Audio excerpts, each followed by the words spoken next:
250 years, we have formed ranks and held the line. And we will for the next 250.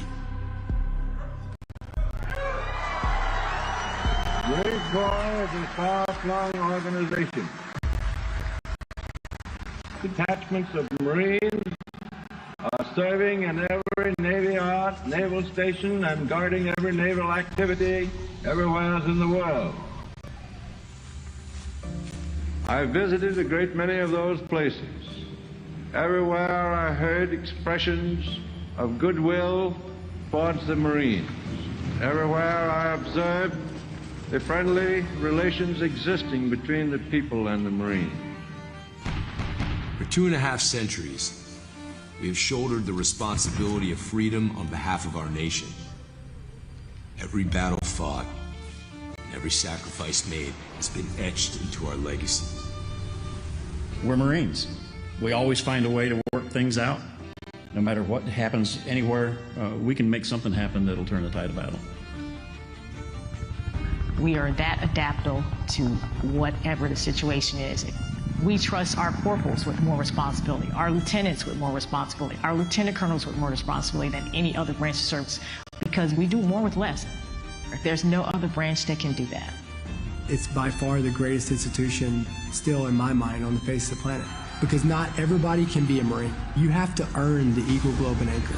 And I think that's what attracts the type of people that the Marine Corps has. Every Marine who has earned the Eagle, Globe, and Anchor bears a responsibility that stands the test of time to the Marines, past, present, and future. We don't join the Marine Corps. We are the Marine Corps. Core of our being is that we're convinced we're the best fighting force in the world, and the truth is, we are. I believe the immediate bond between Marines is so strong just because of the way we're trained. We have a very specific niche culture of, greatness, our heritage, our warrior ethos. I think all those things, separate us, and we find them in each other. You may have a reason why you join, but there's a reason why you stay. You stay because of everything you're learning about how to be a warrior, how to maintain those warrior ethics, so that when that bomb goes off, you're ready to do your part. As Marines, our warrior mindset is something that can never be defeated. For 250 years, the Marine Corps has been successful because that's the only option. Success is all we know. The character of war has and will continue to change. We have adapted, evolved, and innovated, but our warrior spirit remains consistent. The nature of war is taking something that somebody else has that you want, and it's never changed, probably never will change. The character of war, however, has changed a lot. World War II, we used ships, planes, bombs. All the way to today, we use, as you can tell by the news, we use ships, planes, bombs. We just have a lot better technology. I don't know that one battlefield's ever been the same for any generation. The types of war, the ways of war, all that is constantly going to be changing. What's going to decide our next and our future wars is not going to be the technology, it's not going to be money, it's going to be the level of the belief of our people, of what they believe in, and the standards that they hold themselves to. We are more lethal, more capable, and more ready than ever, while grounded in the traditions that made us who we are. We will not win the next fight on platforms alone. It is the Marine who will break the will of the enemy. As Marines, I believe the most powerful aspect of our training and such an important part of who we are, holding on to that history that came before us. The Marine Corps is lethal because of our willingness and our eagerness to take the fight to the enemy in any climb or place and win those battles, sometimes at any cost. Our history is not only a story of battles won, it is a story of people, of commitment, of family. An unbreakable bond that transcends ranks and lasts a lifetime. I think the only way to honor them is to live a life that's worthy of their sacrifices. And the only way that you can do that is by going out and being the best that you can be. by going out and by still upholding those standards as a Marine, by celebrating them, by telling their stories and giving the next generation some legacy to live up to. Cream rises to the top, and that's what we have in the Marine Corps today. The Marine Corps is the operational Marine Corps, but there's another aspect of the Marine Corps. It's the former Marines or former active duty who are out there in all walks of life. It's amazing when you think of it. Being in service was a privilege. It was the best time of our lives, but it was a sacrifice, and your family is part of that sacrifice. And Marine wives or Marine spouses, they deserve a lot of credit as well. The kids being uprooted, moving, it's a sacrifice to serve our country. Without the support of their loved ones and their immediate family, it's hard for them to complete their job. So again, it's so important for military families and Marine Corps families to understand that their role and the role that they play in supporting their loved one while serving is just as important. For 250 years, we have proven there is no better friend and no worse enemy than a U.S. Marine. For those people who wish evil upon the greater good, David Bellavia said it best, somebody else will raise your children. To the enemies of our nation, don't get comfortable. Whether you're in the air, at sea, or on the ground, we adapt. We always have, and we always will. If it comes down to one-on-one, mano a mano, and you turn us loose, I can promise you this, you're not going to survive.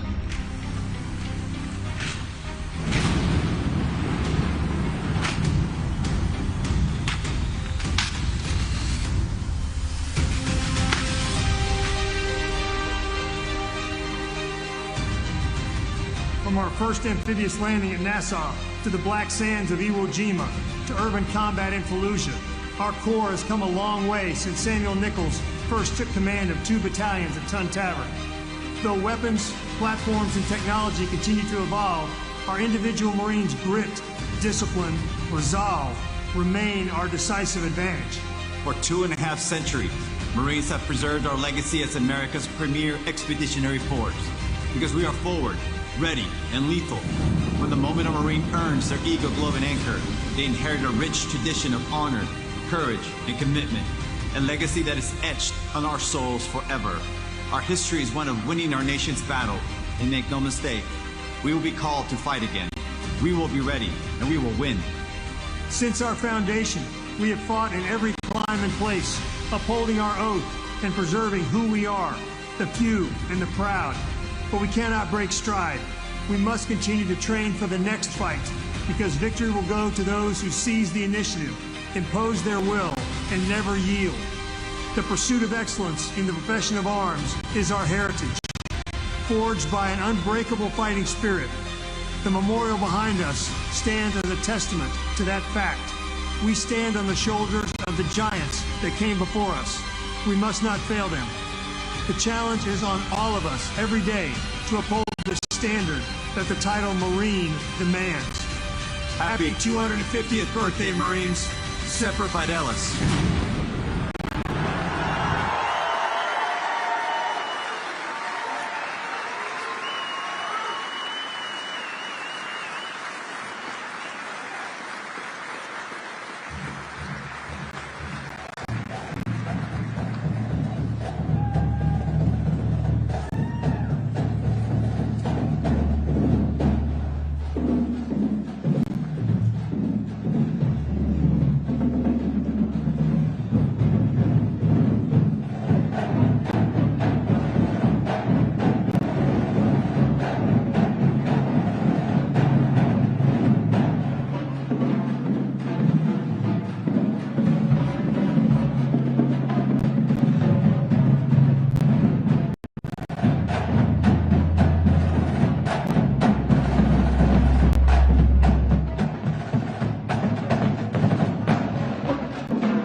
We begin our ceremony with a performance by the United States Marine Drum and Bugle Corps.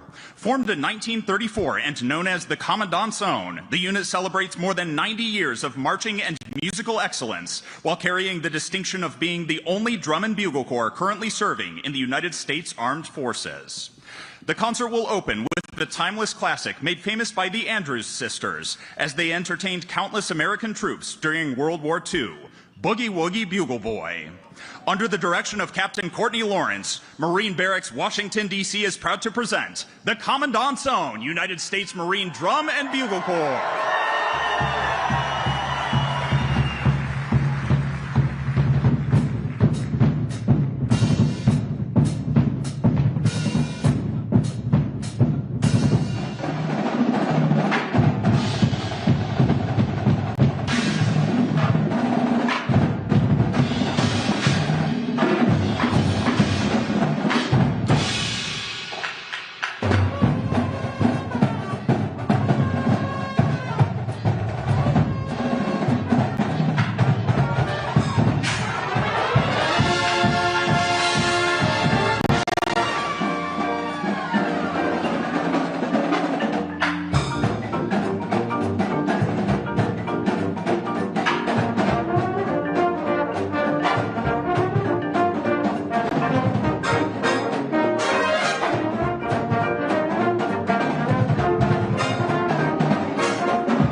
We'll close with a musical tribute to this great nation, America the Beautiful.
Ladies and gentlemen, honored and distinguished guests, friends and fellow Marines, welcome and happy birthday.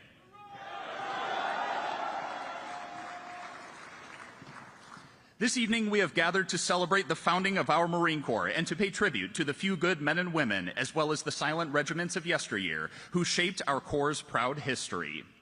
We hope our guests will sense the tremendous pride we Marines feel tonight as we collectively reminisce on 250 years of heritage and proudly look to the future of our Marine Corps.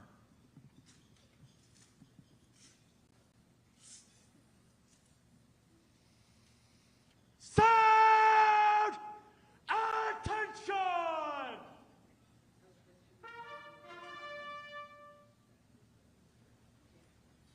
Sound! Adjutant, go!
Ladies and gentlemen, please direct your attention to the back of the ballroom. For 250 years, United States Marines have set standards and exceeded expectations. Excellence and precision are at the core of our profession and daily life. The Marines staged across the back of the ballroom represent this legacy. The uniform and weapons have changed, but the ethos has stayed the same, battle-proven for 2.5 centuries. We stand on the shoulders of the giants who once wore these uniforms, and Marines will remain always faithful for the next 250 years and beyond.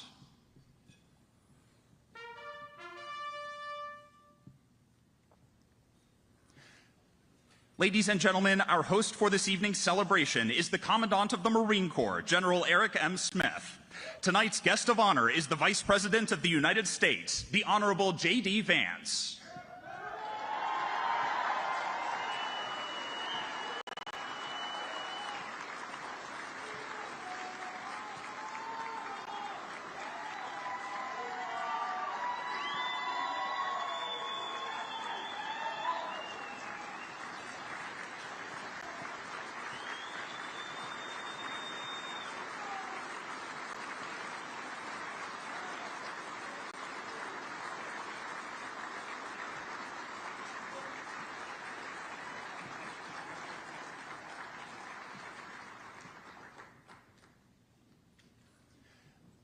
Ladies and gentlemen, please remain standing for honors to Vice President J.D. Vance.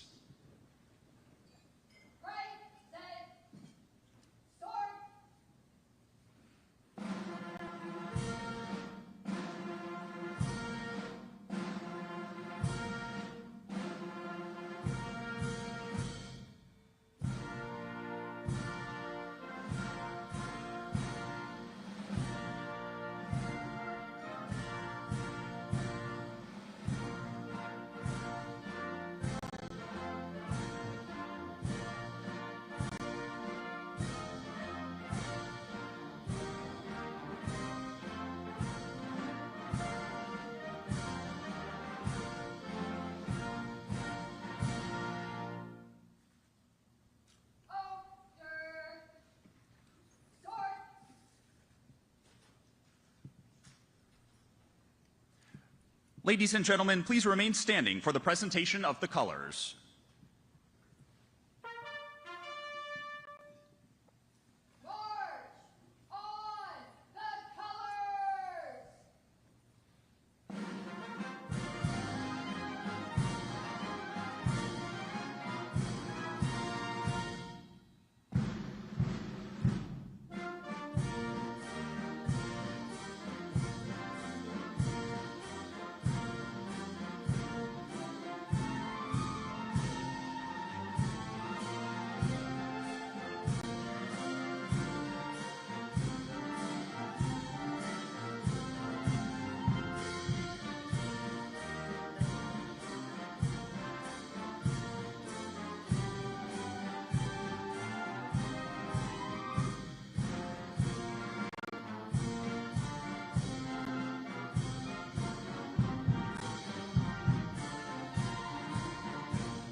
Ladies and gentlemen, it is a pleasure to introduce the baritone vocalist of the President's Own United States Marine Band, Master Gunnery Sergeant Kevin Benier, who will sing our national anthem.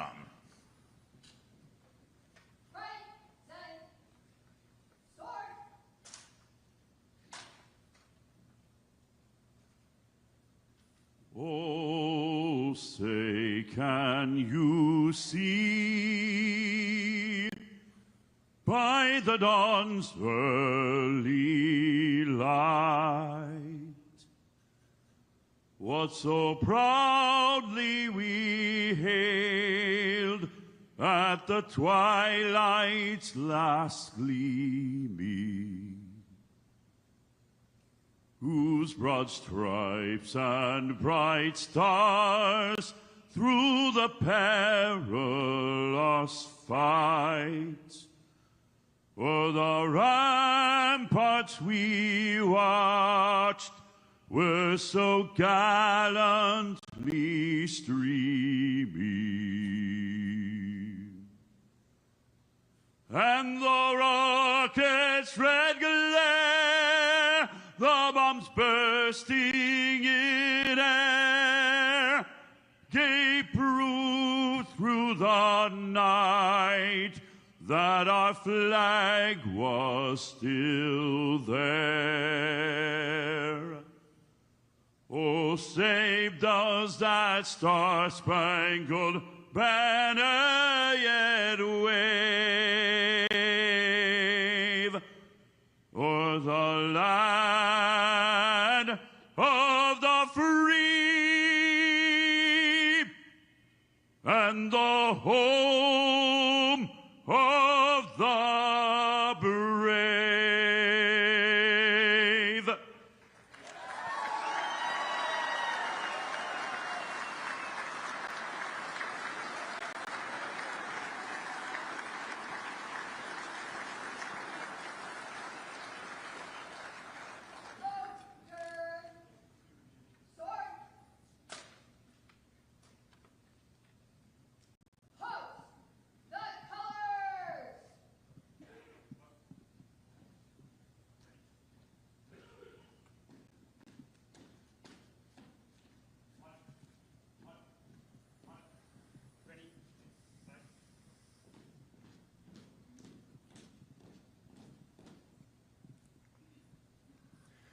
Ladies and gentlemen, please remain standing for the presentation of the Marine Corps birthday cake.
Please be seated.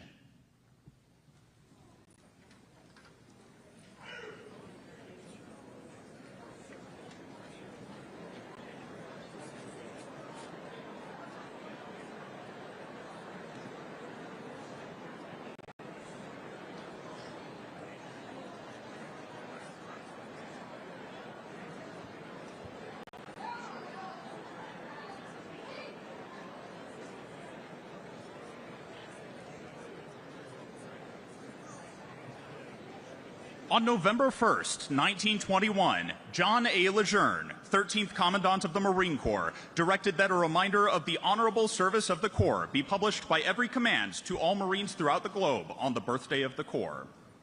Since that day, the men and women of our Corps have continued to distinguish themselves on many battlefields and foreign shores, in war and peace. On this birthday of the Corps, therefore, in recognition of the will of the 13th Commandant, a reminder of the Corps' honorable service is published as follows.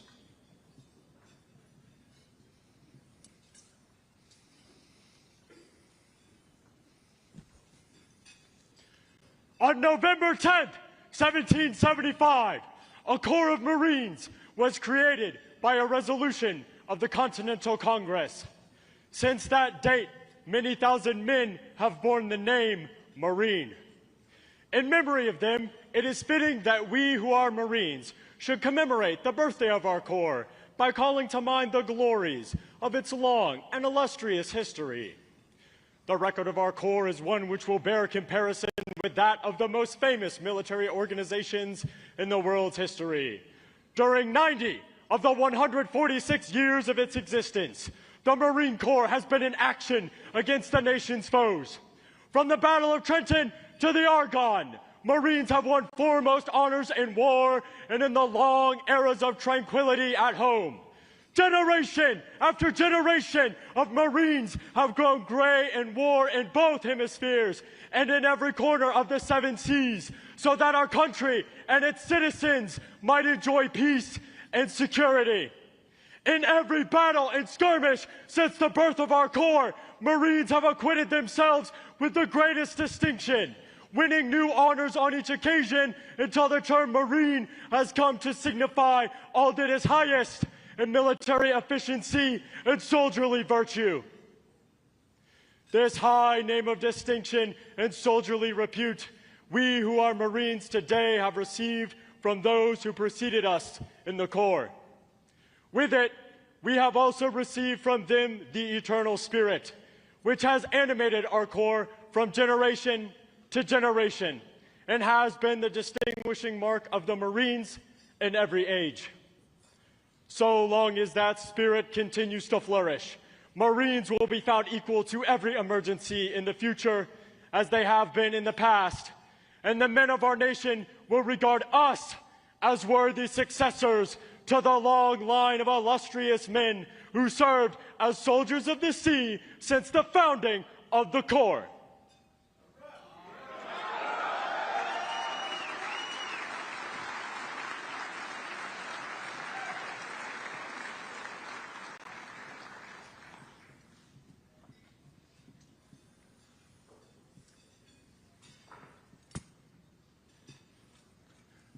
The timeless message of our 13th Commandant has left its mark in the hearts and minds of all Marines, past and present. By deed and act, from Belleau Wood to the Argonne, from Guadalcanal to Iwo Jima, from Incheon to the Korean Armistice, from the hard fights in Vietnam to Desert Shield and Desert Storm, to this century's longest wars in Iraq and Afghanistan, and in hundreds of other places where Marines have distinguished themselves, Marines have continued to epitomize those qualities which are their legacy. The success which the men and women who have earned the title Marine have achieved in combat and the faith they have borne in peace will endure forever. The Commandant and our many friends have added their hearty praise and congratulations on this, our 250th birthday.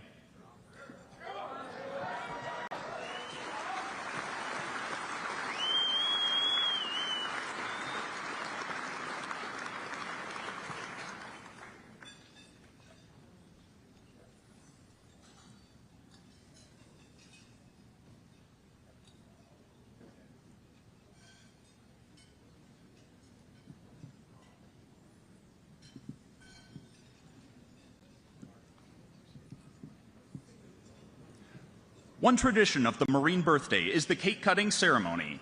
This ceremony is important to all Marines as it is an annual renewal of each Marine's commitment to the Corps and the Corps' commitment to our nation's quest for peace and freedom worldwide.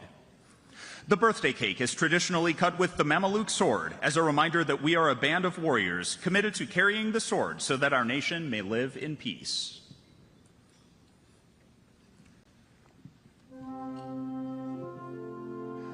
Ladies and gentlemen, the cake before you was designed and handcrafted by Mrs. Gray Pack and Marines from the Marine Corps Enlisted Aid Program. Please join me in a round of applause.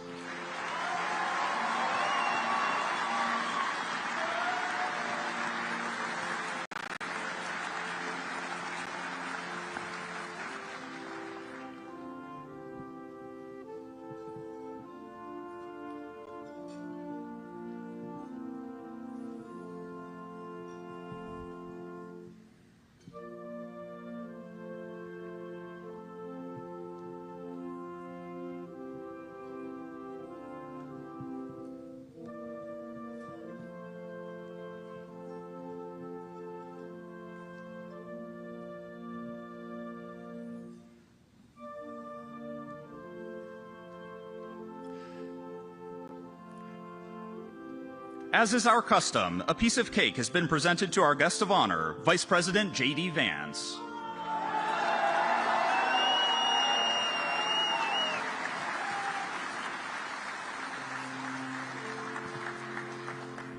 Vice President J.D. Vance will now present the piece of cake to the oldest Marine in attendance as a sign of honor and respect accorded to experience and seniority. Our oldest Marine this evening was born on 26 April 1926 in Brooklyn, New York, and enlisted in the Marine Corps in 1944.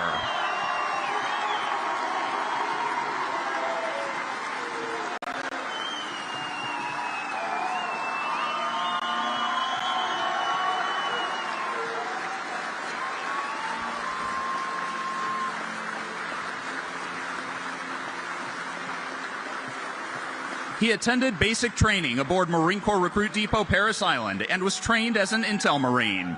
In 1944, he was assigned to 4th Tank Battalion, 4th Marine Division, and fought on Iwo Jima from D-Day +1 on 20 February 1945 to 26 March 1945. He was honorably discharged on 7 June 1946 with the Asiatic Pacific Campaign Medal with 1 battle star and World War II Victory Medal. Ladies and gentlemen, please welcome Corporal Nils Moakler, United States Marine Corps.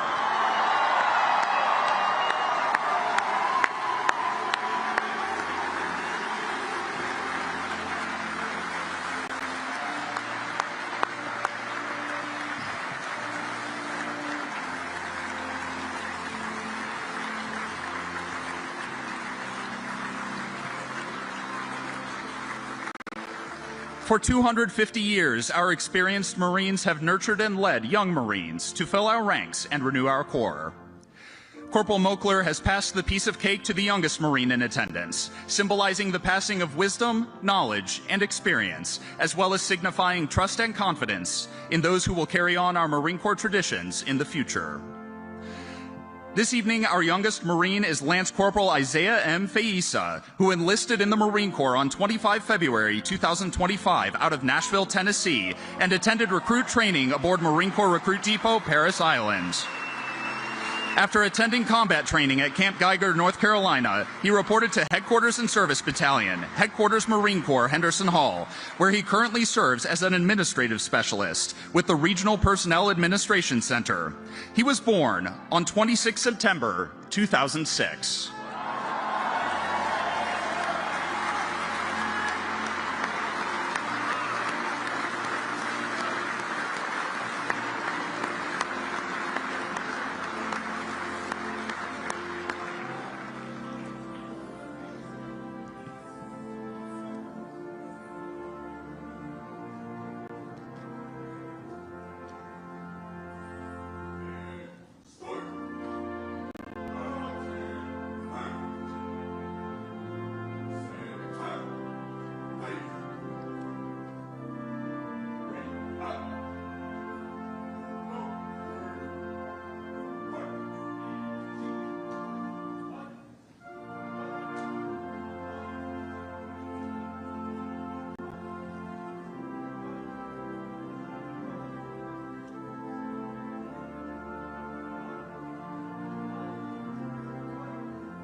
Ladies and gentlemen, please remain standing for the retirement of the colors.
Please be seated. Ladies and gentlemen, at this time, we ask that you please charge your champagne glasses.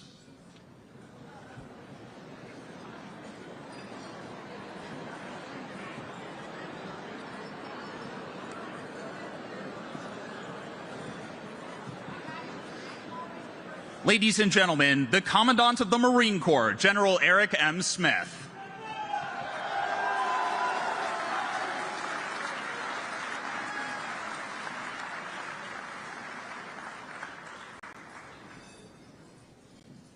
Good evening. Now we got to do that again. Good evening, Marines. That's more like it. That's more like it. I have one job tonight. That's to introduce our guest of honor. But first, I get to say a couple of words to us, Marines, U.S. Marines, us Marines. I've got a prepared script, and I'm going to deviate from it, which is going to make my staff very uncomfortable. but I'm gonna wing it here in front of the Vice President. What I'm going to do is I'm just going to tell one story. And it's a story that I've told before, but not too many times, because frankly it's kind of hard to get through. But it boils down the essence of being a Marine. I was the battalion commander for 1st Battalion, 5th Marines in 2005 in the city called Ramadi. And, you know, 1-5 was in the heart of the Sunni insurgency. And we were taking daily casualties, and it was a day-on, stay-on gunfight. And I had 2 twin brothers in my battalion, the Jaime brothers, Jesse and Joel. And they were both assigned to Alpha Company. And one night I was at the government center in the center of Ramadi, and I heard a very large explosion. And one of our Humvees had been hit by an IED, and a couple Marines had been killed. Actually, all 5 Marines in the vehicle were killed. One of them was Corporal Jaime, Joel Jaime, or Jesse Jaime. And so I told his brother, after we got the bodies off the battlefield, I went down to the government center and picked up his brother, Joel, and I brought him back to Camp Ramadi. And I was kind of choking up. You know, I was a young battalion commander. Again, we were taking daily casualties. And as the body was taken on to the helicopter that was going to fly him back to Camp Fallujah, to the mortuary, and then fly them on back to Las Vegas, I took his brother out there in my Humvee, and I said, Corporal Jaime, I don't know what to say to you right now. And he looked me dead in the eye, and he said, sir, it's been my privilege to serve in this battalion. And he boarded a helicopter, and he flew his dead brother's body home to Las Vegas. Now, I don't know where we get the likes of Corporal Jaime. I don't think we deserve them. But the truth is, for our adversaries, we got lots of them. We got lots of them. And they're all willing to kill you. They're all willing to bring the fight to you. So if you mess with America, you're going to get a bunch of Corporal Jaimes coming after you.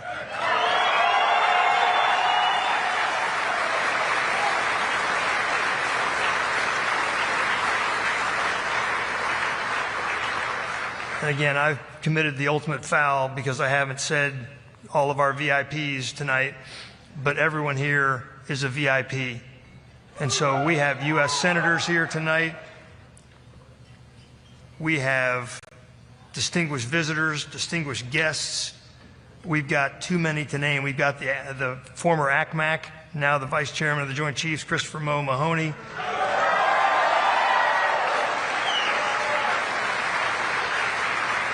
We have senators from the states of Montana. We got Senator Ernst from the great state of Indiana. We've got the Honorable Stephen Daines. We've got the Honorable Dan Sullivan, U.S. Senator from the great state of Alaska and a veteran Marine himself. Again, the list goes on. We've got Ambassador Sean O'Neill, Ambassador Designate to Thailand. The Honorable Hung Cao, Undersecretary of the Navy. General Dave Berger, former Commandant of the Marine Corps.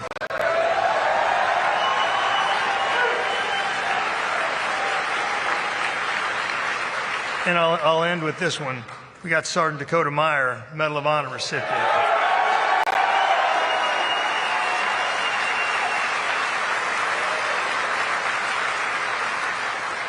We're all honored by your presence here today.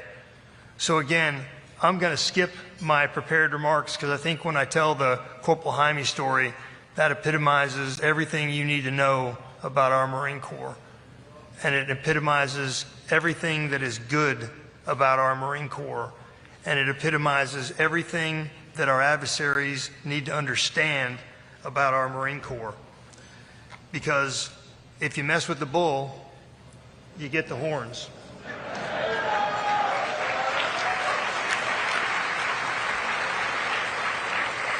And there's a saying, again, that nobody likes to fight, but somebody has to know how. But Marines do know how, and they do like to fight. They do like to fight. So Marines, on this, your 250th birthday, I wish you a happy birthday. I wish you 250 more. And I hope that we don't have to deal with any more Corporal Jaimes, but I'm afraid that we're going to. And I'm going to depend upon all of you, the leaders of this Corps, to have the mental, moral, and physical courage to do what is required when the time comes.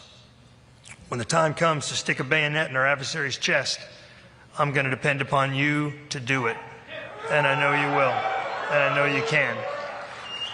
Because we've been doing it for 250 years, and we're going to keep doing it for another X thousand years, because there's no end in sight to this Marine Corps. It is the biggest, baddest, most war-fighting organization on the face of the planet. It is all about lethality. It's all about war fighting. That's all we do. That's who we are. That's what we do. We war fight. We're Marines.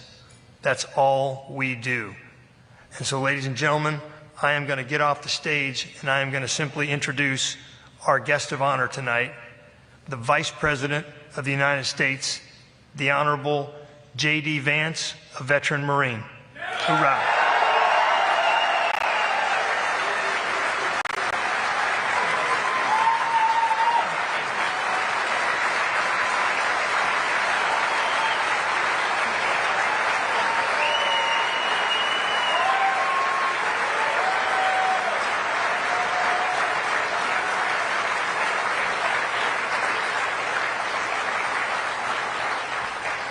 Thank you, Marines. It's great to be with you tonight. I want to thank our great Commandant, General Smith. Thank you so much for everything that you do for our Marine Corps.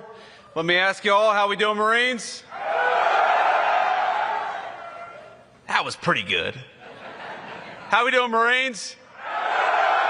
That was better. That was better. Well, I figured I'd just stand up here and tell a lot of stories about the Marine Corps, because what else should we do when we're among friends on the 250th birthday of the United States Marine Corps than talk about the incredible stories that make our Corps great? And I'm so proud to be here. I'm so proud to be the first Vice President of the United States to have been a United States Marine.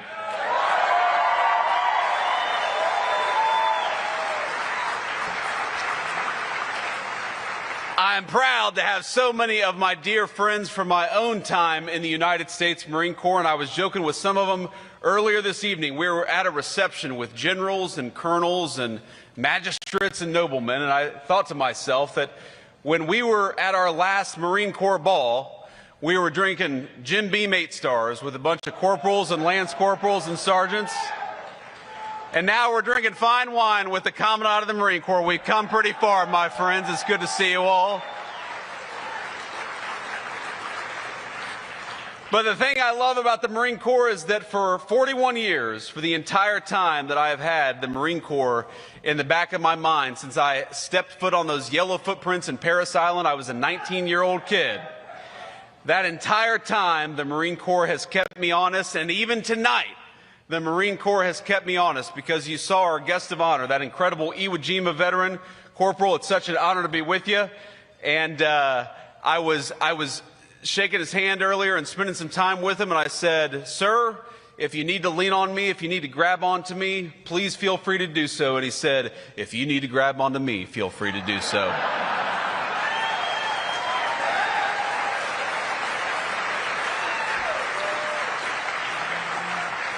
And then I shook the hand of his fellow Iwo Jima veteran, because we have a corpsman here who served in Iwo Jima. And how much, Marines, do we love our corpsmen who keep us safe?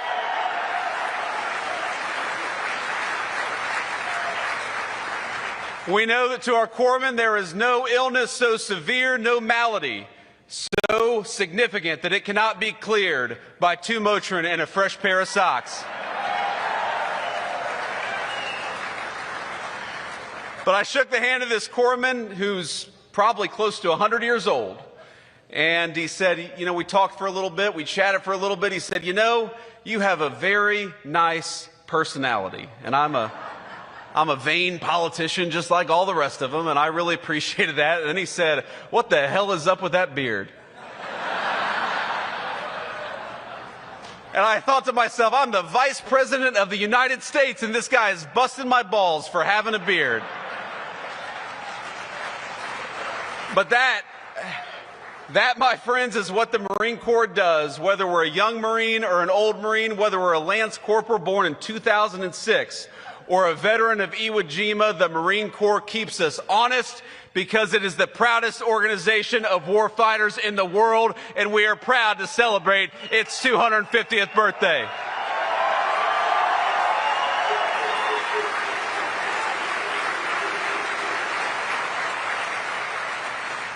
Now, I got this great big speech here. I could talk about Dan Daly. I could talk about Chesty Puller. I could talk about John Basilone. I could talk about all of the incredible Marines. I could talk about my friends, some of whom came home from Iraq or Afghanistan and a couple of whom didn't.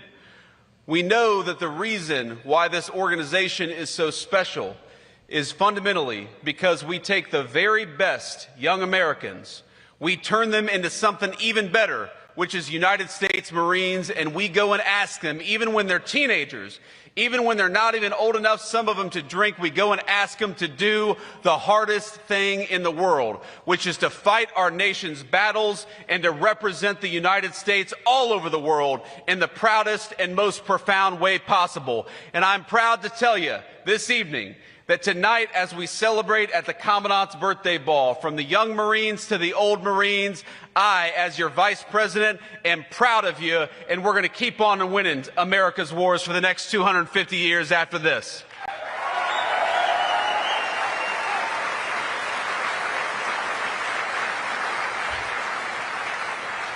Now, I remember when my cousin Rachel, she's my older cousin, my grandmother's eldest grandchild, when she encouraged me to enlist in the United States Marine Corps, and at the time it sounded like the craziest idea I had ever heard.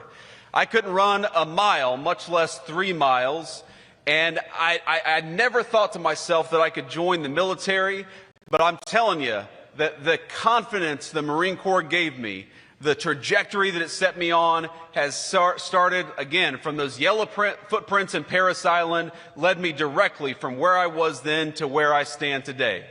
And it wasn't always an easy journey, of course, these things never are, but I remember, for example, my very first Marine Corps birthday as a young recruit in Parris Island. I went to boot camp in September of 2003, and so, of course, my first Marine Corps birthday was in Parris Island.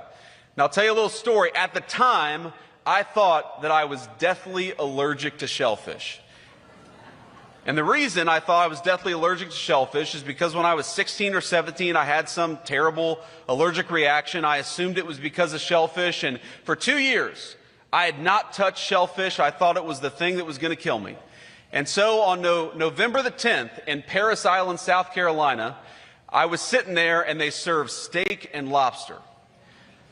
And you all know, y'all were recruits. You know how hungry young recruits get? And I thought to myself, well, on the one hand, I could be hungry and maybe save my life. On the other hand, I could roll the die with this lobster, and the very worst thing that's probably going to happen to me is a corpsman's going to take care of me. I'll get to sleep in tomorrow. And so what did my dumbass do? I ate the lobster, and I was fine, and I haven't been allergic to shellfish ever since. So one of the great things the Marine Corps can do is it can apparently cure a shellfish allergy.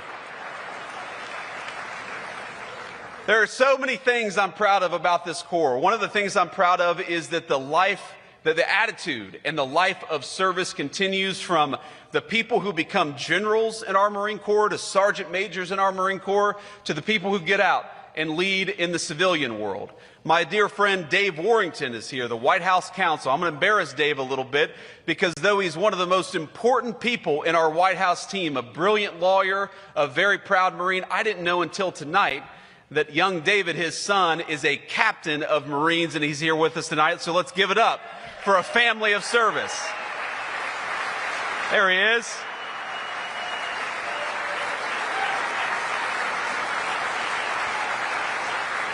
Going to embarrass my friend a little bit, and of course you all know that, you know, when you get around soldiers and sailors and airmen, we like to poke fun at each other.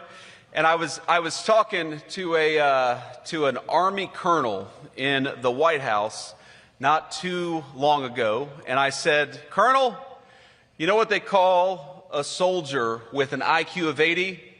And he said, "What, sir?" And I said, "They call him a colonel." And he chuckled. And then he said, "You know what they call a Marine with an IQ of 60? I said, "What's that, Colonel?" He said, "The Vice President of the United States."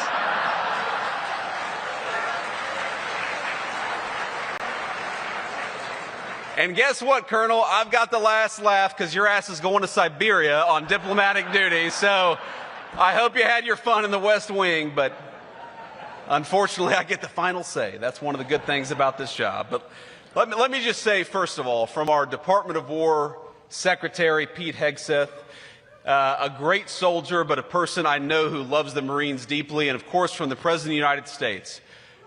They are proud of you.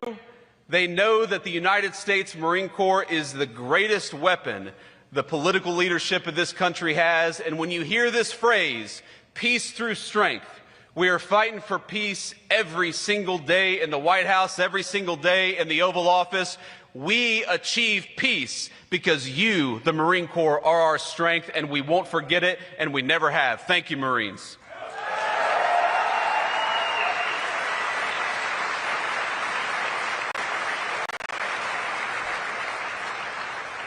And I know we're going to do a little toast with the Commandant here, but I just want to say something else, because there are two things that your political leadership cares a great deal about. I have to put on my vice president hat and tell you about it, because one of the mistakes that I think we made over the past 40 years, over my entire life, and let's be honest, it was Democrats and Republicans, this is not even a partisan point, is that we were too willing to send our Marines and our soldiers and everybody else off to war without giving you clear guidance about what you needed to do and clear guidelines for when you would come home.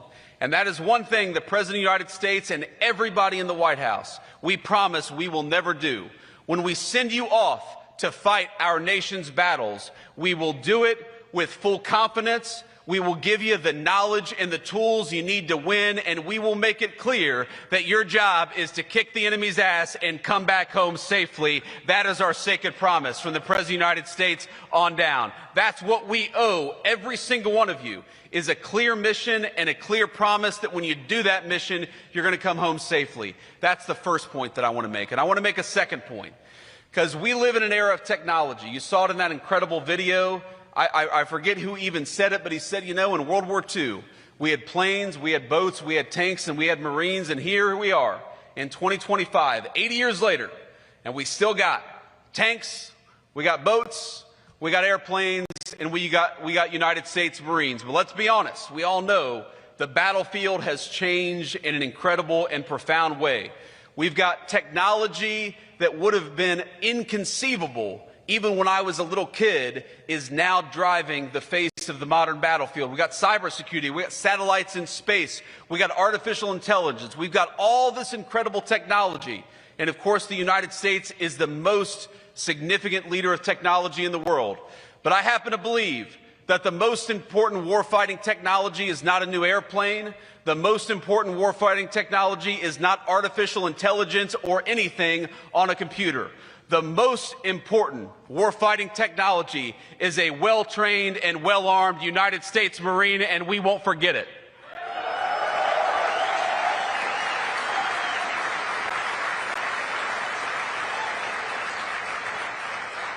So let me say, Marines, at the age of 250, not a single one of you looks older than 249. You look pretty good out there. This is a good-looking crowd. But I just want to say that everything the Marine Corps has done for me, the Marine Corps gave me great training. It gave me a sense of purpose. It gave me lifelong friends that across the political spectrum, just in the table of people that were dear friends of mine during the United States, my own Marine Corps service. We've got radical leftists and radical right-wingers, and we're all dear friends because we all bleed the same Marine Corps green. The Marine Corps has done a lot for me. The Marine Corps has done more for me than I can possibly repay. But the thing that I promise, so long as I have the honor of being your vice president, is that I will continue to honor the United States Marine Corps. I will continue to remember that you are the most profound warfighting technology that exists on the planet Earth, and I will fight every single day on this 250th birthday of the United States Marines to make sure that the next 250 years is just as damn proud as the first 250. Happy birthday, Marines. It's an honor to be with you.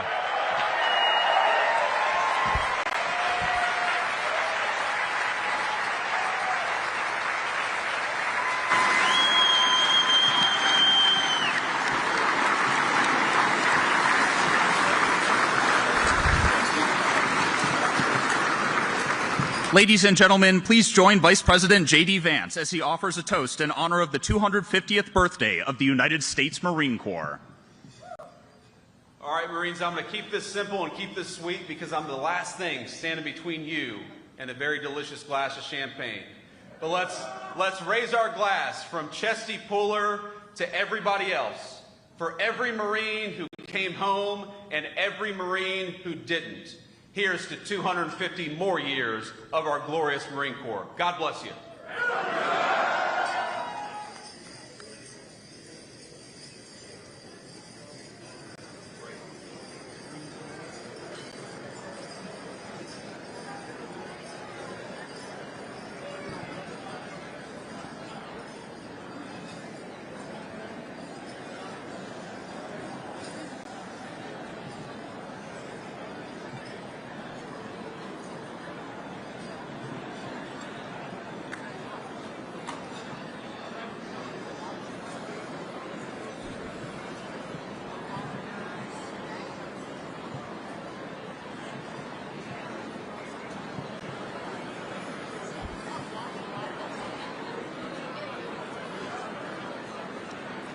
Ladies and gentlemen, the Commandant and Sergeant Major of the Marine Corps would like every guest in the ballroom to join Master Gunnery Sergeant Benier as he leads us in the singing of all three verses of the Marines hymn. All right. Happy birthday, Marines. Let's sing out all three verses. Here we go. From the halls of Montezuma to the shores of Tripoli, we fight our country's battles in the air, on land and sea. First to fight for right and freedom, and to keep our honor clean. We are proud to claim the title of United States Marine. Our flags unfurled to every breeze, from dawn to setting sun. We have fought in every clime and place where we could take our gun. In the snow of far-off northern lands and in sunny tropic scenes, you will find us always on the job, the United States Marines. Here's health to you and to our Corps, which we are proud to serve. In many a strife we fought for life and never lost our nerve.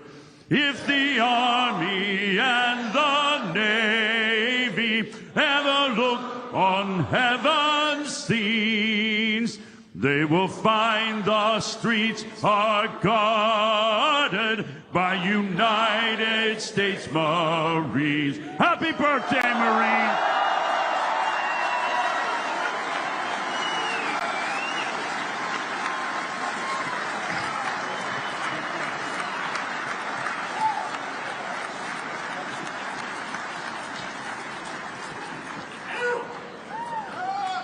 Ladies and gentlemen, this concludes our ceremony. Dinner will be served shortly. Dance music will begin following dinner, featuring the music of DJ Manny V. Ladies and gentlemen, thank you for your attendance this evening. Semper Fidelis, and happy birthday, Marines.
want to talk about the art of the deal, because Donald Trump has been busy making deals. Not his promised trade deals. Those are heavy on promises, but very light on actual deals. Not any deals in Congress to lower costs for the American people that could make it easier to afford a home or to buy groceries. In fact, with fewer cargo ships arriving at our ports and our closest allies and neighbors boycotting American goods, the President has done nothing but make your life more difficult. Medicaid is under attack. Social Security offices are closing by the dozens. Food assistance, rental assistance, energy assistance, all on the chopping block. There is no end to the destruction.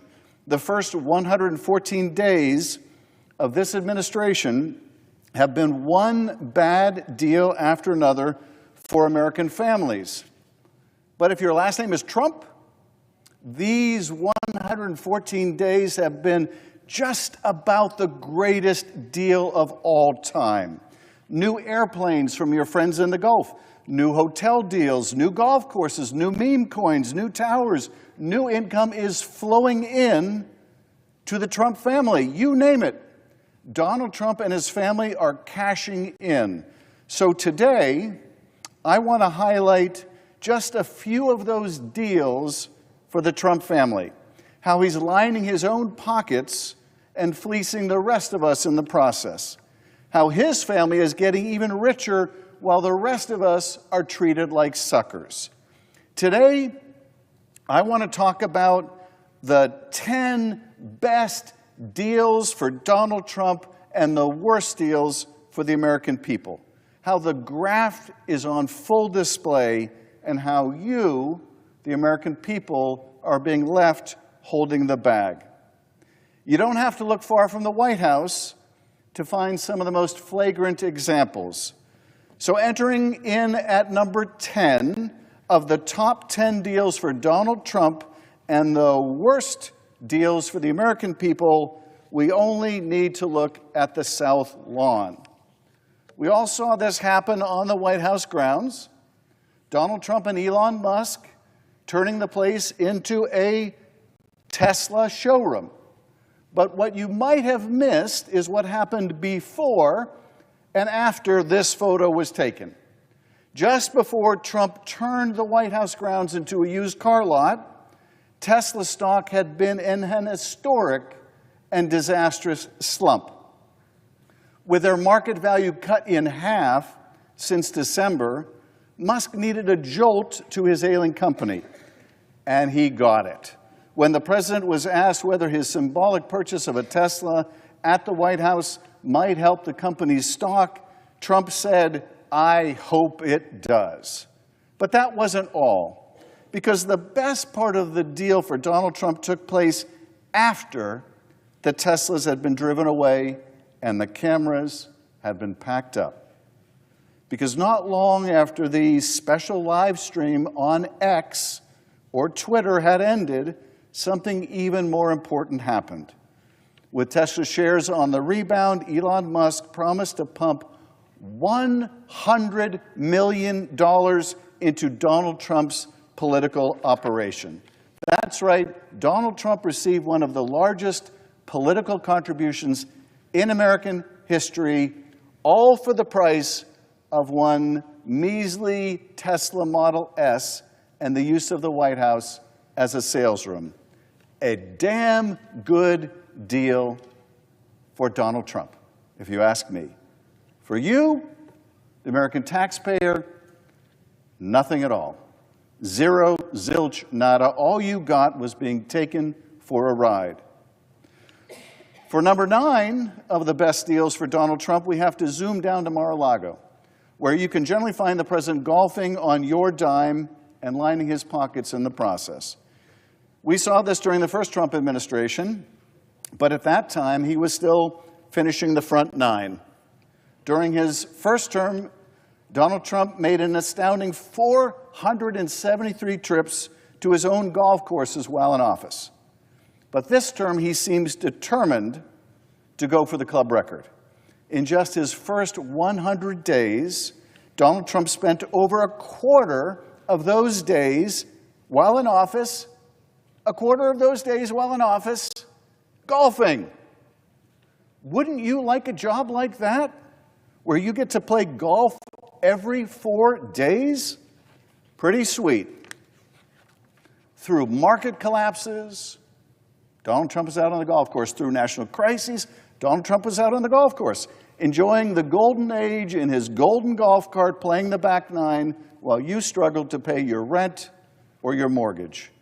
Which is bad in and of itself, that the President of the United States is spending so much time, when there's so many challenges facing American families, out on the golf course. But that's not even the worst of it. Because guess who is paying for all that golf? You are. You are, the American people, the taxpayer. That's right, all those drives and those chip shots, all those slices and those hooks, all the missed putts, you're paying for every hole. This term, reports suggest he's spent well over $30 million in taxpayer funds on these golfing trips. That's your tax dollars at work, ladies and gentlemen. And it's not just the use of these taxpayer funds that's a travesty. It's that these taxpayer dollars go to benefit him directly. His golf courses, his hotels charge the U.S. government to pay for the Secret Service agents and other White House staff to play golf with him or to accompany him on his rounds, to rent golf carts, to have meals. In other words, your tax dollars are going to the Trump hotel and golf course organizations directly. And if you're interested and wealthy enough, Mar-a-Lago memberships will cost you a cool $1 million or more, where you can hobnob with the president and his family and see if you too can get any special deals from the federal government. But don't spend all your money at the Trump golf courses, because there is a movie that you're going to want to save some money to rent, because, well, someone has got to watch it. Coming in at number 8 of the top 10 deals for the Trump family is Melania's new documentary. On January 6th of this year, Amazon announced a new documentary coming soon. An unprecedented, quote, unprecedented behind-the-scenes look at First Lady Melania Trump, unquote. And get this, Amazon will be paying out $40 million to the Trump family to license the documentary. Okay, so let me just say that again. Amazon is giving $40 million in cash to his family, the Trump family, to license this documentary. Direct cash into the pockets of the Trump family. But apparently, they're still looking for more. Melania's agent has been trying to sell sponsorships for the film, starting at $10 million to prominent CEOs and billionaires who were at the inauguration. In return for your sponsorship of this Melania documentary, buyers would get thanked at the end of the credits and be invited to the premiere. Reportedly, Trump interests are also pitching Hollywood for a show about Don Jr.'s time outdoors, a hunting show. Seriously, and who wouldn't want to see it? Might be a little bit like watching Dick Cheney go hunting again. But if you're looking for a way to get in good with the Trump family that doesn't involve golf or TV shows or buying a Tesla at the White House, they're offering another great solution. At number 7 of the top 10 deals for the Trump family during this presidency, we have the Trump family's new private club. As part of their crusade to refill the swamp, the Trump family is opening a private club right here in Washington, D.C. It will be called the Executive Branch. I wish I was kidding. Much like the Trump Hotel in the first administration, it will serve as a gathering place for Trump World and a way to directly pay homage to the president in the form of champagne and caviar and checks to his business endeavors and those of his kids. For a cool $500,000 membership fee, you too can schmooze with people wheeling and dealing within the administration. There is perhaps no more appropriate image of the Trump presidency than this. The Executive Branch Club is an invite-only club for insiders, foreign investors, and billionaires to directly line the pockets of the First Family, sending a message as clear as day to anyone who wants to do business in the United States. If you want to be with Trump, you've got to pay the cover charge. And now entering in at number 6 of the top 10 deals for Donald Trump of his presidency, a brand new Trump hotel in Dubai. Right now, literally at this moment, Donald Trump is in the United Arab Emirates. You can imagine the scene, standing in some gold-plated hotel room looking out over Abu Dhabi, and just beyond the line of sight in the distance is the skyline of Dubai. A skyline that, as of a few weeks ago, is likely getting a new feature cutting through the night sky. The Trump International Hotel and Tower Dubai, an 80-floor behemoth. And within it, luxury residences and exorbitantly expensive hotel rooms, apartments that start at a cool $2 million and penthouses that'll cost tens of millions of dollars. Even better, if you can't make the Trump new club here in D.C., there's going to be an exclusive members-only club right there in Dubai. In their words, quote, set to redefine the meaning of exclusive luxury. All benefiting, that's right, Donald Trump and his family.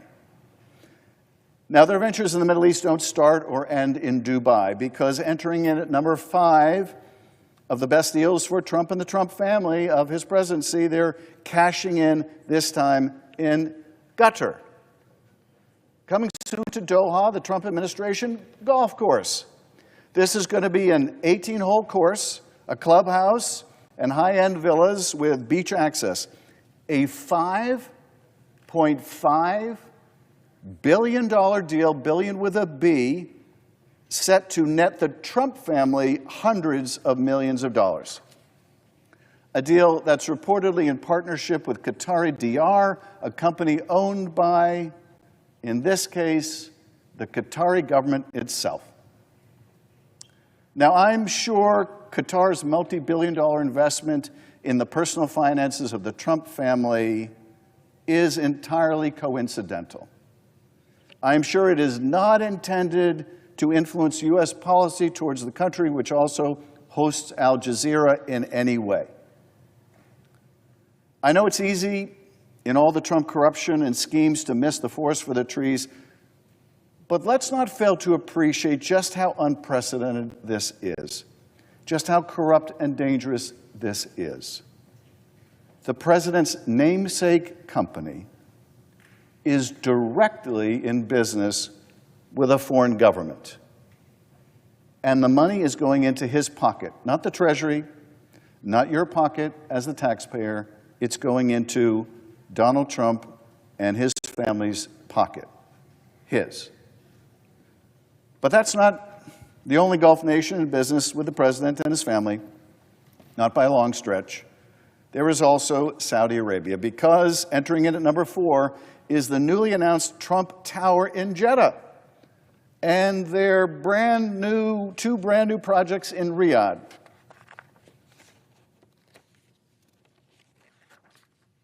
These will net the Trump family millions as well. And this isn't the first time the Trump family has cashed in with the Saudis.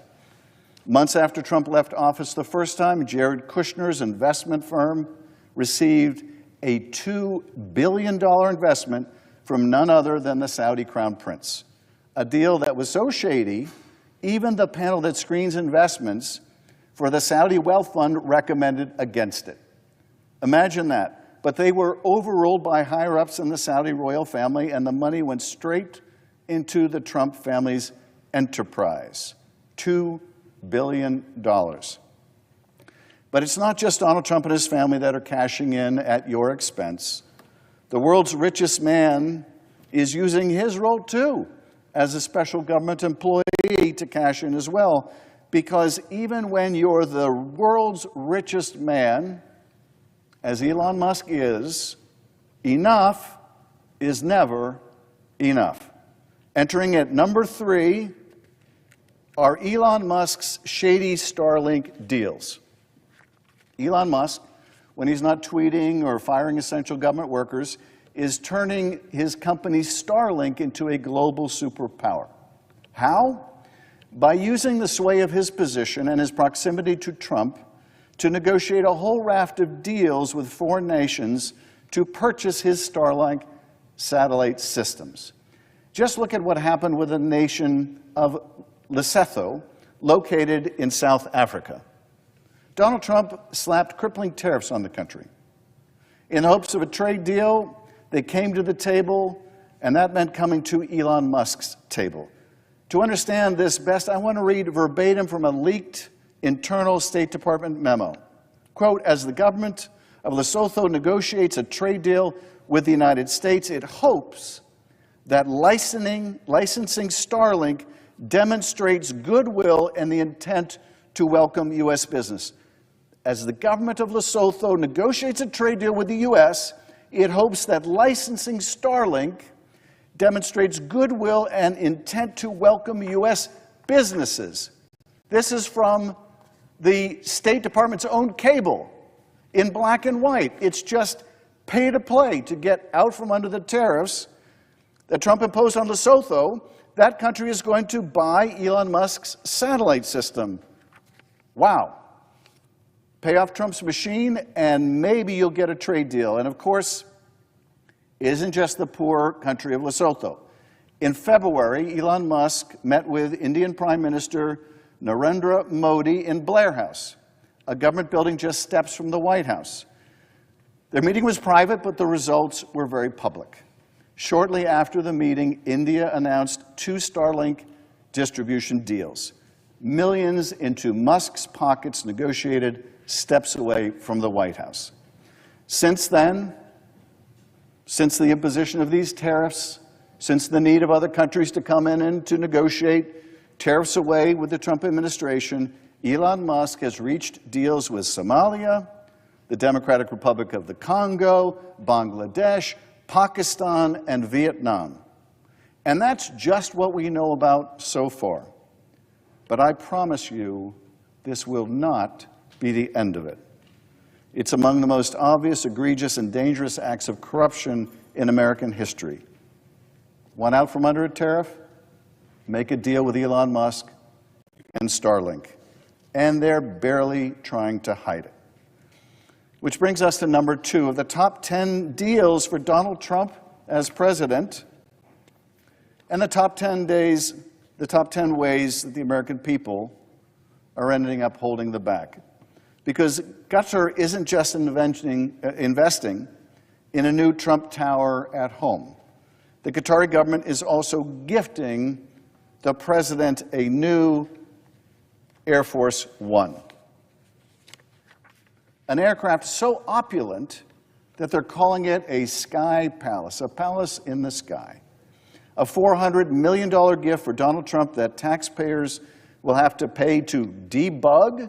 You can imagine all the national security implications of getting an airplane with all of its electronics and all of the venues you could hide eavesdropping equipment. You can imagine what will be necessary to debug an aircraft like that. It will need to be retrofit and upgraded to meet the standards of an Air Force One. It will cost taxpayers a fortune. And their plan, the Qataris' plan, is to gift the plane to the Trump Presidential Library before Donald Trump's term ends. That way, the president can keep using it as he pleases. That way, Donald Trump, in addition to his own private plane, in addition to Air Force One, which he is very upset with because it's a few decades old and, you know, it just doesn't have the amenities that Donald Trump has come to expect, he gets to keep this palace in the sky. While American airports are in crisis, air traffic controller shortages, radar blackouts, massive delays, and surging prices for you, the passenger, this is what the President of the United States is focused on. Not bringing down airfare for you, not dealing with those luggage fees and all the hidden costs when you buy airplane tickets. No, that's not what the President of the United States cares about. This is what he cares about. He cares about getting a $400 million gift from the Gutteries, which he calls a nice gesture. Giving a whole new meaning to the term nice gesture. I kind of associate nice gesture with maybe someone picking up the tab at Chipotle, or maybe giving me a ride instead of having to take an Uber somewhere. But for Donald Trump, a nice gesture is a $400 million palace in the sky that he gets to keep or make use of when he's no longer president. Never mind that the gift violates the Constitution's prohibition on a president receiving gifts or emoluments. Never mind that it violates the Constitution. That seems to be of little concern to the president. But the fact is, the Qataris are not stupid. They're going to want something for that $400 million plane. There's no such thing as a free lunch. There's no such thing as a free $400 million plane. And that's something that the Qataris are going to want, is favorable U.S. policies towards Qatar in the Middle East. If they didn't want something for that plane, maybe they would have given it to you or somebody else not named Trump. This is, in fact, why we have a clause in the Constitution that prohibits gifts like this, because we want to know that the President of the United States is acting on our behalf, on our country's behalf, on our national security behalf, our interests, not some foreign interest that gave them a $400 million gift. And if you really believe that Trump won't return the favor when the time comes, when the Qataris want something that may or may not be in our national interest, if you really believe that Trump won't return the favor when that time comes, then I've got a 747 palace in the sky that I'd like to sell you. But that's not even the most corrupt deal of the 114-day-old Trump presidency, because coming in at number one of the top 10 best deals for Donald Trump and the worst deals for you, the taxpayer, is Donald Trump's crypto scheme. You've heard about the meme coin by now. This is, I think, the logo of the meme coin. The president's most brazen cashing in. A corrupt effort that's already made him and his family billions of dollars between its soaring values and the trading fees. Now, this meme coin's gone up and down in value, but the thing is, every time it gets traded, every time it's bought or sold, this guy gets a cut. He gets the fees, estimated already at the value of hundreds of millions of dollars. It's like posting his Venmo account online, inviting personal monetary tributes from foreign powers, foreign investors, or anyone else who's willing to pay up. You've heard about the private dinner that they're offering associated with this meme coin.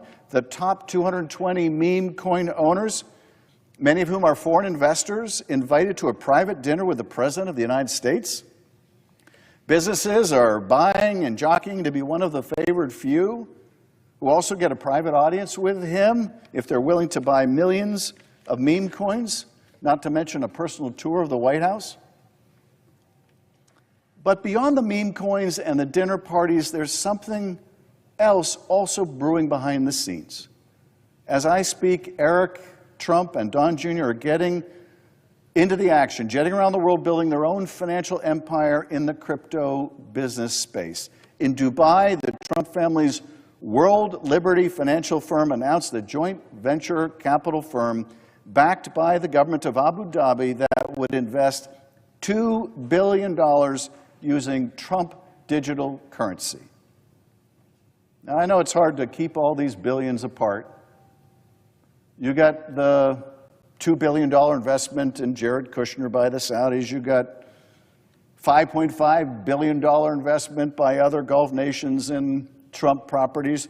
You got $2 billion here, $5.5 billion there, another $2 billion here, and pretty soon you're talking about serious money for the Trump family. This deal alone will generate hundreds of millions of dollars in revenue and fees for the Trump family. So that's the art of the deal with this president. Trump gets rich, you get screwed, over and over and over again. It's obvious to anyone who looks, but it bears repeating. He does not care about you. He does not care about making your life better. He does not care that prices are soaring or that home ownership seems impossible. He doesn't care if you have to choose between rent or groceries, let alone whether you'll be able to take that family on a vacation that you've dreamed of. He doesn't care if the health care you rely on gets cut or your local Social Security office closes down. He doesn't care. If it helps pay for his billionaire tax cuts, it's all the same to him. He does not care. Trump cares about one thing and one thing only. The same thing he cared about when he wrote this book. And the same thing he's focused on every day of this presidency. Deals to make himself richer, to make his family richer, to make his billionaire friends richer. And my colleagues, he is succeeding. He is succeeding beyond his wildest imagination. He will likely make more money in the next 4 years than he did in his entire life up to that point. In fact, he probably already has. With new gold-plated skyscrapers around the world and a suite of new golf courses to match. A fancy new plane, a speedy new Tesla with the richest man in the world in the passenger seat. A crypto empire and projects around the world that will keep the gravy train going for generations. And no matter what wreckage he leaves behind here, he knows that he can head off to one of those gold-plated skyscrapers, look down on the rest of us, and chuckle at his good fortune. The art of the deal, indeed. For Donald Trump, not for you. I yield back.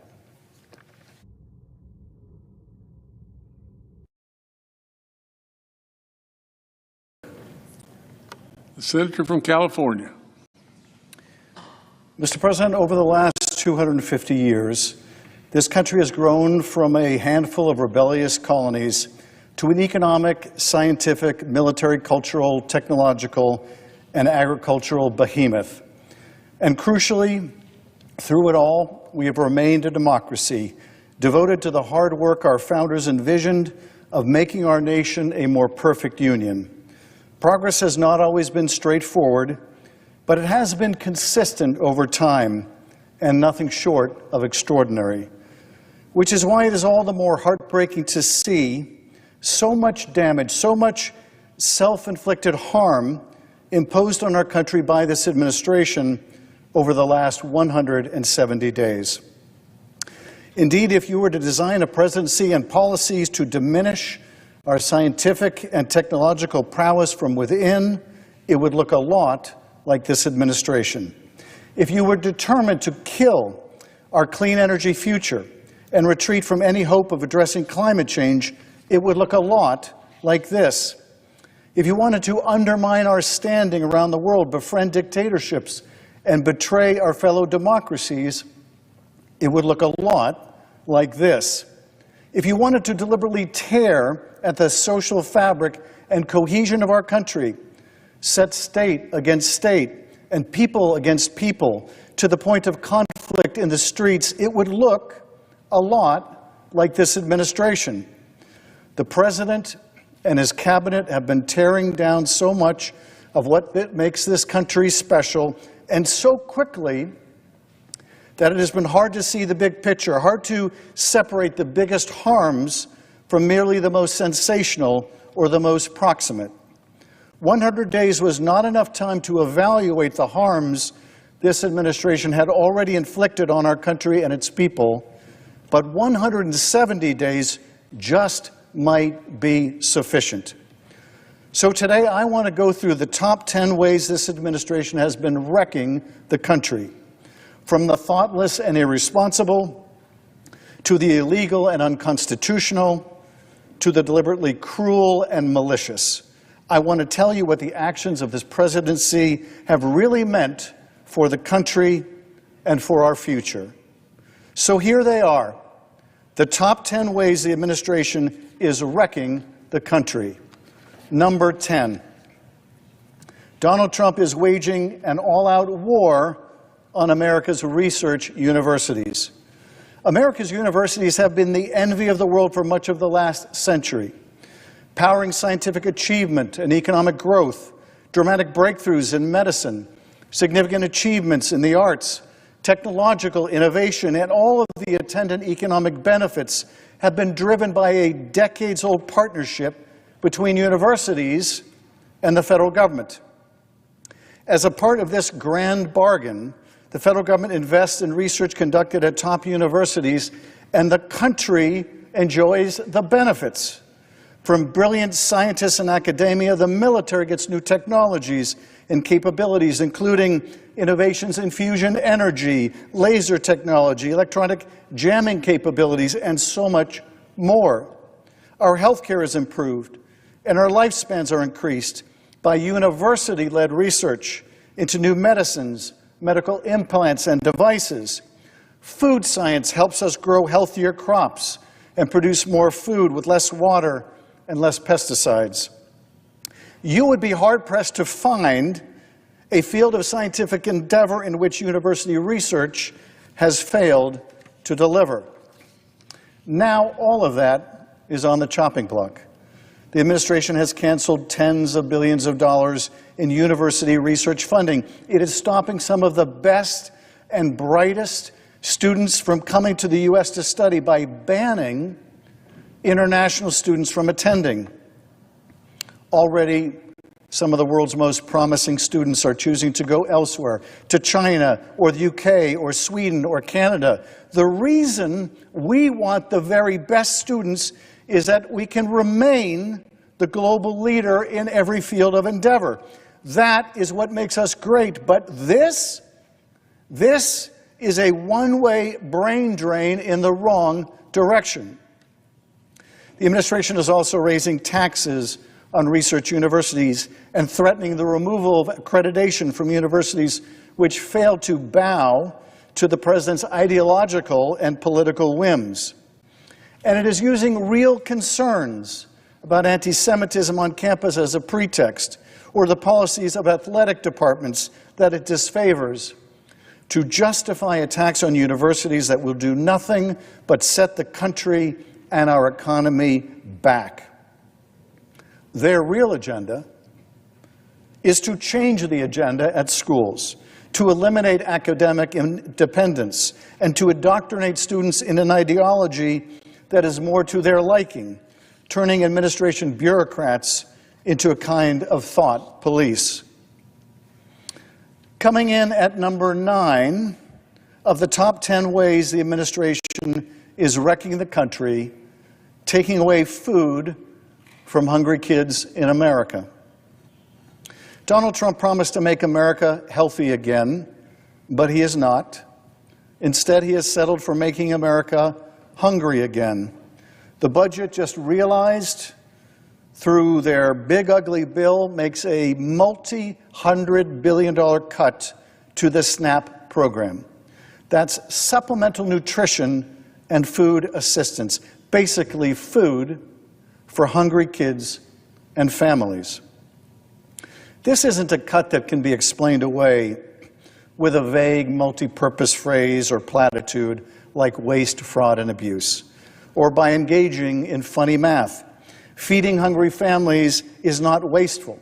Providing fresh food at schools for kids that can't otherwise afford to eat is not a fraud. And helping seniors living on the edge of poverty afford a meal is not an abuse. But taking this food away to fund tax cuts for wealthy people and corporations, that is a fraud.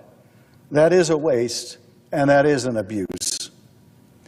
These cuts will mean more kids who are unable to get a school lunch, more seniors literally sitting and starving in their homes, an America that is more hungry than before, an America that, though it is the richest nation on earth and the most productive agricultural nation on earth, has chosen to adopt more hunger as its policy. Moving on to number 8. Coming in at number 8 of the top 10 ways the administration is wrecking the country, Donald Trump is destroying our alliances with democratic nations around the world and aligning our country with dictators.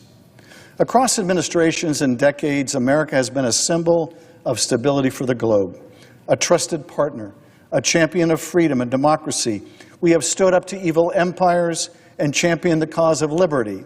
And though we have made more than our share of mistakes in trying to rebuild other nations in our image, we have strived to achieve a foreign policy consistent with our values. Now, in just the first few months, so much of that legacy has been betrayed. So many of our alliances have been degraded. So much of our standing in the world has been made small. So many of our friends have become estranged, our treaty partners unsure of whether they can count on us in a pinch.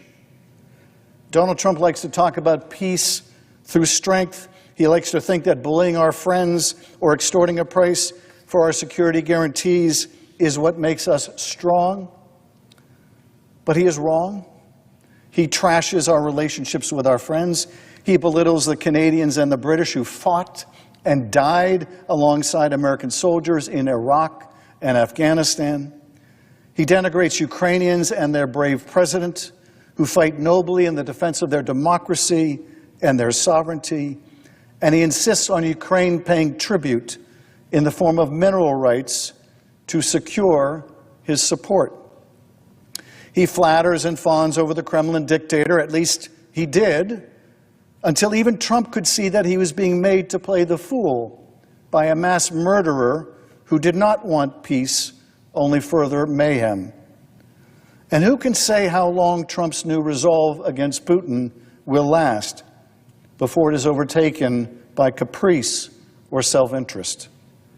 The only true constant of Trump's foreign policy has been that the United States will be there for you if, and only if, it is pleasing to the president, if you flatter him, if you bow and scrape before him, or if there is something in it for him, personally, like a $400 million aircraft or a multi-billion-dollar crypto deal for his family. He has made it plain that American foreign policy is part protection racket and part just racket. All of this means that America is less safe and secure, with fewer friends we can rely upon out of any sense of shared sacrifice or values. The Mutual Defense Clause of Article 5 of NATO has been invoked only once, and that was on our behalf after we were viciously attacked by terrorists on September 11th.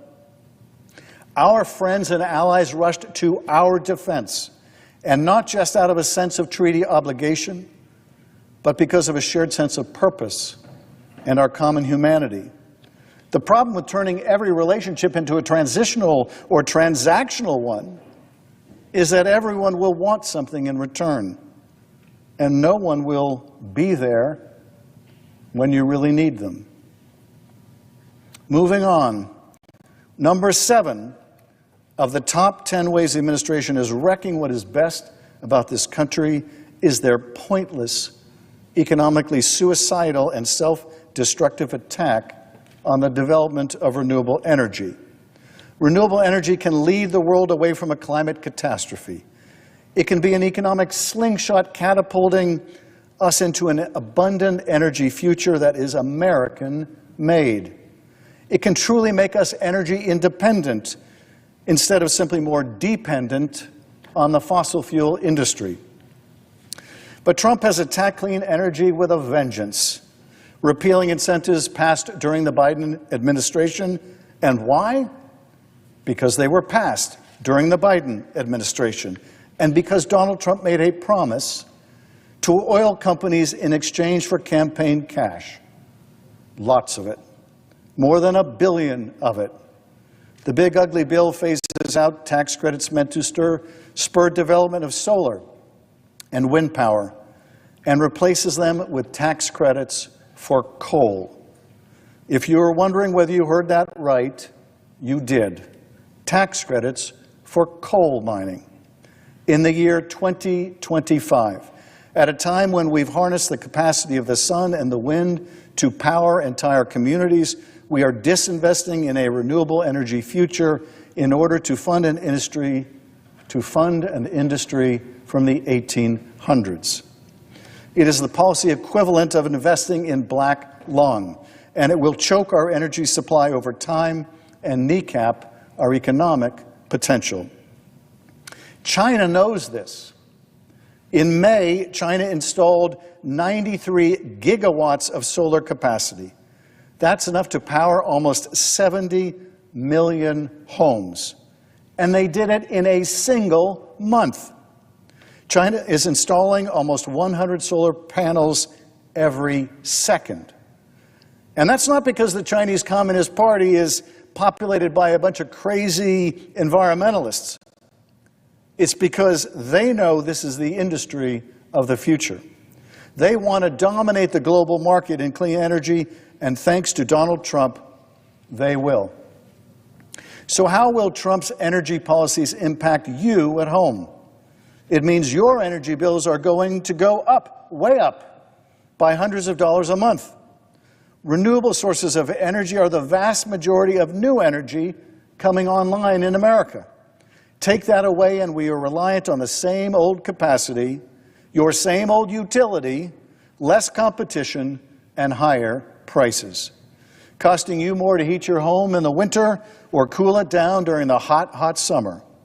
It means more families will make the impossible choice between paying their utility bills and putting food on the table. Now, earlier I talked about this administration's cuts to research universities, which brings me to number 6, the broader attack on health and science. The administration is slashing the National Institutes of Health, the nation's premier medical research agency. They have cut NIH by almost half. Almost half. Now, I'm no scientist, but I took enough science classes in college to know my way around a lab. And I'm certainly no economist, but I can do basic math. And I can tell you with certainty, as anyone can who looks at this, that cutting NIH in half, massively gutting research grants and positions, will lead to the cancellation of clinical trials and new treatments, and to Americans needlessly suffering from any number of illnesses and disease. It will mean scaling back research efforts on everything from cancer to Alzheimer's to HIV/AIDS, destroying years or decades of research in any number of fields that might have been weeks or months away from a breakthrough. That hurts everyone. There isn't a senator in this body who hasn't been visited by families with sick children or sick parents or constituents who are ill themselves. Constituents who have pleaded with us that we increase funding for NIH, who have put a human face on the hope that they or their loved ones might be saved. Saved if only we invest in NIH. And now we turn our back on them. And for what? For what? At number 5, of the top 10 ways the administration is wrecking the country, we have the massive DOGE cuts to the federal workforce and federal agencies everywhere. Elon Musk and his lot of unqualified, unvetted, unrestrained tech bros have taken a chainsaw to any number of federal grants, federal contracts, federal departments, and federal jobs without the slightest understanding of the human consequences. Musk may have held himself harmless during these massive cuts. He managed to use his position in the administration to expand his billions in government contracts at Starlink. But everyone else was made to suffer. Now that he is gone, the wrecking crew continues its work. DOGE accidentally cut nuclear safety staff, then had to rush and try to rehire them. They cut specialists in bird flu, and then they had to try to rush and rehire them. Remember those coal tax credits I mentioned earlier? Well, they're cutting mine safety efforts, making dangerous work even more so. They doged USAID and diminished our soft power around the world. They are dismantling the Department of Education and selling off our children's education piece by piece. And they would cut NASA in half. There is no more high-profile example of America's scientific and technological prowess than our space program. And sadly, there is no better example of its deliberate forfeiture. In my lifetime alone, our space program was the first to plant a flag on the moon. We launched the first solar probe. We took the first photos and landed the first rover on Mars. We are sending more humans into orbit than ever and on track to land the first human on Mars. We did those things not because they were easy. No, we did those things, as President Kennedy once said, because they are hard. Because space exploration can teach us things about our life on Earth that propel innovation here at home, innovation that allows us to travel faster, live longer, and live better.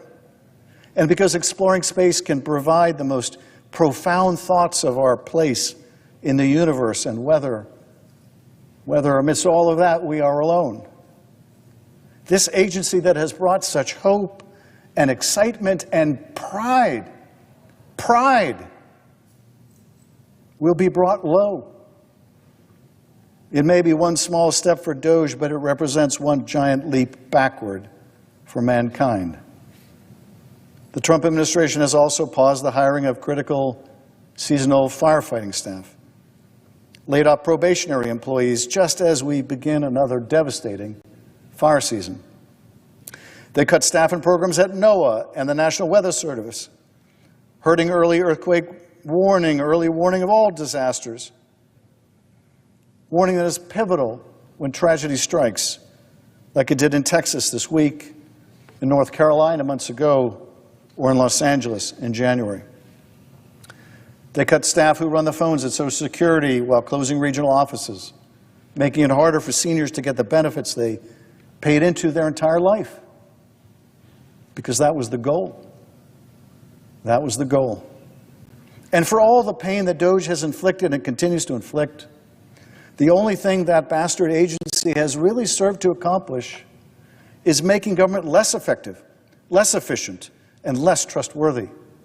Because more than anything else, the DOGE bloodletting has killed the trust of countless Americans. Trust that the federal jobs and programs they relied upon would continue. Trust that they might be paid less than private sector workers to do the work they love, to unravel new mysteries in space, in the oceans, in our bodies, in ourselves, but that they could rely upon the government as an employer, that they could be insulated from political and partisan considerations, that they would not become some ideological arm of the president or his party or its collateral damage.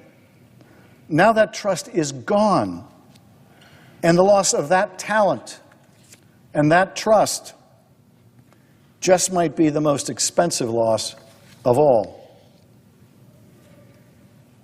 Now, number 4. At number 4 of the top 10 ways in which the administration is wrecking our country and our economy, tariffs.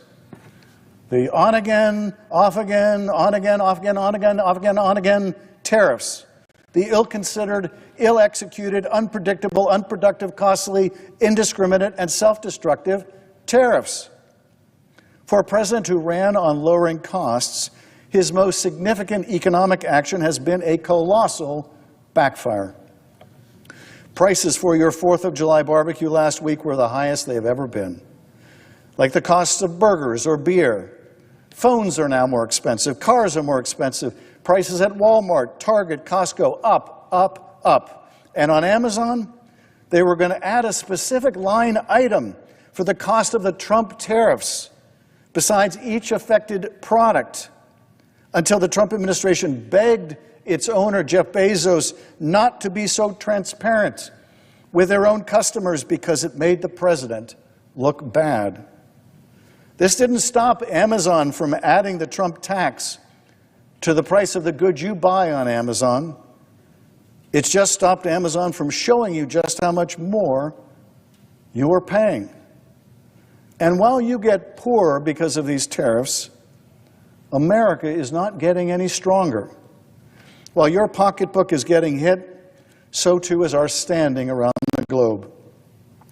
After all, these chaotic tariffs give our trading partners all too accurate an impression that we are unpredictable, that we are unstable, that America, with all its power, is unreliable. So those trading partners are flocking elsewhere. They go to China or to India or elsewhere. The fact is, we have so alienated even our closest friends and allies that some countries like Canada have gone beyond reciprocal tariffs to a downright boycott of American goods, devastating American farmers, small businesses, and consumers alike. The art of the deal, indeed. Which takes us to number 3, and this administration's attack on our health care. When the Senate passed Trump's big ugly bill last week, 50 of our colleagues put their stamp on a budget that will devastate Medicaid. That will mean hospitals and clinics close. That millions of Americans will lose access to life-saving care. That will mean people get their care denied. That will mean the long, hard fight against opioids will be set back by cuts to substance abuse treatment. After promising that Medicaid would not be touched, that our health care would not be harmed, they cut it by $1 trillion. Trillion with a T, to fund tax cuts for wealthy people by the trillions. And when your hospital closes because it loses millions of Medicaid dollars, it won't matter whether you were personally on Medicaid. Your hospital will be gone. You and everyone else will have to drive farther to find an emergency room, to have a baby, to get dialysis, or to be treated for a stroke. The quality of your care will decline. Your access to care will diminish, especially reproductive care, but every kind of care. Most of us will pay more, a lot more, for the care we receive. But some will go without care altogether. In the richest nation on earth, we will move farther away from universal quality care to a period of even greater scarcity, even shorter lifespans, even lesser quality of life. And again, for what? More tax cuts for wealthy people who don't need them and who already have all the care that they need? Now we have reached number 2.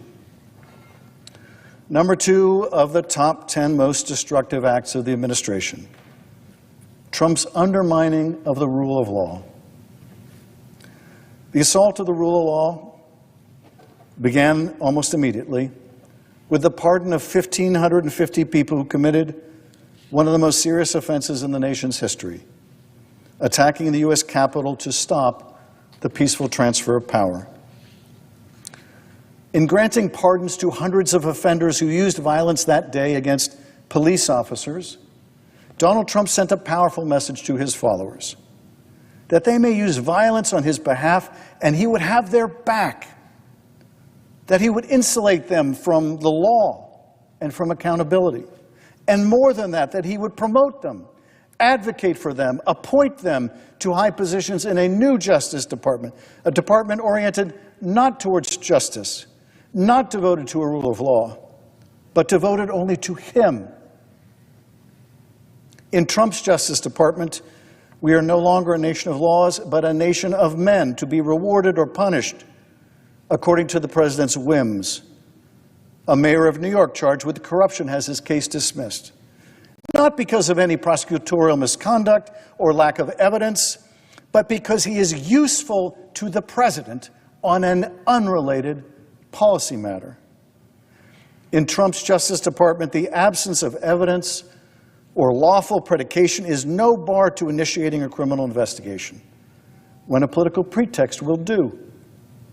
He is using the department as both sword and shield, a sword to pursue his enemies and a shield to protect his friends, and to protect no one more than himself. A president given immunity by Supreme Court justices he appointed, acting like a convicted felon because he is a convicted felon, now engaging in the most blatant graft and corruption, accepting gifts and gratuities, airplanes and commissions in the hundreds of millions, in the billions, and without any fear of investigation, let alone prosecution. The inspector generals are gone. The watchdogs are gone. Only the dogs are left to feed on the carrion that was the rule of law. When courts try to restrain the Trump administration's illegality, his departments ignore their orders. We saw it with the Alien Enemies Act. We see it with the unlawful impoundment of FEMA funds, with the lawless withholding of state funding, with attacks on foreign assistance appropriated by Congress, with racial profiling and illegal renditions to foreign prisons without due process, or frankly, any kind of process. Which brings us to number one. The number one way in which Donald Trump and his administration are wrecking this country, and that is by destroying the very idea of America. Our nation was formed as an improbable experiment, an experiment based on the unproven idea that people possessed sufficient virtue to be self-governing, that we did not need to be ruled by a tyrant. From that humble and daring beginning, the idea grew that a country so constituted, so organized, could not only rule itself, but could attract the best and the brightest, the most industrious of souls from all over the earth and make them Americans. That there would be no caste system in America, that here anyone with the drive, the talent, and the intellect could prosper.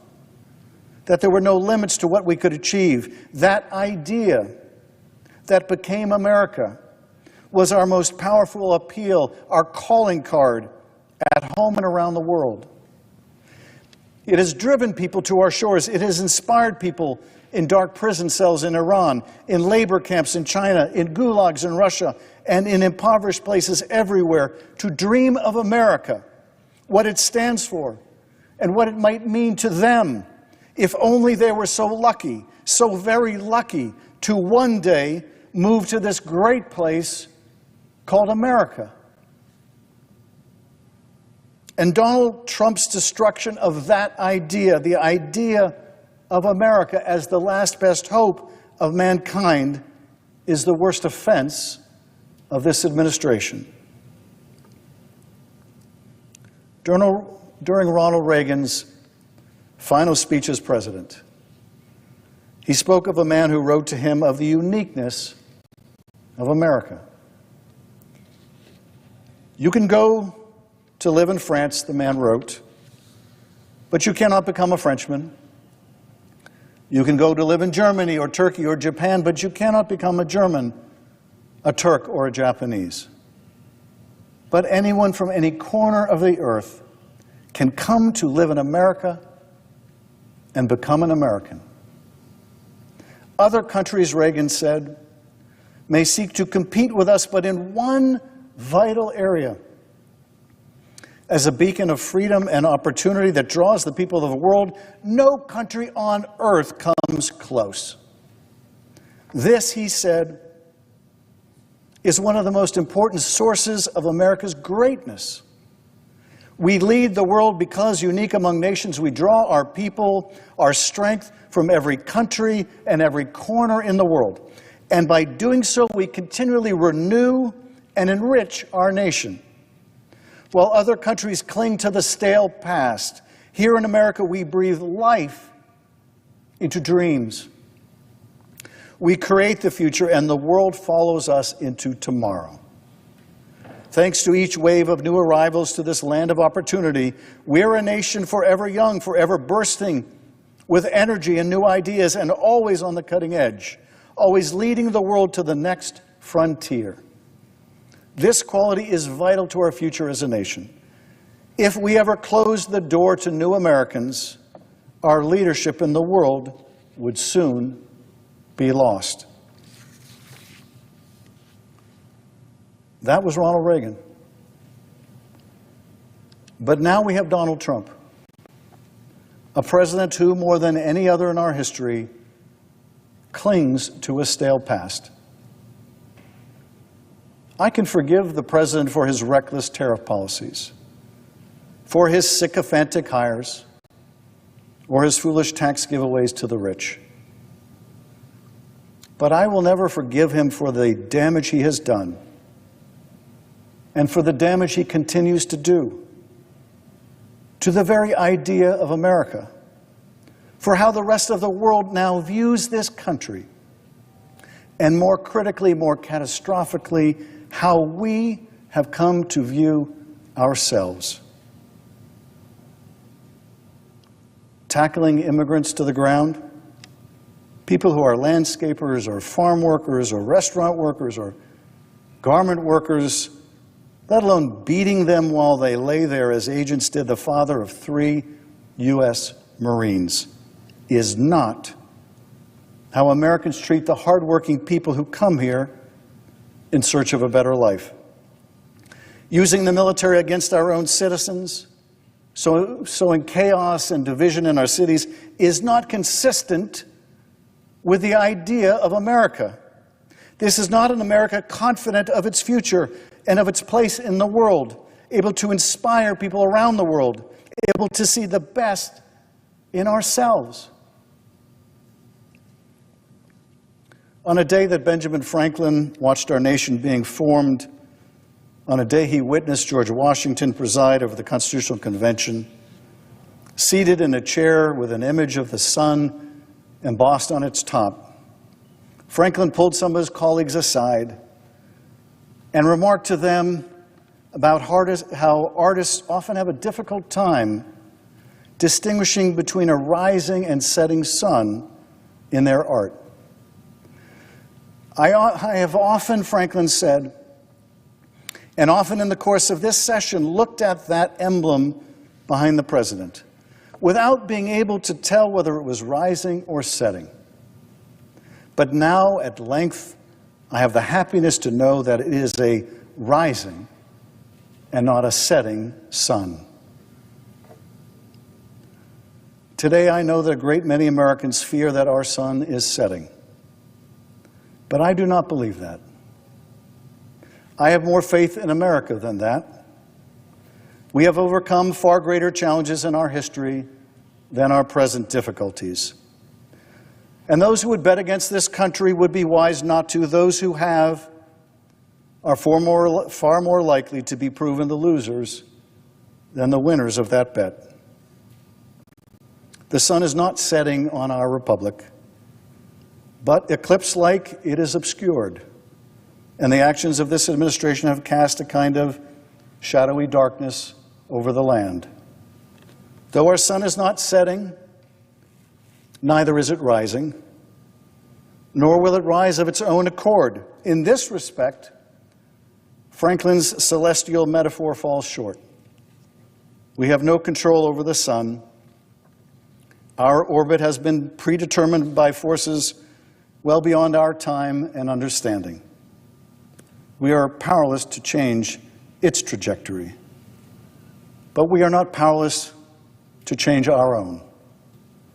We are not powerless to save our country, to remember who we are, to once again capture the imagination, the hopes, and aspirations of a weary mankind. Our sun, America's sun, will rise again and shine brightly unto ourselves and to all nations. But it will take all of us working together and well into the future to make it so.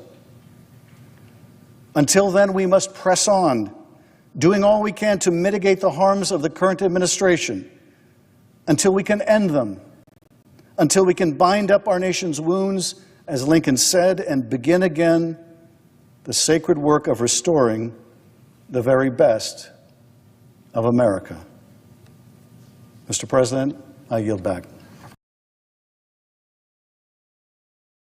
Mr. President, ladies and gentlemen, history is more than the path left by the past. It influences the present and can shape the future. We meet today in Westminster Hall, a building begun 900 years ago, when the Vikings were visiting the shores of what would become the United States, even if it was Columbus who would subsequently demonstrate the politician's art of arriving late but claiming all the credit. This hall has witnessed grim trials and the sentencing to death of a king, coronation banquets, ceremonial addresses, and the coffins of those receiving the last respects of our people.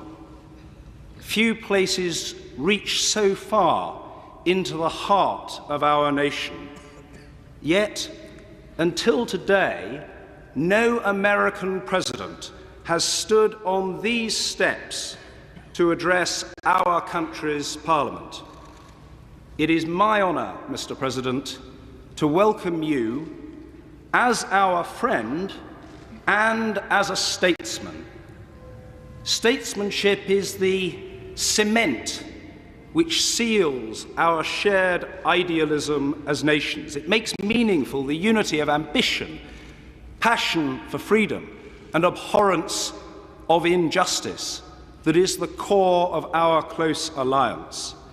It has fallen to you to tackle economic turbulence at home, to protect the health of those without wealth, and to seek that precious balance between security, which is too often threatened, and human rights, which are too often denied. History is not the burden of any one man or woman alone, but some are called to meet a special share of its challenges. It is a duty that you discharge with a dignity, determination, and distinction that are widely admired. Abraham Lincoln once observed that nearly all men can stand adversity, but if you want to test a man's character, give him power. Ladies and gentlemen, the President of the United States of America, Barack Obama.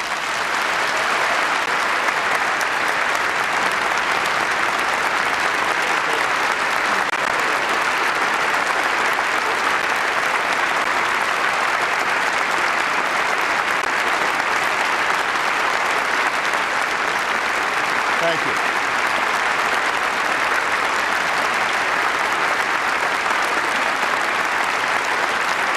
Thank you very much. Thank you.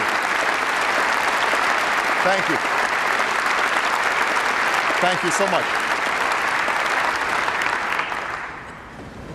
My Lord Chancellor, Mr. Speaker, Mr. Prime Minister, my lords and members of the House of Commons, I have known few greater honors than the opportunity to address the Mother of Parliaments at Westminster Hall. I am told that the last three speakers here have been the Pope, Her Majesty the Queen, and Nelson Mandela, which is either a very high bar or the beginning of a very funny joke.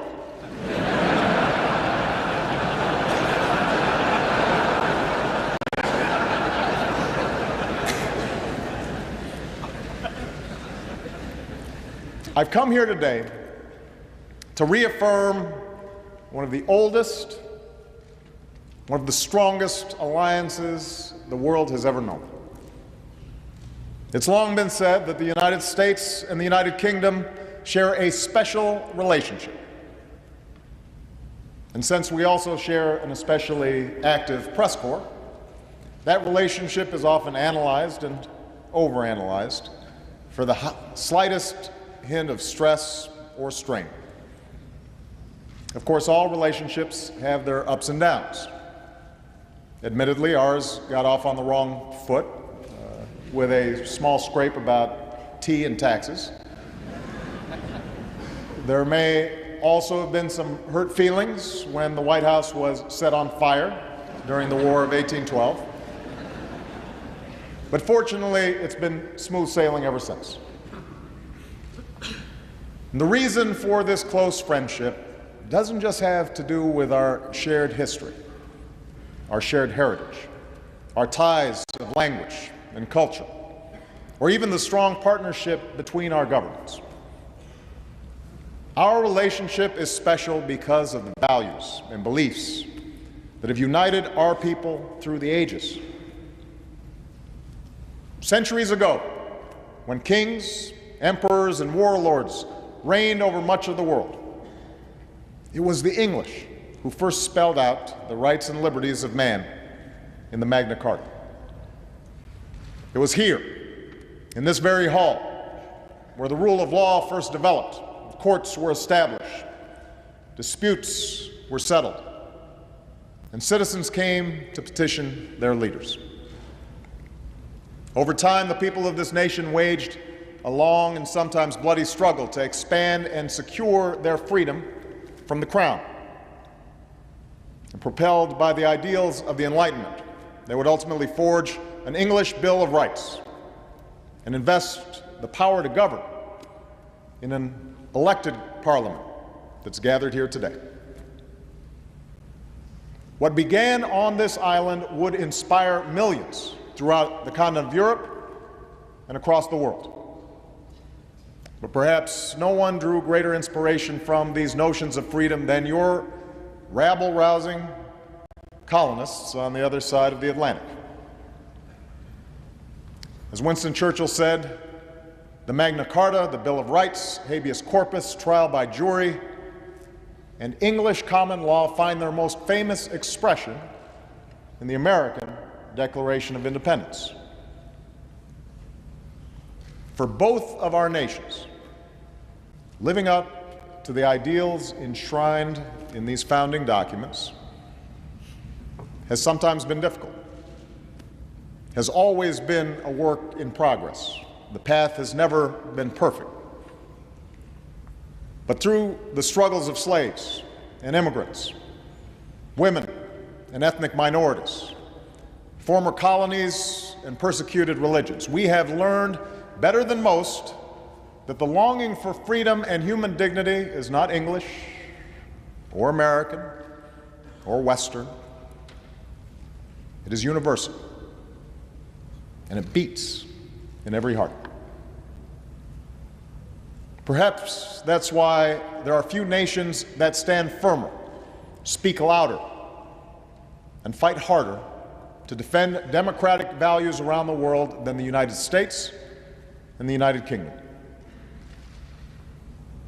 We are the allies who landed at Omaha and Gold, who sacrificed side by side to free a continent from the march of tyranny and help prosperity flourish from the ruins of war. And with the founding of NATO, a British idea, we joined a transatlantic alliance that has ensured our security for over half a century. Together with our allies, we forged a lasting peace from a Cold War.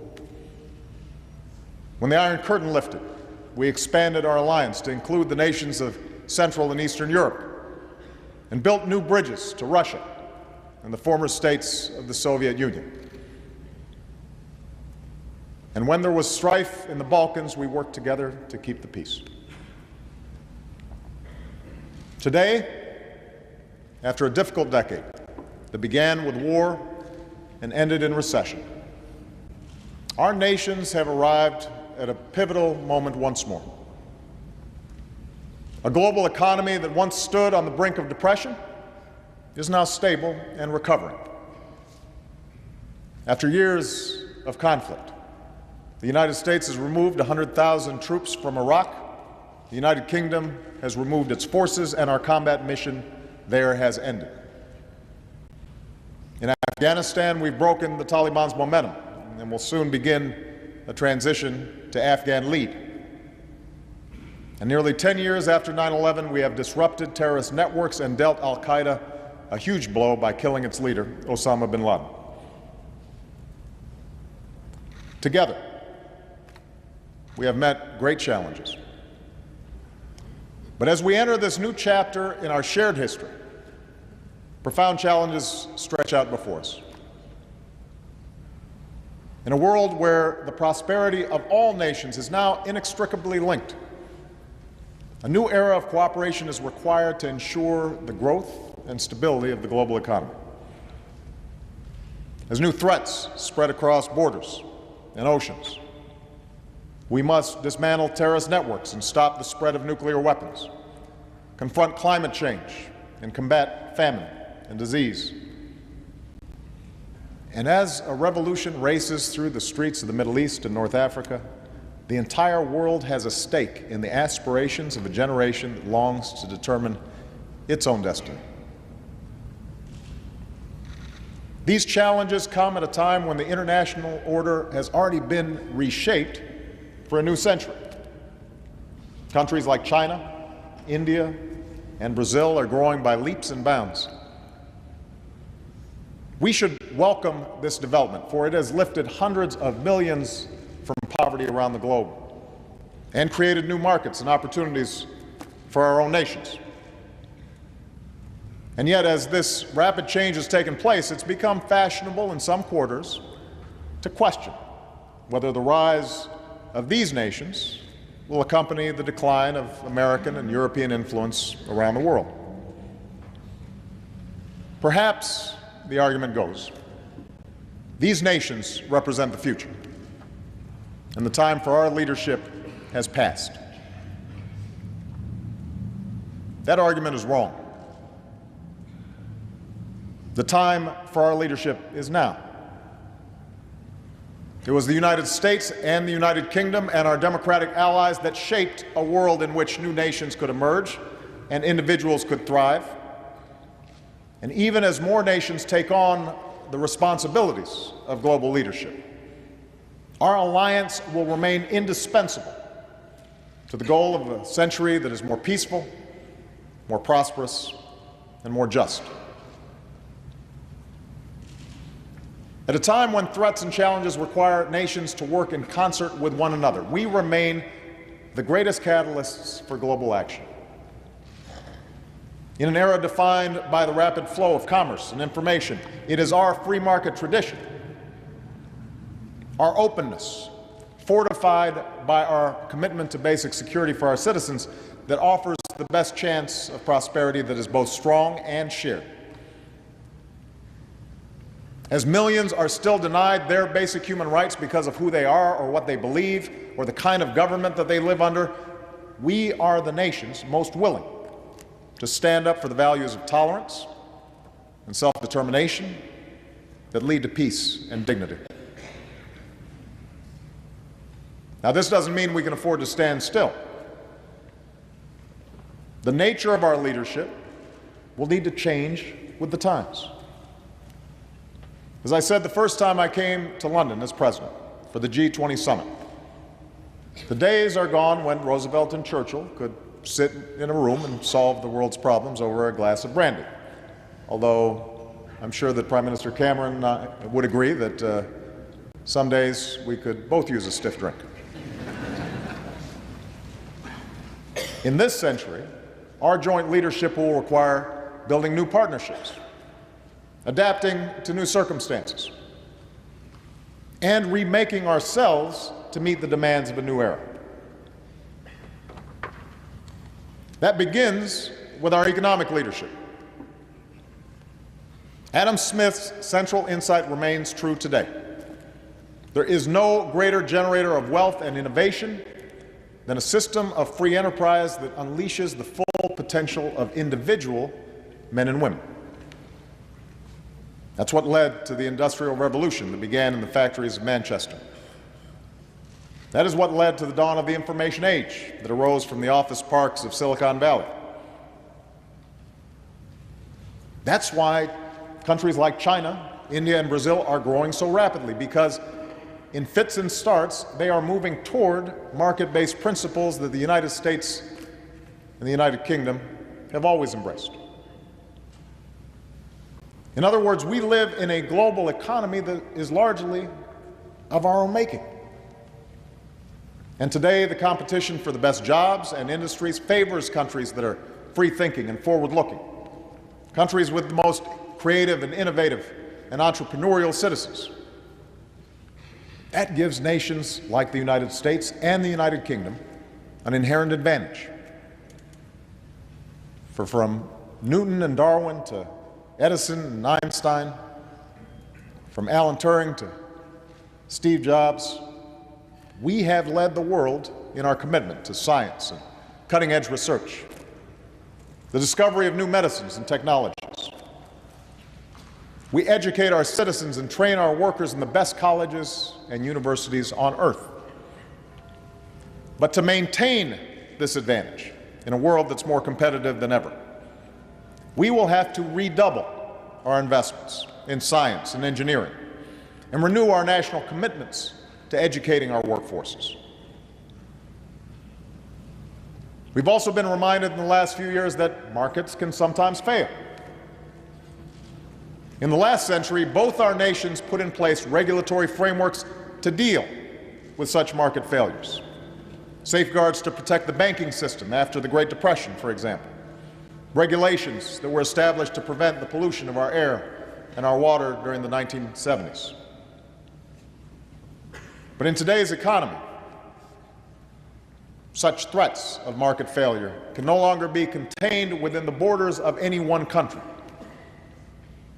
Market failures can go global and go viral and demand international responses. A financial crisis that began on Wall Street infected nearly every continent, which is why we must keep working through forums like the G20 to put in place global rules of the road to prevent future excesses and abuse. No country can hide from the dangers of carbon pollution, which is why we must build on what was achieved at Copenhagen and Cancun to leave our children a planet that is safer and cleaner. Moreover, even when the free market works as it should, both our countries recognize that no matter how responsibly we live in our lives, hard times or bad luck, a crippling illness or a layoff may strike any one of us. And so part of our common tradition has expressed itself in a conviction that every citizen deserves a basic measure of security. Health care if you get sick, unemployment insurance if you lose your job, a dignified retirement after a lifetime of hard work. That commitment to our citizens has also been the reason for our leadership in the world. And now, having come through a terrible recession, our challenge is to meet these obligations while ensuring that we're not consuming and hence consumed with a level of debt that could sap the strength and vitality of our economies. And that will require difficult choices, and it will require different paths for both of our countries. But we have faced such challenges before and have always been able to balance the need for fiscal responsibility with the responsibilities we have to one another. And I believe we can do this again. As we do, the successes and failures of our own past can serve as an example for emerging economies. That it's possible to grow without polluting. That lasting prosperity comes not from what a nation consumes, but from what it produces and from the investments it makes in its people and its infrastructure. Now, just as we must lead on behalf of the prosperity of our citizens, so we must safeguard their security. Our two nations know what it is to confront evil in the world. Hitler's armies would not have stopped their killing had we not fought them on the beaches and on the landing grounds, in the fields and on the streets. We must never forget that there was nothing inevitable about our victory in that terrible war. It was won through the courage and character of our people.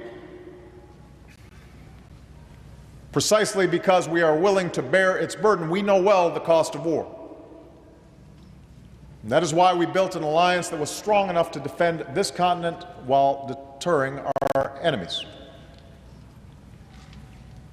At its core, NATO is rooted in the simple concept of Article 5, that no NATO nation will have to fend on its own, that allies will stand by one another, always. And for 6 decades, NATO has been the most successful alliance in human history. Today, we confront a different enemy. Terrorists have taken the lives of our citizens in New York and in London.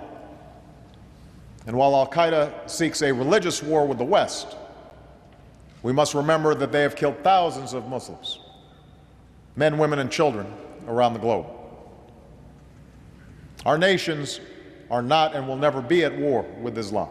Our fight is focused on defeating al-Qaeda and its extremist allies. In that effort, we will not relent, as Osama bin Laden and his followers have learned. And as we fight an enemy that respects no law of war, we will continue to hold ourselves to a higher standard by living up to the values, the rule of law, and due process that we so ardently defend. For almost a decade, Afghanistan has been a central front of these efforts. And throughout those years, you, the British people, have been a stalwart ally, along with so many others who fight by our side. Together, let us pay tribute to all of our men and women who have served and sacrificed over the last several years. For they are part of an unbroken line of heroes who have borne the heaviest burden for the freedoms that we enjoy.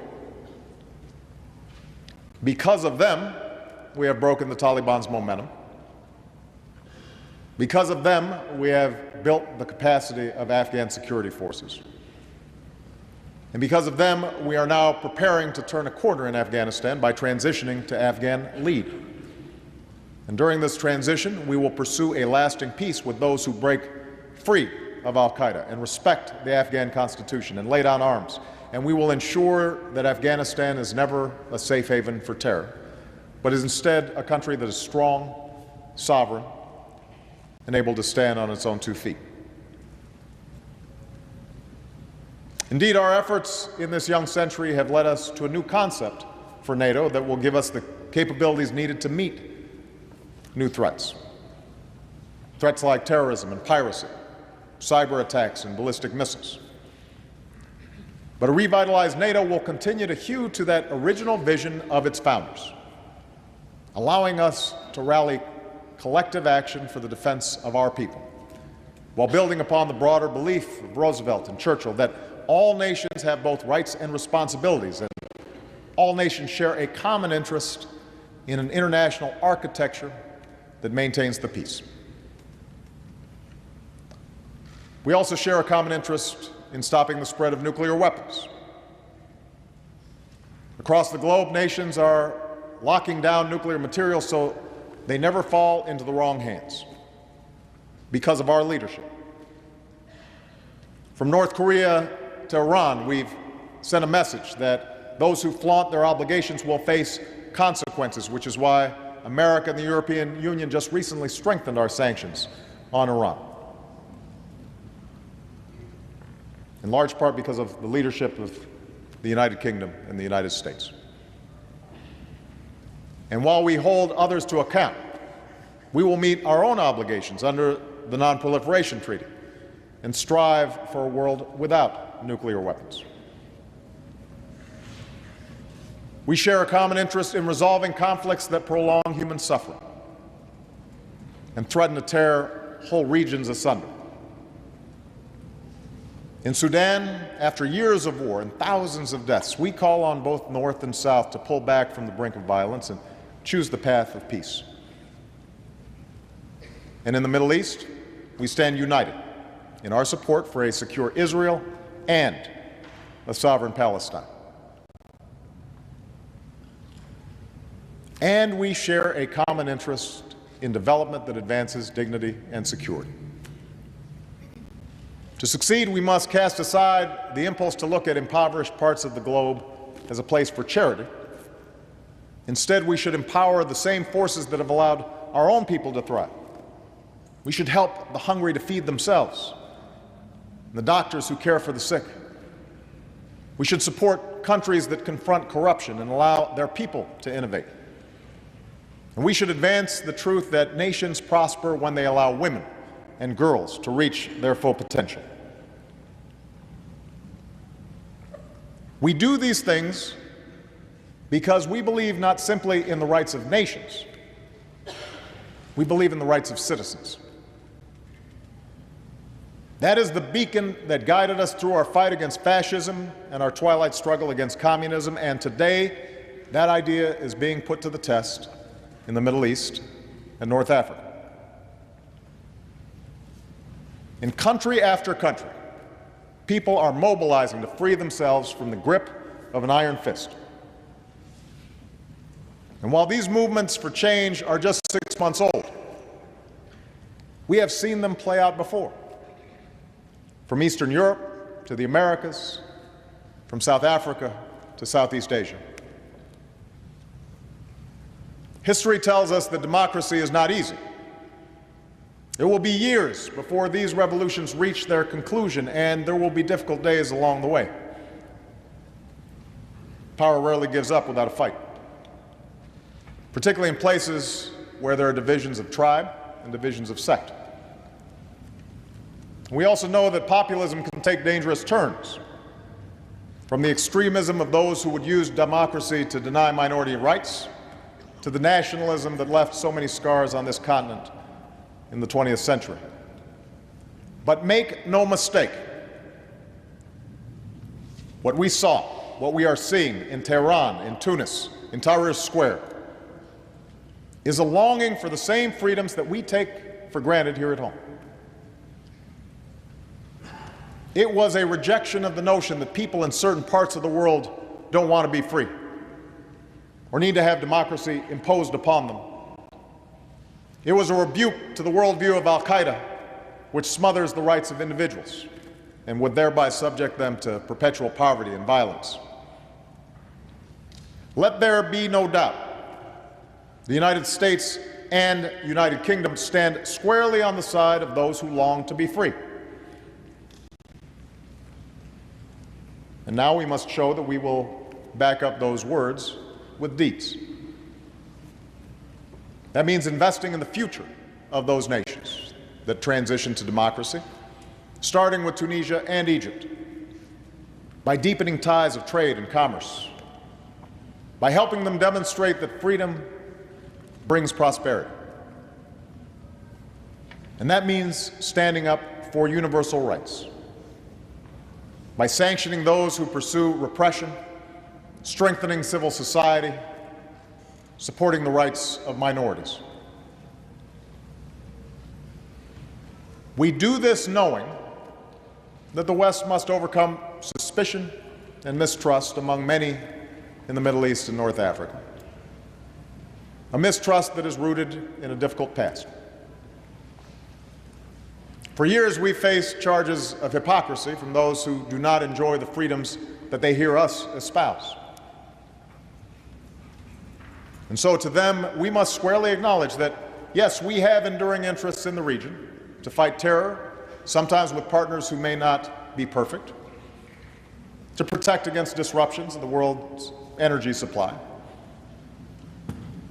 But we must also insist that we reject as false the choice between our interests and our ideals, between stability and democracy. For our idealism is rooted in the realities of history, that repression offers only the false promise of stability, that societies are more successful when their citizens are free, and that democracies are the closest allies we have. It is that truth that guides our action in Libya. It would have been easy at the outset of the crackdown in Libya to say that none of this was our business, that a nation's sovereignty is more important than the slaughter of civilians within its borders. That argument carries weight with some. But we are different. We embrace a broader responsibility. And while we cannot stop every injustice, there are circumstances that cut through our caution. When a leader is threatening to massacre his people, and the international community is calling for action. That's why we stopped a massacre in Libya. And we will not relent until the people of Libya are protected and the shadow of tyranny is lifted. We will proceed with humility and the knowledge that we cannot dictate every outcome abroad. Ultimately, freedom must be won by the people themselves, not imposed from without. But we can and must stand with those who so struggle, because we have always believed that the future of our children and grandchildren will be better if other people's children and grandchildren are more prosperous and more free. From the beaches of Normandy to the Balkans to Benghazi. That is our interests and our ideals. And if we fail to meet that responsibility, who would take our place? And what kind of world would we pass on? Our action, our leadership, is essential to the cause of human dignity. And so we must act and lead with confidence in our ideals and an abiding faith in the character of our people who sent us all here today. For there is one final quality that I believe makes the United States and the United Kingdom indispensable to this moment in history. And that is how we define ourselves as nations. Unlike most countries in the world, we do not define citizenship based on race or ethnicity. Being American or British is not about belonging to a certain group. It's about believing in a certain set of ideals. The rights of individuals, the rule of law. That is why we hold incredible diversity within our borders. That's why there are people around the world right now who believe that if they come to America, if they come to New York, if they come to London, if they work hard, they can pledge allegiance to our flag and call themselves Americans. If they come to England, they can make a new life for themselves and can sing God Save the Queen just like any other citizen. Yes, our diversity can lead to tension. And throughout our history, there have been heated debates about immigration and assimilation in both of our countries. But even as these debates can be difficult, we fundamentally recognize that our patchwork heritage is an enormous strength. That in a world which will only grow smaller and more interconnected, the example of our two nations says it is possible for people to be united by their ideals instead of divided by their differences. It is possible for hearts to change and old hatreds to pass. That it's possible for the sons and daughters of former colonies to sit here as members of this great parliament, and for the grandson of a Kenyan who served as a cook in the British Army to stand before you as President of the United States.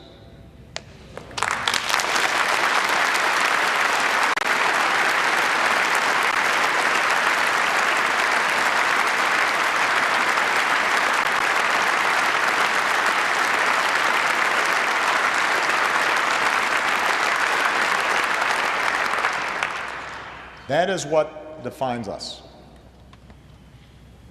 That is why the young men and women in the streets of Damascus and Cairo still reach for the rights our citizens enjoy, even if they sometimes differ with our policies. As two of the most powerful nations in the history of the world, we must always remember that the true source of our influence hasn't just been the size of our economies, or the reach of our militaries, or the land that we've claimed. It has been the values that we must never waver in defending around the world. The idea that all beings are endowed by our Creator with certain rights that cannot be denied.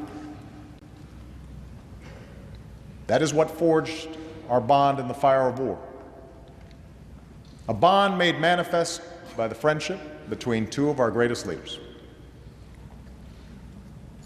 Churchill and Roosevelt had their differences. They were keen observers of each other's blind spots and shortcomings, if not always their own. And they were hard-headed about their ability to remake the world. But what joined the fates of these two men at that particular moment in history was not simply a shared interest in victory on the battlefield. It was a shared belief in the ultimate triumph of human freedom and human dignity. A conviction that we have a say in how this story ends. This conviction lives on in their people today. The challenges we face are great. The work before us is hard. But we have come through a difficult decade, and whenever the tests and trials ahead may seem too big or too many, let us turn to their example and the words that Churchill spoke on the day that Europe was freed.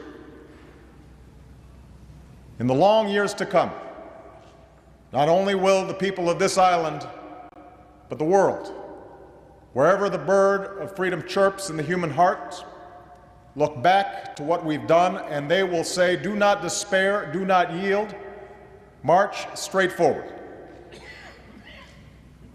With courage and purpose, with humility and with hope, with faith in the promise of tomorrow, let us march straight forward, together, enduring allies, in the cause of a world that is more peaceful, more prosperous, and more just. Thank you very much.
Mr. President, I think that response describes far more eloquently than any words of mine could do how much that very memorable and inspiring address was appreciated by everybody who heard it here today.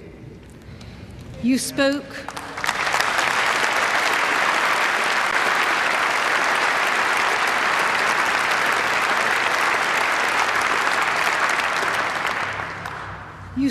with great warmth and great generosity about the British Parliament and the British people, and about the links that bind us, the values and the traditions that we share, the history that we have experienced together.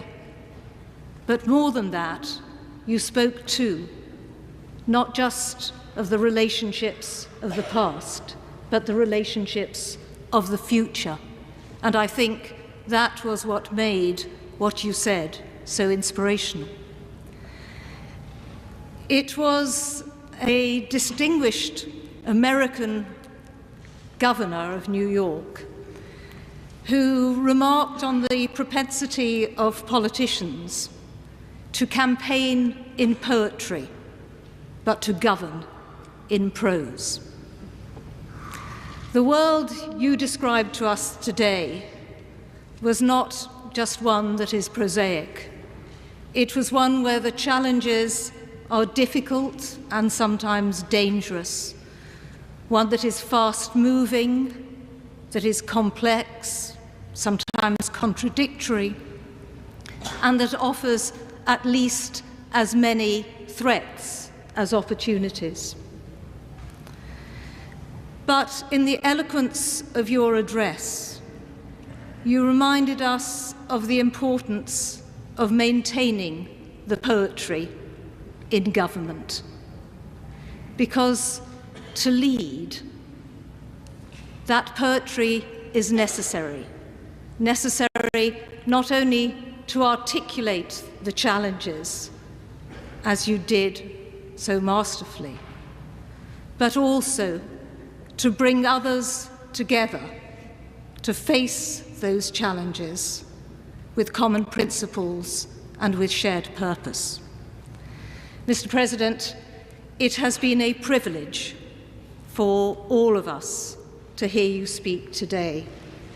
It is a privilege for me to have the responsibility of thanking you on behalf of both Houses of Parliament for coming to Westminster and to wish you and Mrs. Obama a very happy and pleasant rest of your stay in the United Kingdom. Thank you so much.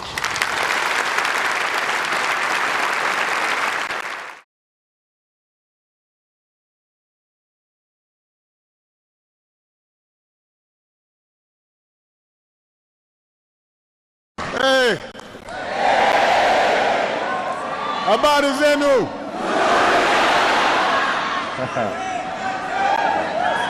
Wa Kenya, Impio. It is great to be back in Kenya. Thank you so much for this extraordinary welcome. I know it took a few years, but as president, I try to keep my promises. And I said I was going to come, and I'm here. So, and everybody, go ahead and have a seat. I'm going to be talking for a while. Relax. I want to thank my sister Alma for a wonderful introduction. I'm so glad that she could be with us here today, and it was, as she said, it was Alma who first guided me through Kenya almost 30 years ago. To President Kenyatta, I want to thank you once again for the hospitality that you've shown me, for our work together on this visit, and for being here today. It's a great honor. I am proud to be the first American president to come to Kenya.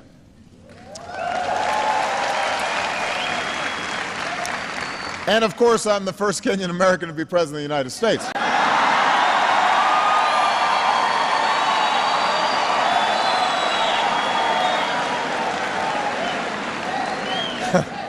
That goes without saying. I love you back. I do. But as Alma was saying, the first time I came to Kenya, things were a little different. When I arrived at Kenyatta Airport, the airline had lost my bags. That doesn't happen on Air Force One. They always have my luggage on Air Force One. As she said, Alma picked me up in an old Volkswagen Beetle.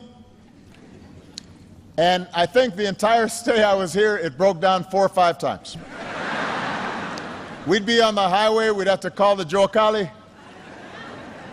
He'd bring his tools. We'd be sitting there waiting. And I slept on a cot in her apartment. Instead of eating at fancy banquets with the president, we were drinking tea and eating ugali, and sukuma wiki, and so there wasn't a lot of luxury. Sometimes the lights would go out. They still do, is that what someone said?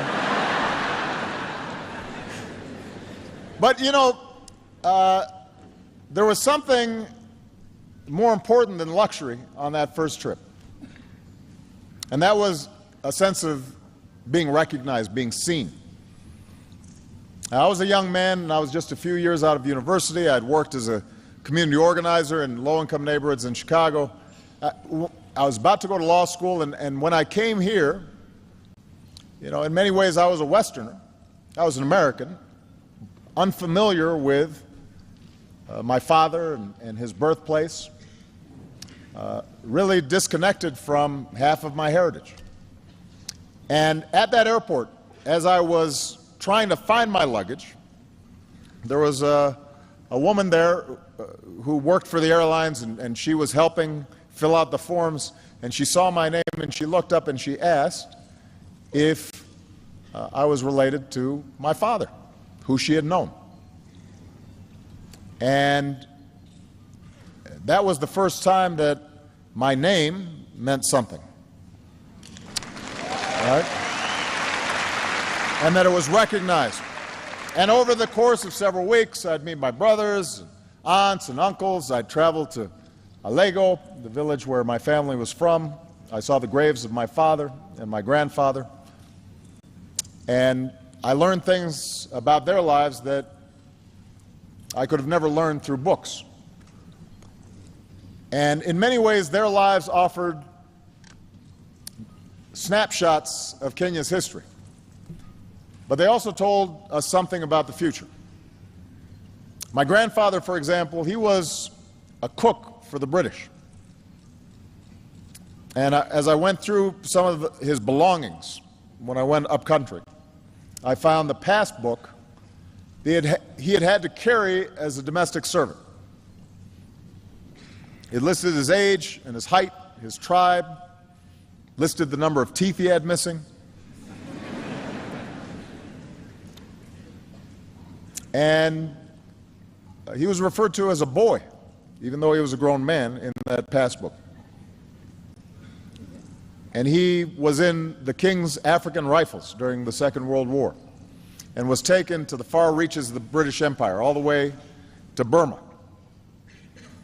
And back home, after the war, he was eventually detained for a time because he was linked to a group that opposed British rule. And eventually he was released. He forged a home for himself and his family. He earned the respect of his village, lived a life of dignity, although he had a well-earned reputation for being so strict that everybody was scared of him. And he became estranged from part of his family. So that was his story. And then my father came of age as Kenyans were pursuing independence. And he was proud to be a part of that liberation generation. And next to my grandfather's papers, I found letters that he had written to 30 American universities asking for a chance to pursue his dream and get a scholarship. And ultimately, one university gave him that chance, the University of Hawaii. And he would go on to get an education and then return home. And here, at first, he found success as an economist and worked with the government, but ultimately he found disappointment in part because he couldn't reconcile the ideas that he had for his young country with the hard realities that had confronted him. And I think sometimes about what these stories tell us, what the history and the past tell us about the future. And they show us the enormous barriers to progress that so many Kenyans faced just 1 or 2 generations ago. This is a young country. We were talking last night at dinner. The president's father was the first president. We're only a generation removed. And the daily limitations and sometimes humiliations of colonialism, that's recent history. The corruption and cronyism and tribalism that sometimes confront young nations, that's recent history. But what these stories also tell us is an arc of progress. From foreign rule to independence, from isolation to education and engagement with a wider world. It speaks of incredible progress. So we have to know the history of Kenya, just as we Americans have to know our American history. All people have to understand where they come from. But we also have to remember why these lessons are important. We know our history so that we can learn from it. We learn our history because we understand the sacrifices that were made before, so that when we make sacrifices, we understand we're doing it on behalf of future generations. There's a proverb that says, "We have not inherited this land from our forebears, we have borrowed it from our children." In other words, we study the past so it can guide us into the future and inspire us to do better. And when it comes to the people of Kenya, particularly the youth, I believe there is no limit to what you can achieve. A young, ambitious Kenyan today should not have to do what my grandfather did and serve a foreign master. You don't need to do what my father did and leave your home in order to get a good education and access to opportunity. Because of Kenya's progress, because of your potential, you can build your future right here, right now.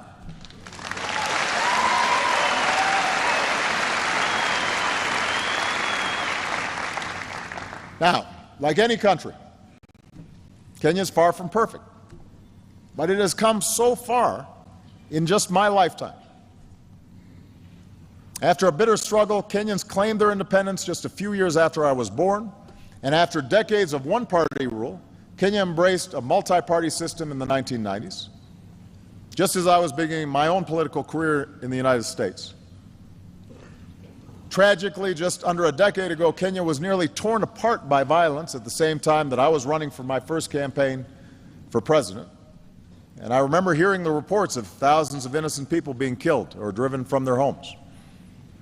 And from a distance, it seemed like the Kenya that I knew, a Kenya that was able to reach beyond ethnic and tribal lines, that it might split apart across those lines of tribe and ethnicity.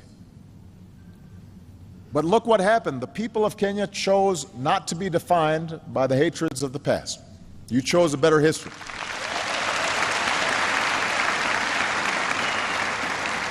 The voices of ordinary people and political leaders and civil society did not eliminate all these divisions, but you addressed the divisions and differences peacefully. And a new constitution was put in place declaring that every person has inherent dignity and the right to have that dignity respected and protected. A competitive election went forward, not without problems, but without the violence that so many had feared. In other words, Kenyans chose to stay together. You chose the path of Harambee. And in part because of this political stability, Kenya's economy is also emerging. And the entrepreneurial spirit that people rely on to survive in the streets of Kibera can now be seen in new businesses across the country, from the city square to the smallest villages. M-Pesa is changing the way people use money. New investment is making Kenya a hub for regional trade. When I came here as a U.S. Senator, I pointed out that South Korea's economy was the same as Kenya's when I was born, and then was 40 times larger than Kenya's. Think about that. Started at the same place. South Korea had gone here and Kenya was here. But today that gap has been cut in half, just in the last decade, which means Kenya is making progress. And meanwhile, Kenya continues to carve out a distinct place in the community of nations as a source of peacekeepers for places torn apart by conflict, a host for refugees driven from their homes, a leader for conservation, following the footprints of Wangari Maathai.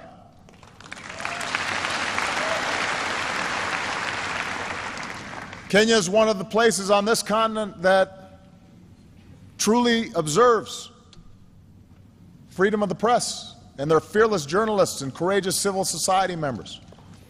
And in the United States, we see the legacy of Kip Keino every time a Kenyan wins one of our marathons.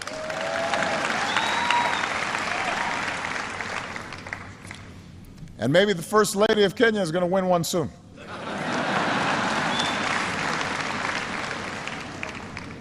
I told the President he has to start running with his wife.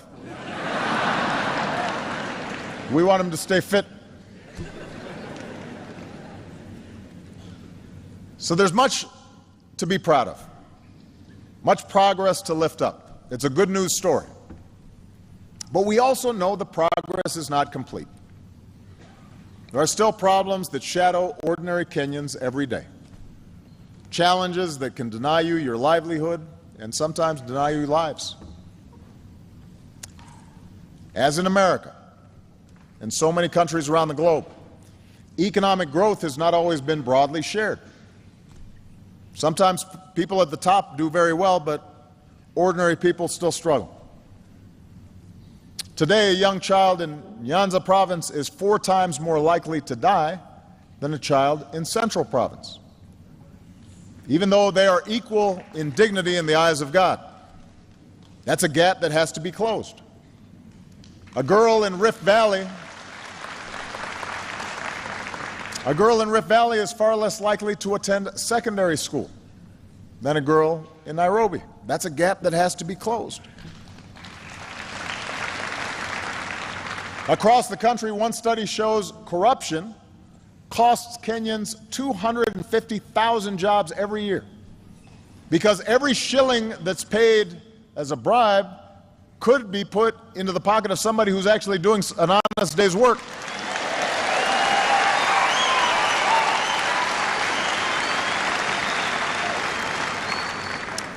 And despite the hard-earned political progress that I spoke of,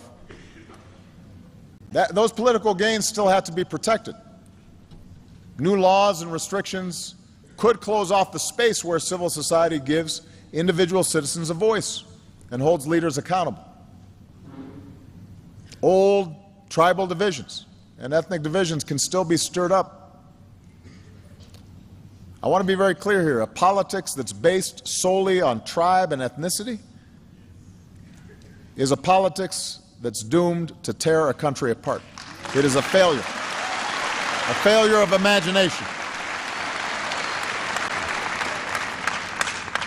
Of course, here in Kenya, we also know the specter of terrorism has touched far too many lives, and we remember the Americans and Kenyans who died side by side in the attack on our embassy in the 90s. We remember the innocent Kenyans who were taken from us at Westgate Mall. We weep for the nearly 150 people slaughtered at Garissa, including so many students who had such a bright future before them. We honor the memory of so many other innocent Kenyans whose lives have been lost in this struggle. So Kenya is at a crossroads, a moment filled with peril, but also enormous promise. And with the rest of my time here today, I'd like to talk about how you can seize the moment, how you can make sure we leave behind a world that's better, a world that we've borrowed from our children. When I first came to Sub-Saharan Africa as president, I made clear my strong belief that the future of Africa is up to Africans.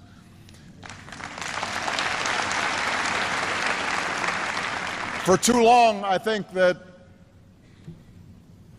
many looked to the outside for salvation and focused on somebody else being at fault for the problems of the continent. And as my sister said, ultimately, we are each responsible for our own destiny. And I'm here as president of a country that sees Kenya as an important partner. I'm here as a friend who wants Kenya to succeed.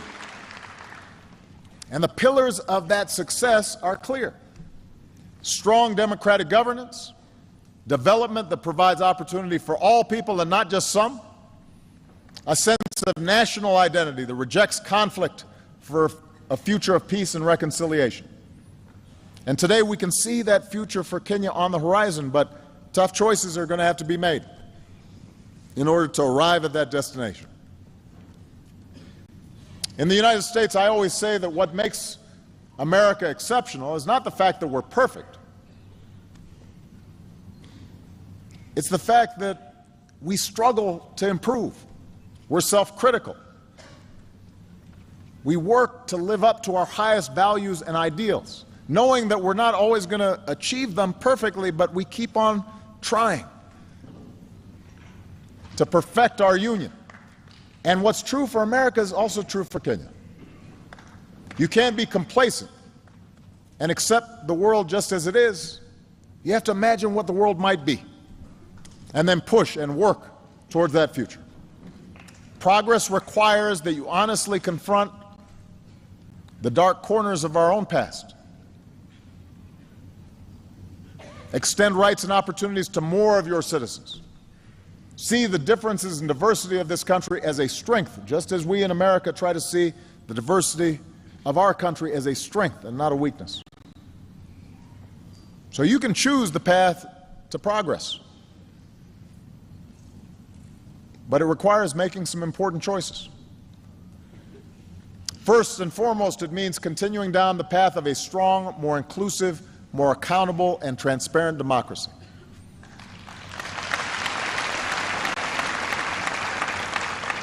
You know, democracy begins with a peacefully elected government. It begins with elections, but it doesn't stop with elections.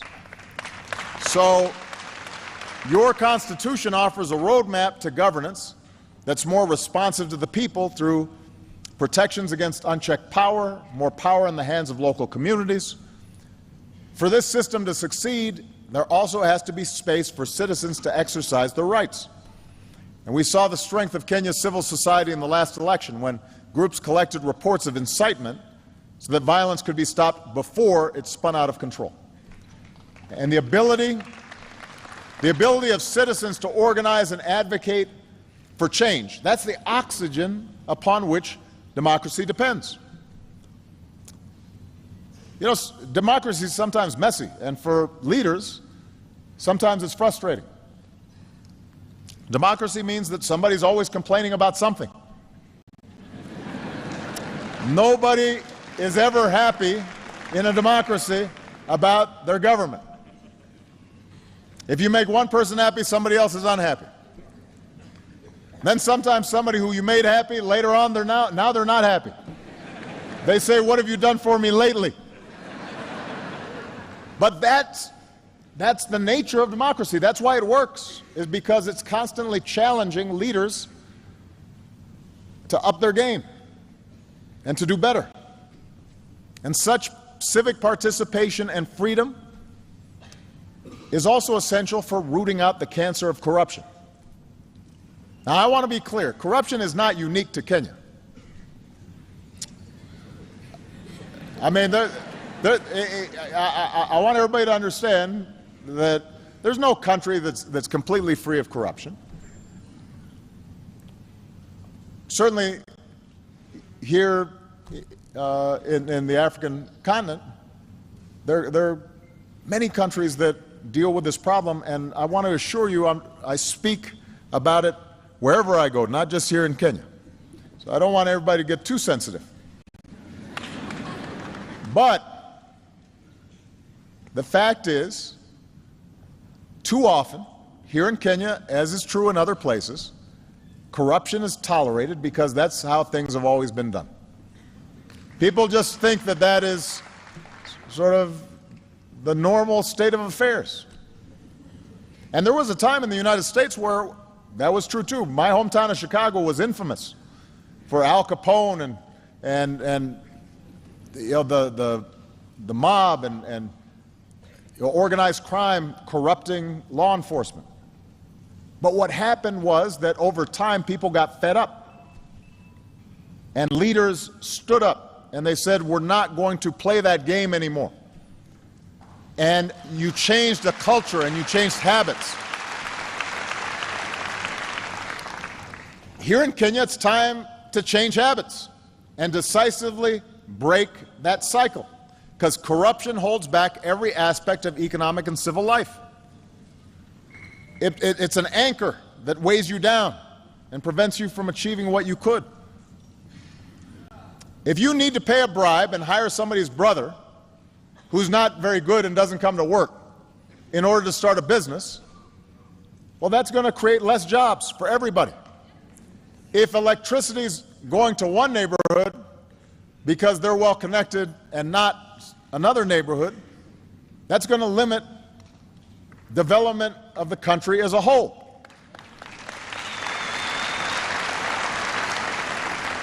If someone in public office is taking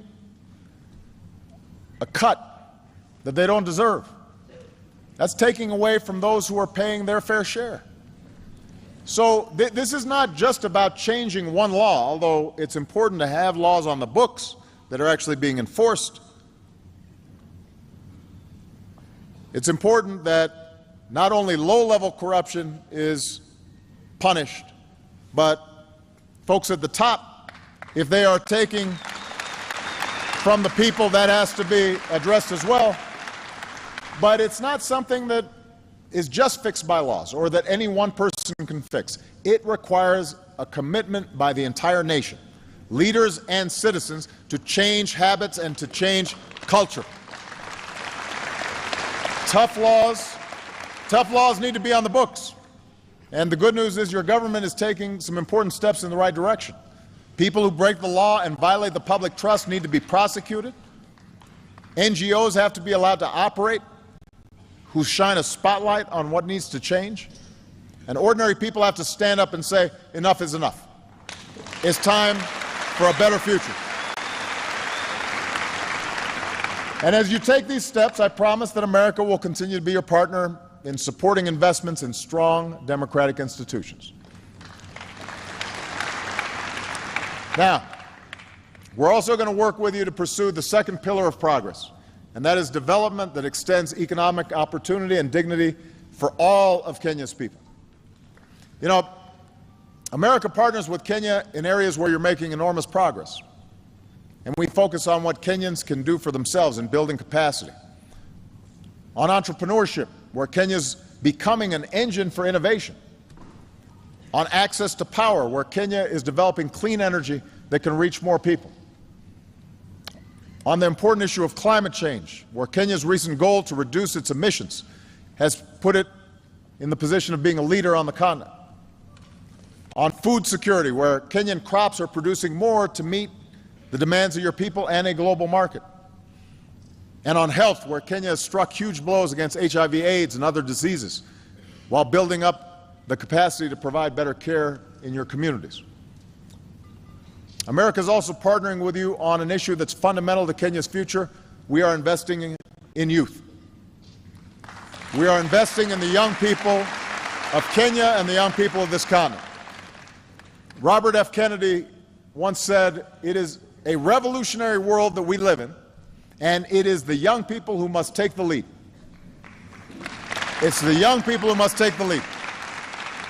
So through our Young African Leaders Initiative, we are empowering and connecting young people.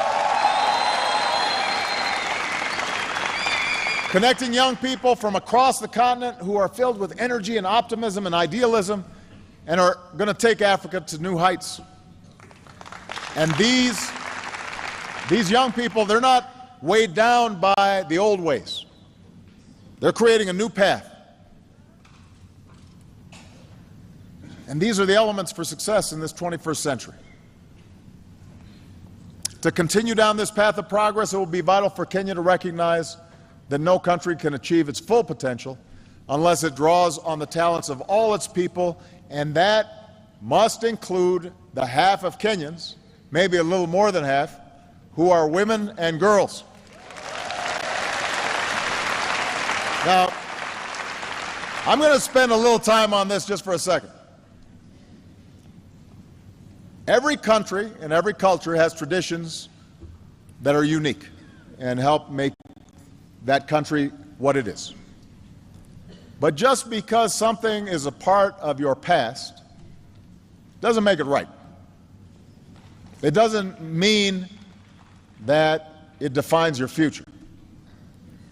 You know, look at us in the United States. Recently, we've been having a debate about the Confederate flag.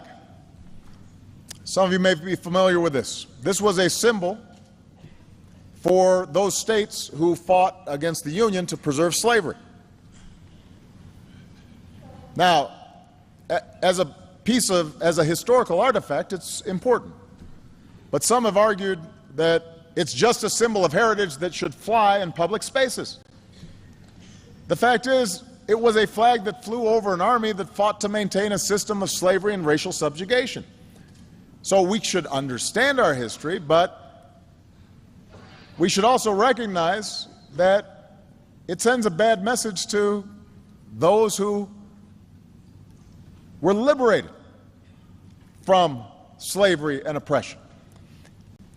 And in part because of unspeakable tragedy that took place recently, where a young man who was a fan of the Confederate flag and racial superiority shot helpless people in a church, more and more Americans of all races are realizing now that that flag should come down.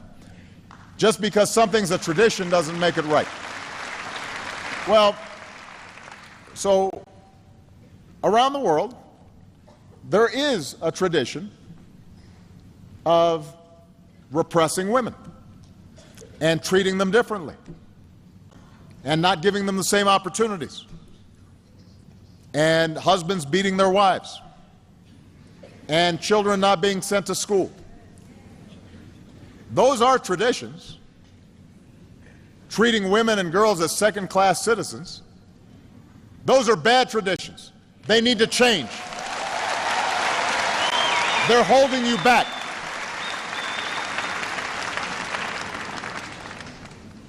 Treating women as second-class citizens is a bad tradition. It holds you back. There's no excuse for sexual assault or domestic violence. There's no reason that young girls should suffer genital mutilation. There's no place in civilized society for the early or forced marriage of children. These traditions may date back centuries. They have no place in the 21st century.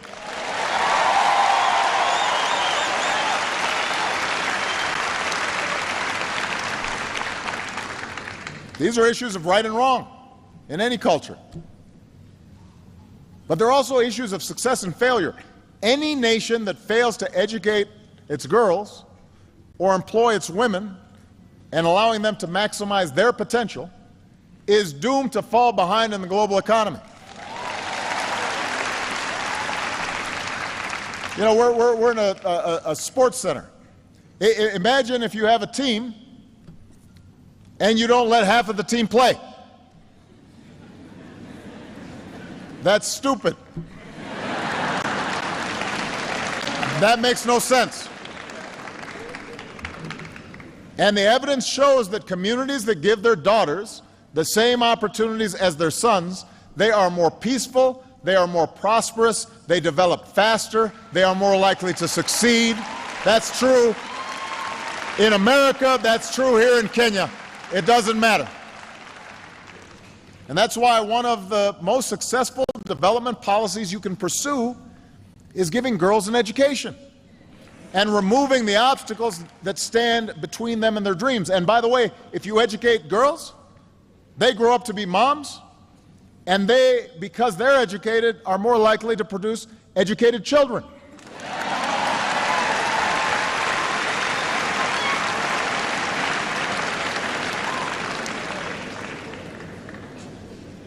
So,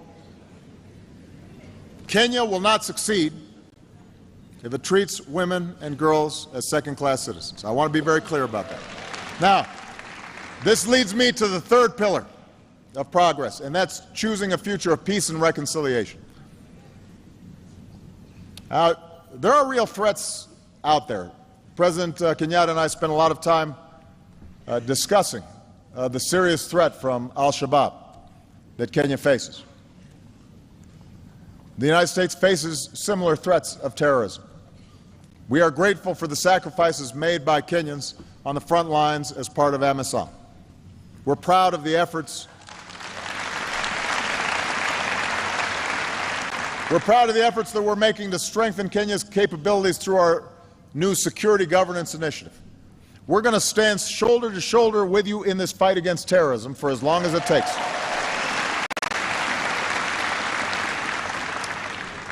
But as I mentioned yesterday, it is important to remember that violent extremists want us to turn against one another. That's what terrorists typically try to exploit. They know that they are a small minority. They know that they can't win conventionally. So what they try to do is target societies where they can exploit divisions. That's what happens in Iraq. That's what happens around the world.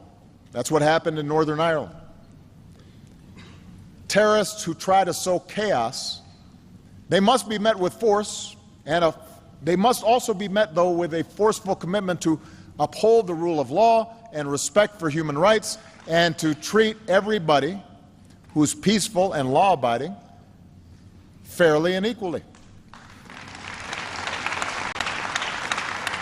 Extremists who prey on distrust must be defeated by communities who stand together and stand for something different. And the most important example here is that the United States and Kenya both have Muslim minorities, but those minorities make enormous contributions to our countries. These are our brothers, they are our sisters, and so in both our countries we have to reject calls that allow us to be divided. This is true for any diverse society. And Kenya is rich with diversity, with many dozens of tribes and ethnicities and languages and religious groups. And time and again, just as we've seen the dangers of religious or ethnic violence, we've seen that Kenya is stronger when Kenyans stand united with a sense of national identity. That was the case on December 12, 1963, when cities and villages across this country celebrated the birth of a nation. It was true in 2010, when Kenya replaced the anarchy of ethnic violence with the order of a new constitution. So we can all appreciate our own identities, our bloodlines, our beliefs, our backgrounds. That tapestry is what makes us who we are. But the history of Africa, which is both the cradle of human progress and a crucible of conflict, shows us that when we define ourselves narrowly, in opposition to somebody just because they're of a different tribe or race or religion, and we ignore who's a good person or a bad person, are they working hard or not, are they honest or not, are they peaceful or violent, when we start making distinctions solely based on status and not what people do, then we're taking a wrong path, and we inevitably suffer in the end. This is why Martin Luther King called on people to be judged not by the color of their skin, but the content of their character. And in the same way, people should not be judged by their last name or their religious faith, but by their content of their character and how they behave. Are they good citizens? Are they good people? In the United States, we embrace the motto, E pluribus unum. In Latin, that means out of many, one. In Kenya, Harambee, we are in this together. Whatever the challenge, you will be stronger if you face it not as Christians or Muslims, Maasai, Kikuyu, Luo, any other tribe, but as Kenyans. And ultimately, that unity is the source of strength that will empower you to seize this moment of promise. That's what will help you root out corruption. That's what will strengthen democratic institutions. That's what will help you combat inequality. That's what will help you extend opportunity and educate youth and face down threats. and embrace reconciliation. So I want to say, particularly to the young people here today, Kenya is on the move. Africa is on the move. You are poised to play a bigger role in this world as the shadows of the past are replaced by the light that you offer an increasingly interconnected world. And in the light of this new day, we have to learn to see ourselves in one another. We have to see that we are connected. Our fates are bound together. Because in the end, we're all part of one tribe, the human tribe.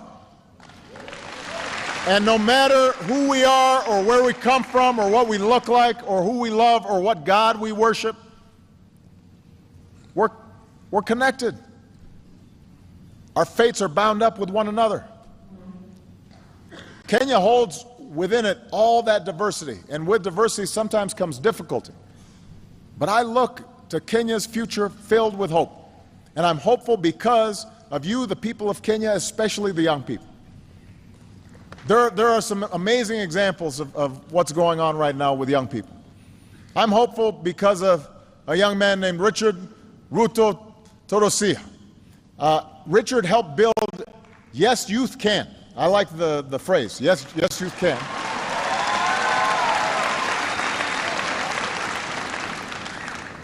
It became one of the most prominent civil society organizations in Kenya with over 1 million members. And after the violence of 2007, 2008, Yes, Youth Can stood up to incitement, helped bring opportunity to young people in places that were scarred by conflict. That's the kind of young leadership that we need. I'm hopeful because of a young woman named Josephine Kulea. So Josephine founded Samburu Girls Foundation, and she's already helped to rescue over 1,000 girls from abuse and forced marriage and helped place them in schools.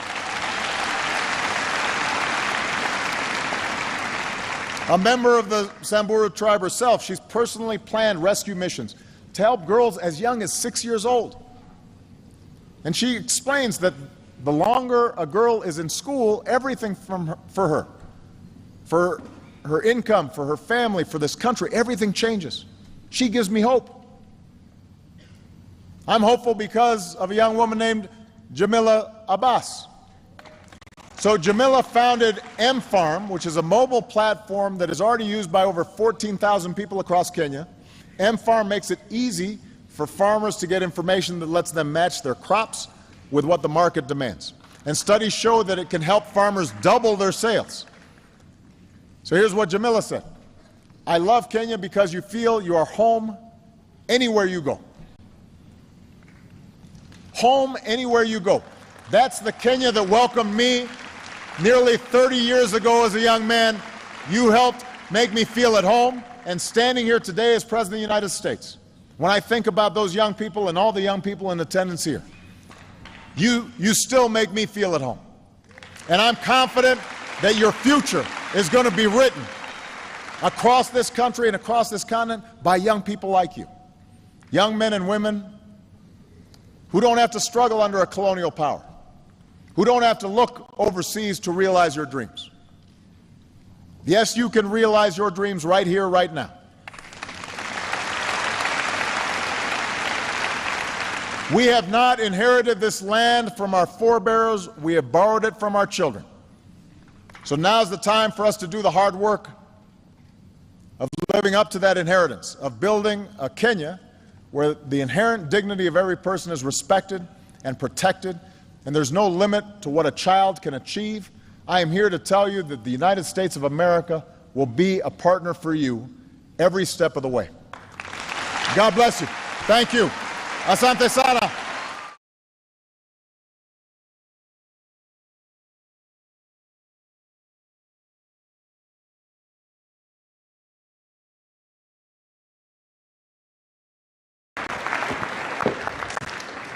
You guys are an amazing crowd. Good afternoon and welcome to the University of Johannesburg's Soweto campus. My name is Nkepile Mabuse and I will be the moderator this afternoon.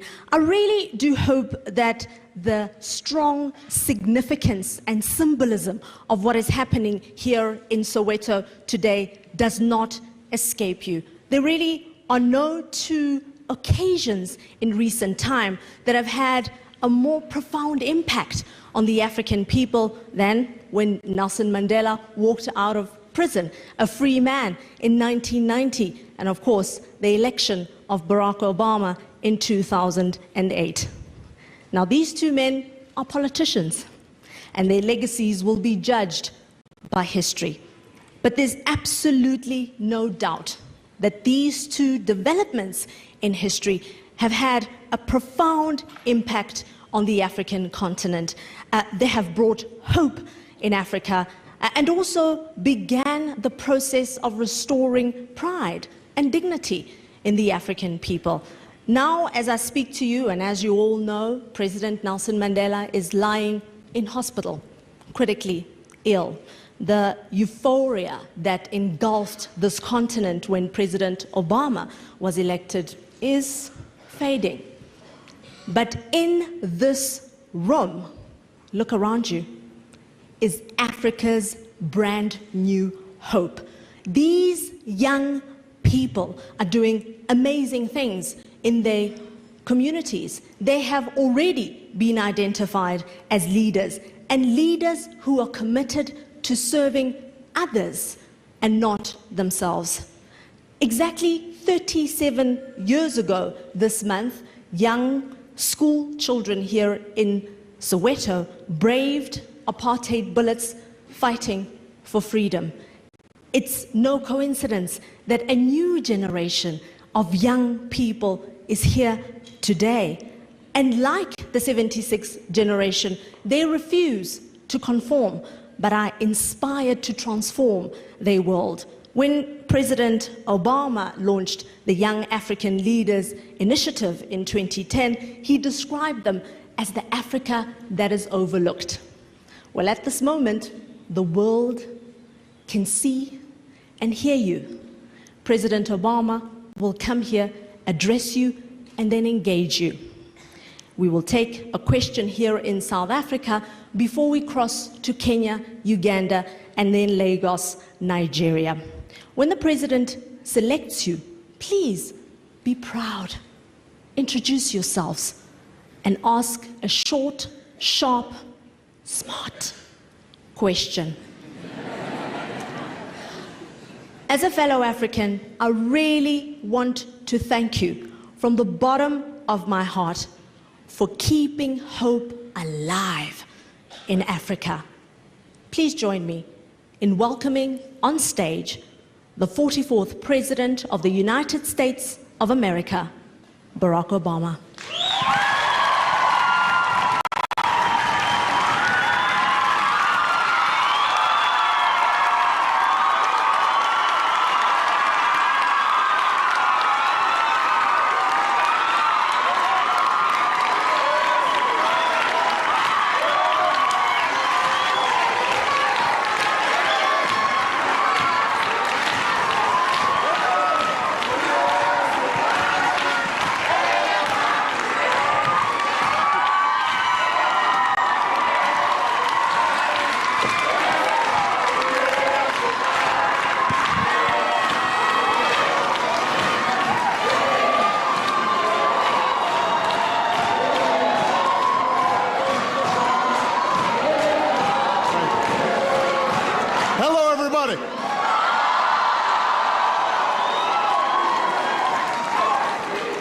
Yebo Manzazi.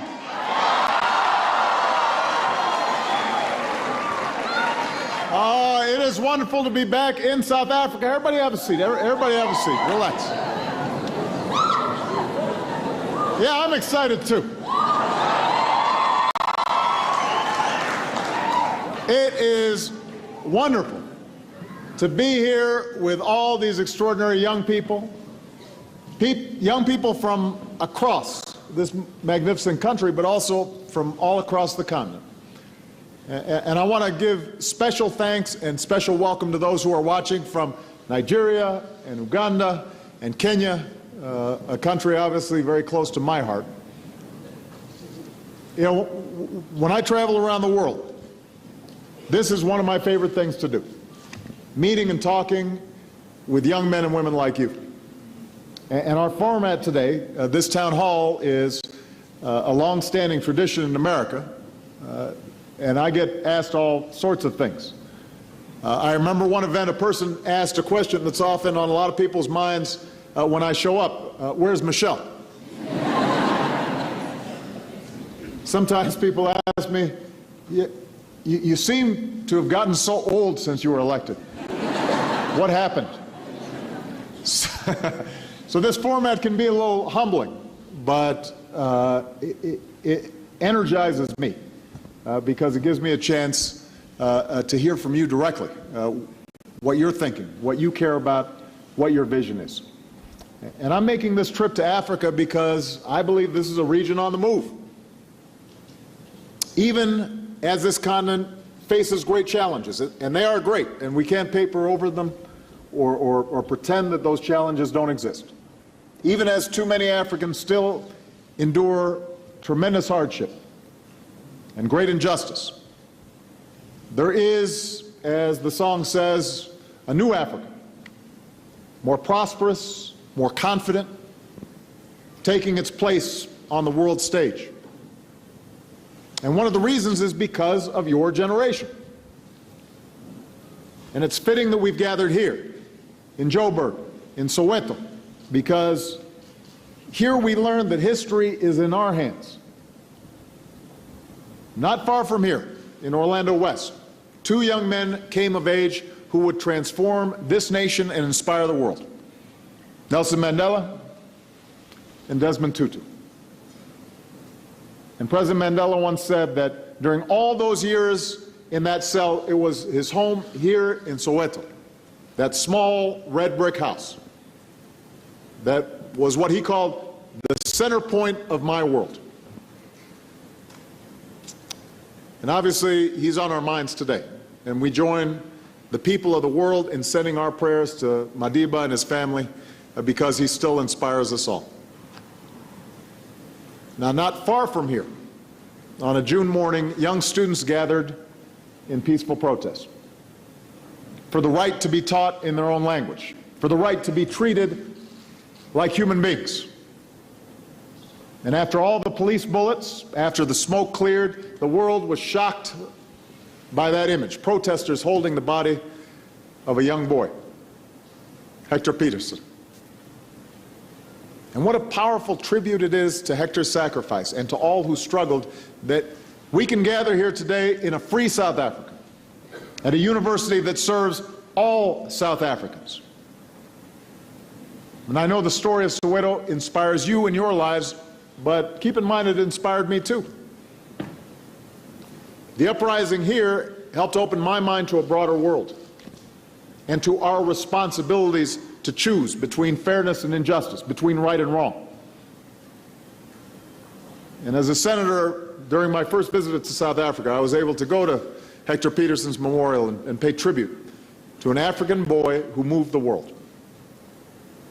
And humbled by the sacrifices of all who've gone before us so that we can stand here as free men and women, I'm honored to return to Soweto now as President of the United States of America.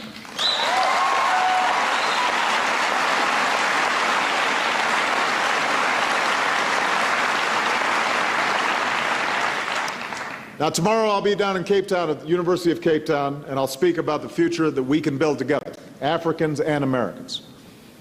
And that's where Robert Kennedy delivered his eloquent address to another generation of young people. The challenges of our world, he said, demand the qualities of youth. Not a time in life, but a state of mind, a temper of the will, a quality of the imagination, a predominance of courage over timidity, of the appetite for adventure over the love of ease. That's what young people are. That's the spirit of youth. And it's still true. And that's why 3 years ago I launched a new effort to make sure we're tapping those qualities of youth. The imagination, the courage, the yes we can attitude of young Africans like you. It's our Young African Leaders Initiative, and I kicked it off by welcoming young men and women from across Africa to the White House, and we had a town hall similar to this one. I think some of you were there, in fact. And since then, we've helped empower young people across this continent with new skills in entrepreneurship and leadership, and new partnerships in education and health and technology. You know, Michelle came here to Soweto for a forum with some inspiring young women. And she's here today in Josie, meeting with students who... Did I say that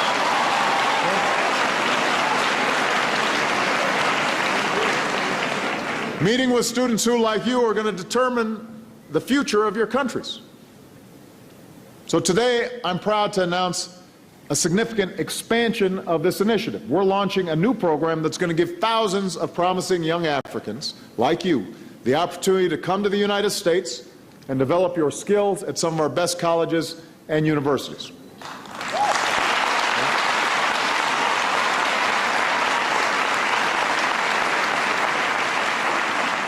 It's called the Washington Fellowship for Young African Leaders. And I hope all of you apply, because we're joining with our top schools, public and private. We'll focus on civic leadership and public administration and business and entrepreneurship, the skills you need to serve your communities and start and grow businesses and run effective ministries. And you'll interact with Americans from all walks of life, because our citizens, especially our young people, can learn from you too. You'll meet with leaders in business and nonprofits and government, including me. And I look forward to welcoming you at a summit that I'll host in Washington, because I want to hear directly from you, your hopes, your dreams, what we can achieve together. And your time in America will be just the beginning. When you come back home, new grants will help you turn your ideas into new businesses and new nonprofits. And we're going to partner with American companies here in Africa to provide internships and mentoring and job opportunities to help you grow into the next generation of business leaders. We're going to partner with your governments and regional organizations here in Africa, and foundations and civil society, to amplify your voices as you stand up for democracy and equality. And with the connections you make as a Washington Fellow, you'll have something else for the rest of your life. And that is a network of Africans and Americans ready to collaborate on the future that you want to build. So this won't be the most expensive program that we have, but I actually believe this is going to end up being one of the most important. And it's important to me personally, because it's a great way for me to show my faith and confidence in all of you. I believe in you, and I intend to make this a lasting part of our engagement with Africa beyond my presidency for years to come. We want to empower entrepreneurs like Fred Swaniker. Where's Fred? He's from Ghana. Where is he? There he is. He's Fred. So, Fred's got a fan club over here. Fred helped to start a biotech company and now uses his expertise to help other young Africans develop their leadership skills so that they can come back and put those skills to use, serving their communities, starting businesses, creating jobs. So thank you, Fred, for the great work that you're doing.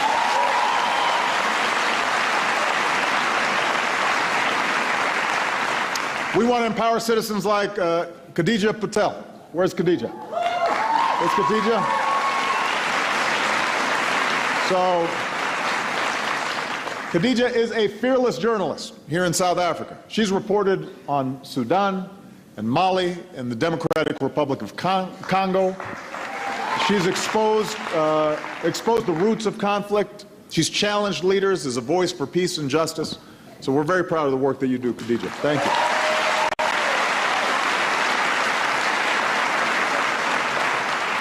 We want to empower advocates like Jacob Jabari. Where's Jacob? Right here.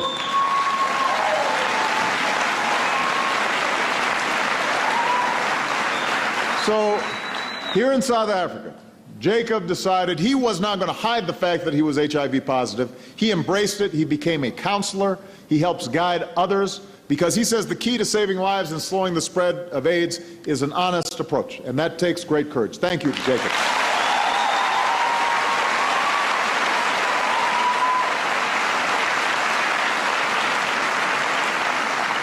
And we want to empower women like Lebu Bogipane. Lebu.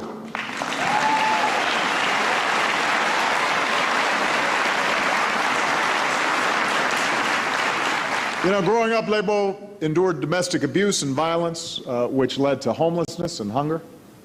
Over many years, she didn't simply rebuild her own life. She built a crisis center here in South Africa that's helped thousands of women and children escape abuse as well.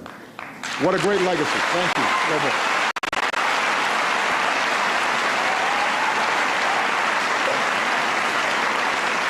So, building the future that you seek, realizing the vision that you have, not just for your own countries, but for the world, it will not be easy. It will not be easy. But as you go forward, I want you to think of the man who's in our prayers today. Think about 27 years in prison. Think about the hardships and the struggles and being away from family and friends. Reflecting on his years in prison, Nelson Mandela wrote that there were dark moments that tested his faith in humanity, but he refused to give up. And he said, "I'm fundamentally an optimist. Whether it comes from nature or nurture, I cannot say. Part of being optimistic is keeping one's head pointed towards the sun, one's feet moving forward. So in your lives, there will be time to test your faith.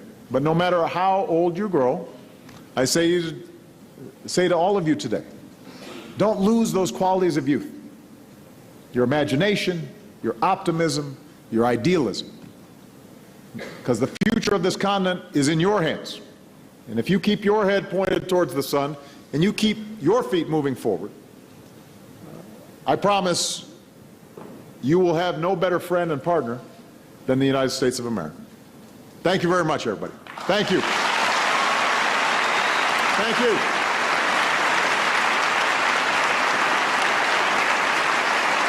Thank you.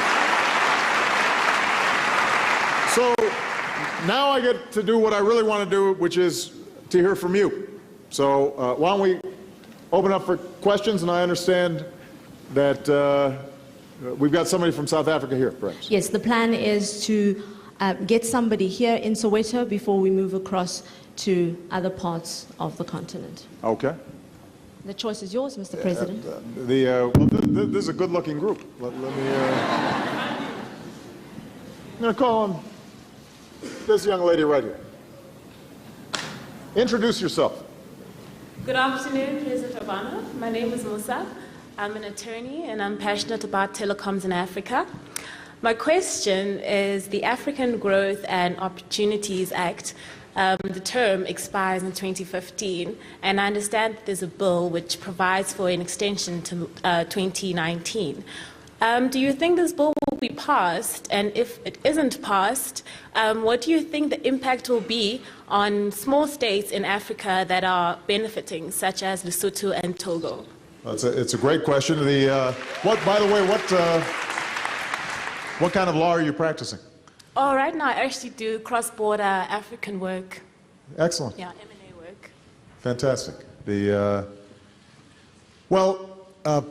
For those of you who are not as familiar with it, the program we call AGOA is basically a trade arrangement that allows probably 95% of goods from Africa to come into the United States without tariffs, duty-free.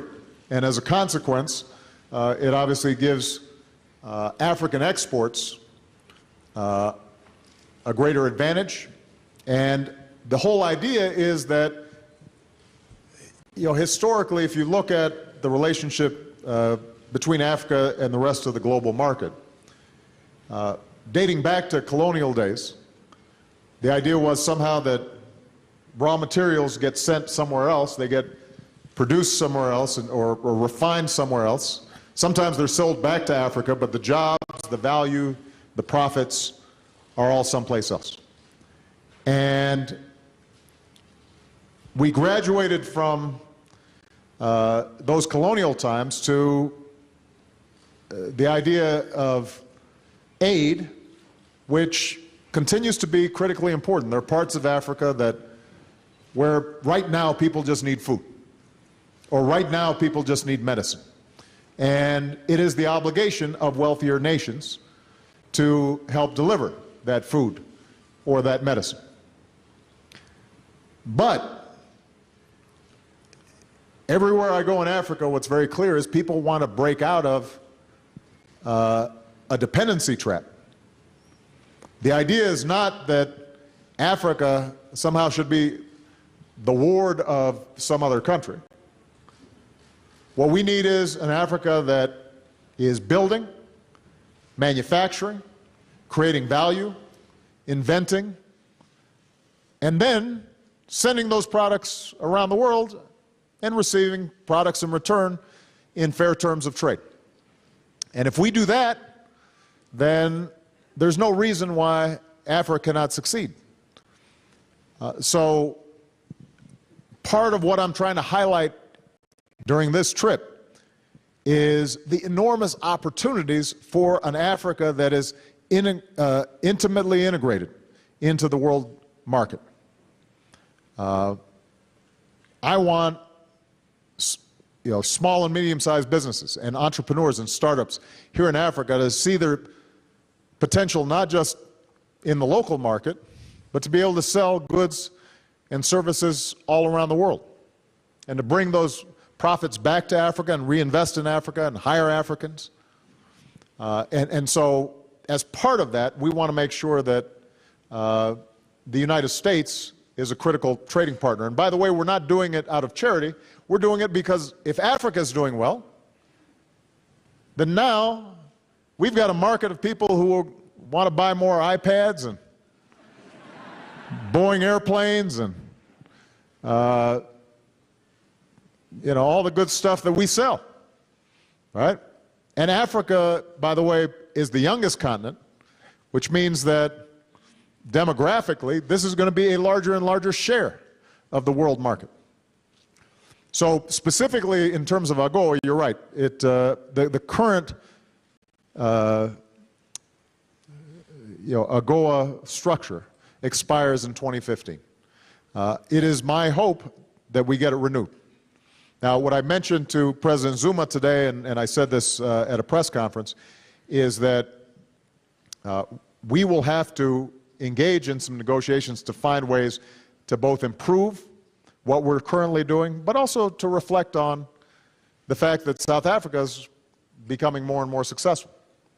And that U.S. businesses, in order for me to get it through Congress in the United States, U.S. businesses have to feel as if they're getting a level playing field relative to, for example, some of the European companies who are able to operate here, because there's a free trade agreement between Europe and the United States. But I'm confident that with good negotiations that we should be able to get it done.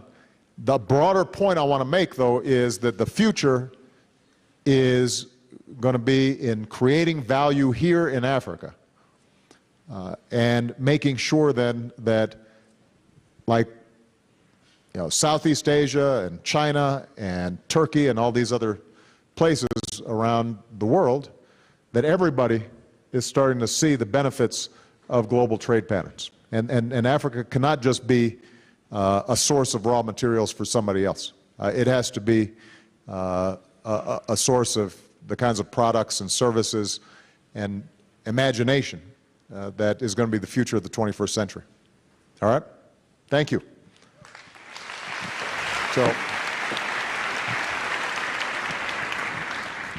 we have a young person in Kenya who has a question for you.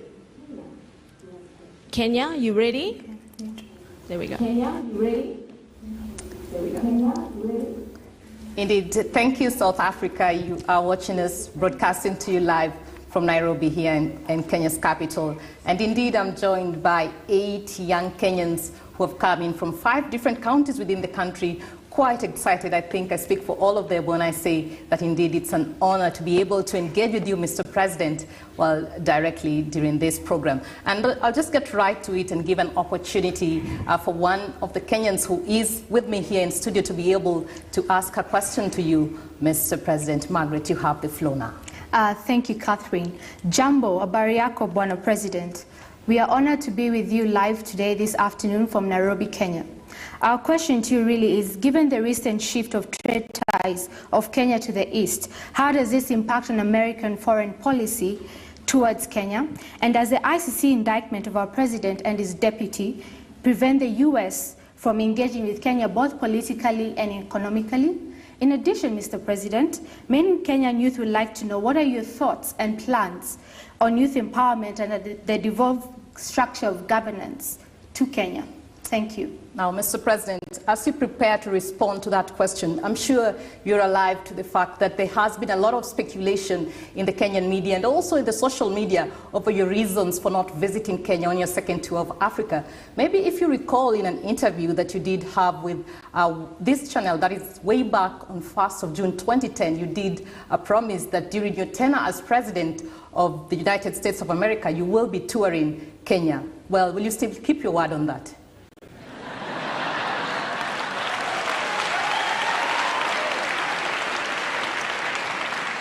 Well, asante sana.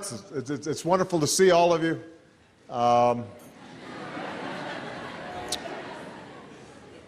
First of all, let me just say that I'm going to be president for another 3.5 years. So, you know, one of the things that you learn as president is not only do people want you to fulfill your promises, but they want you to fulfill your promises yesterday. And you know, part of the reason that I wasn't able to visit Kenya this time is I've been to Kenya multiple times, and there hadn't been a sustained visit by me in West Africa. And then South Africa, given the importance of the work that we're doing together. Tanzania is a country I hadn't visited before, so I was trying to spread the wealth a little bit in terms of my visit. But what's also true, I won't deny, is that Kenya just had an election. I was very proud to see the restraint in which the election was held. We did not see a repeat of the violence that we saw in the last election. But with a new administration that's also having to manage some of the international issues around the ICC, I did not think it was the optimal time for me to visit. But as I said, I've got 3.5 years. So if in 3 years and 7 months I'm not in Kenya, then you can fault me for not following through on my promise. You raised the issue of whether our attitudes towards Kenya changed because of Kenya's orientation towards trade and commerce with the East. And this was asked of me before. It's a general question that I get during this visit. People saying, well, you know, China's here a lot, and you know, is this what's motivating America to want to be more involved? And I want to make 2 points. First of all, our commitment to Africa is based on our belief in Africa's promise and Africa's future, and we want to be part of that future. Second of all, I think everybody should be involved in Africa. I want China, and I want India, and I want Brazil, and I want Singapore, and everybody come on down to Africa, because 6 of the 10 fastest growing economies in the world are right here in Africa. You are seeing a shift inside of Africa in which a commitment to democracy and transparency is beginning to take hold.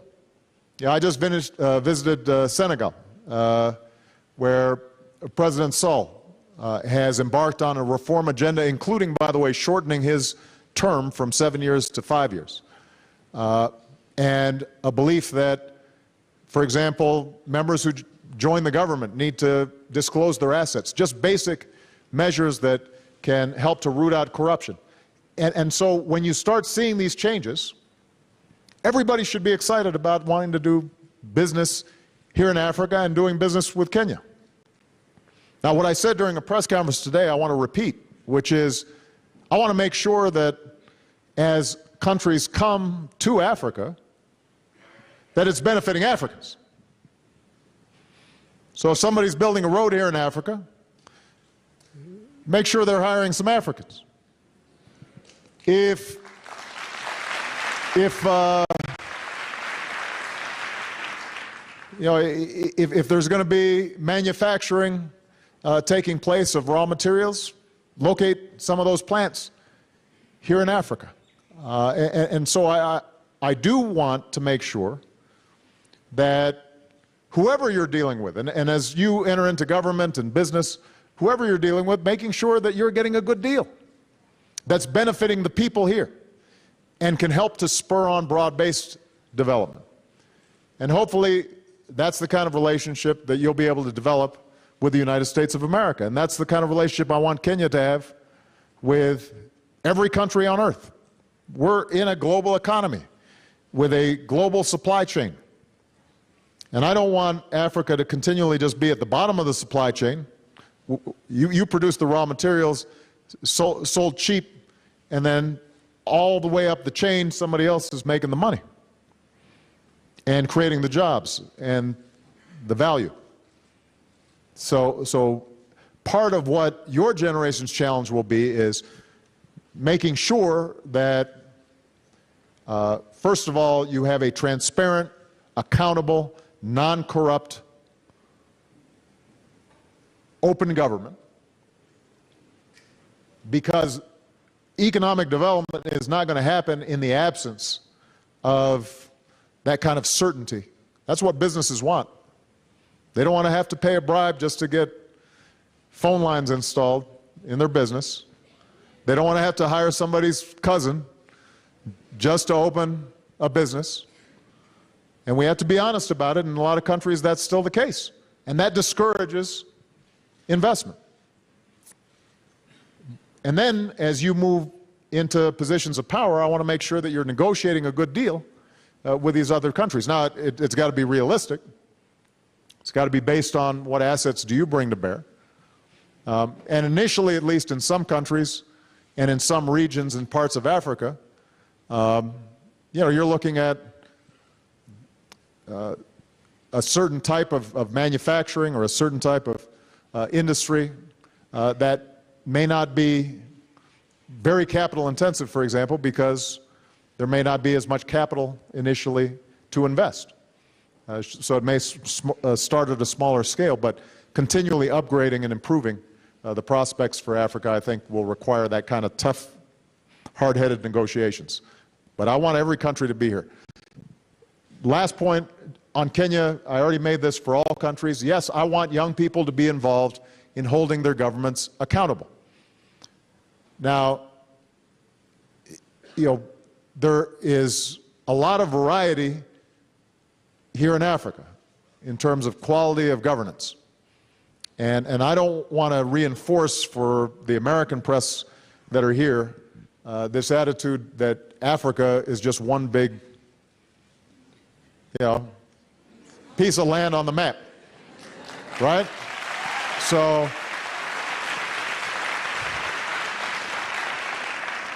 there's a lot of variation. Some countries are doing great work when it comes to accountability and democracy and an active civil society and a free press and freedom of assembly.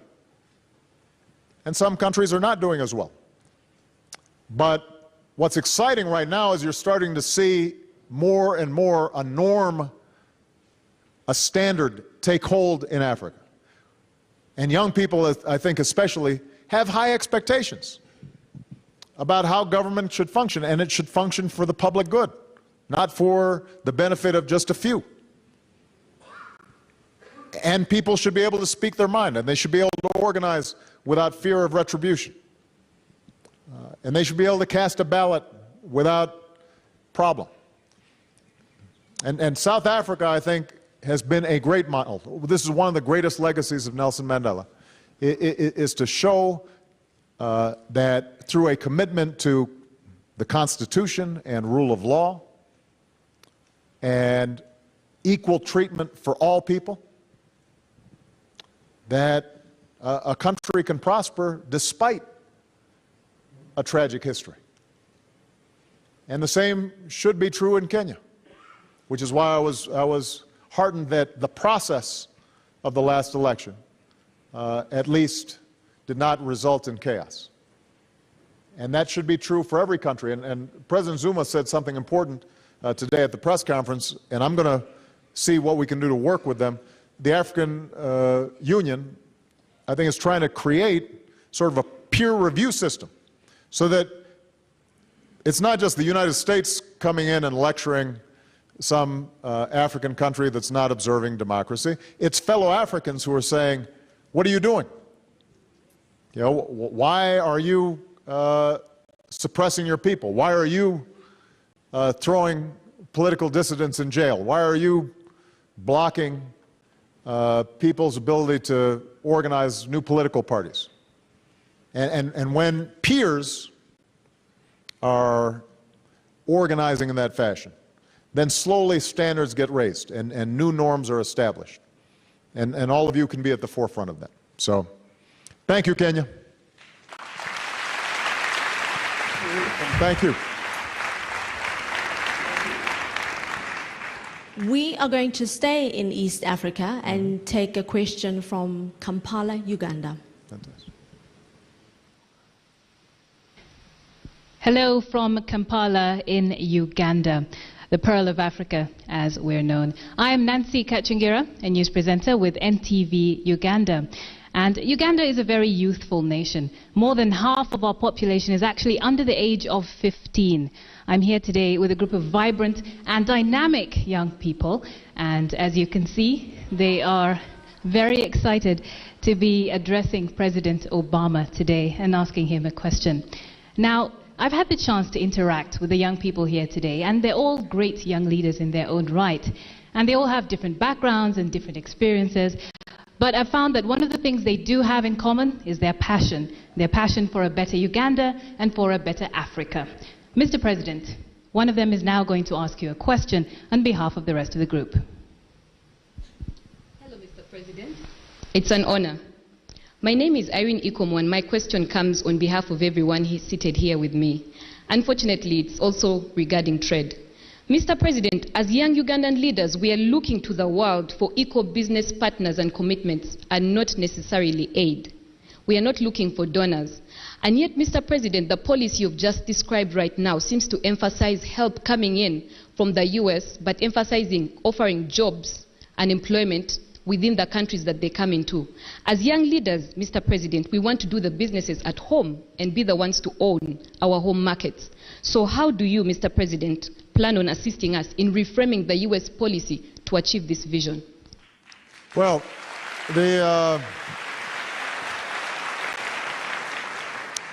with respect to U.S. policy, I think you mischaracterize it, because our policy is to see success here in Africa.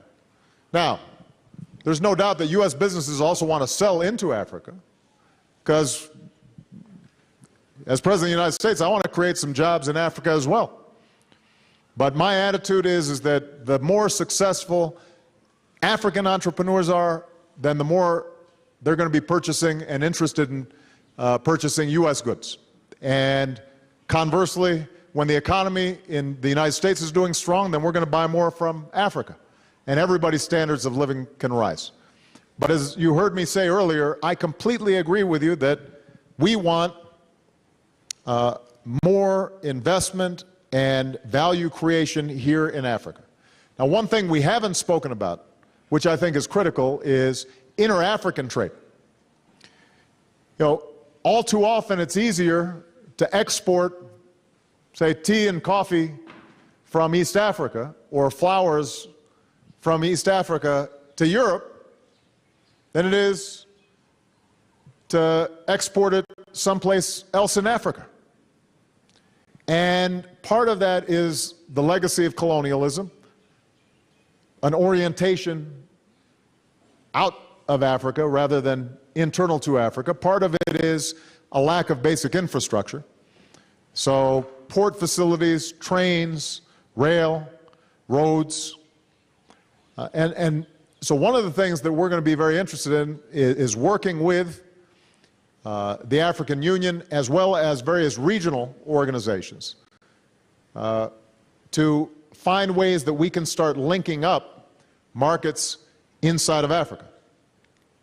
Because particularly for new businesses, you know, if you're starting a business here in South Africa, then the best chance you have initially for export might be closer to home, one of the surrounding countries. If Uganda, if you have a business that you want to get started, and initially you've gotten your product popular inside of Uganda, the next step, before you think about selling to the United States, you might say to yourself, let me start selling some in Kenya, or let me start selling in Tanzania, or Rwanda.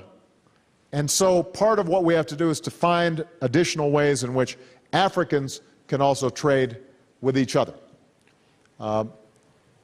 Last point I will make, because it's related to trade and capacity building. You know, I just came, as I said, from Senegal.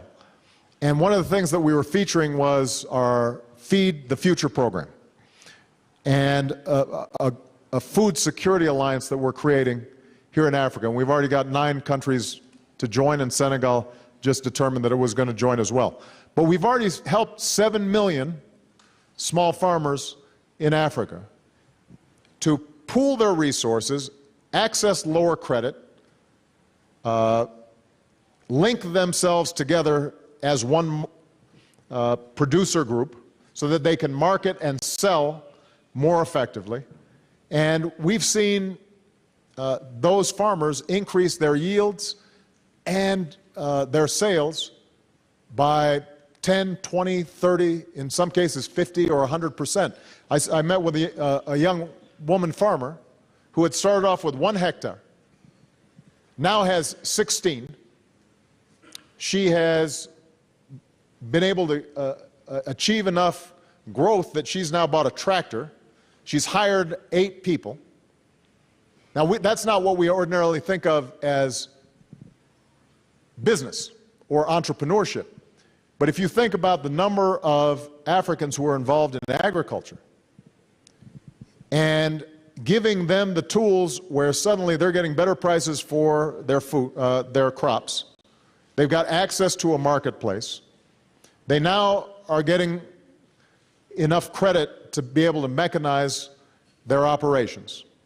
And now suddenly they're able to hire some people in their surrounding villages.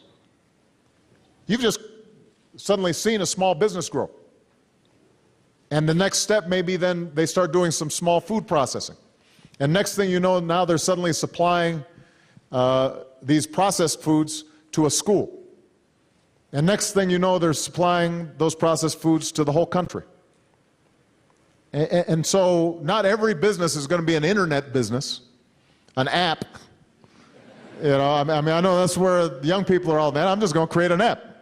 I'm the next Facebook. That's great, and I hope some of you do that.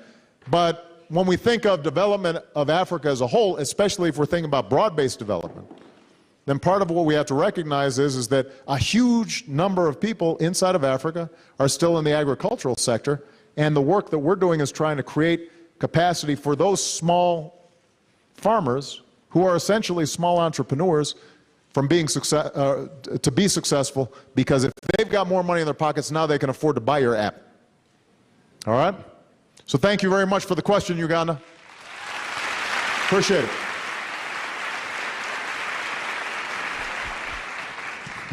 Mr. President, we're moving over to West Africa now, and we're going to take a question from Lagos, Nigeria.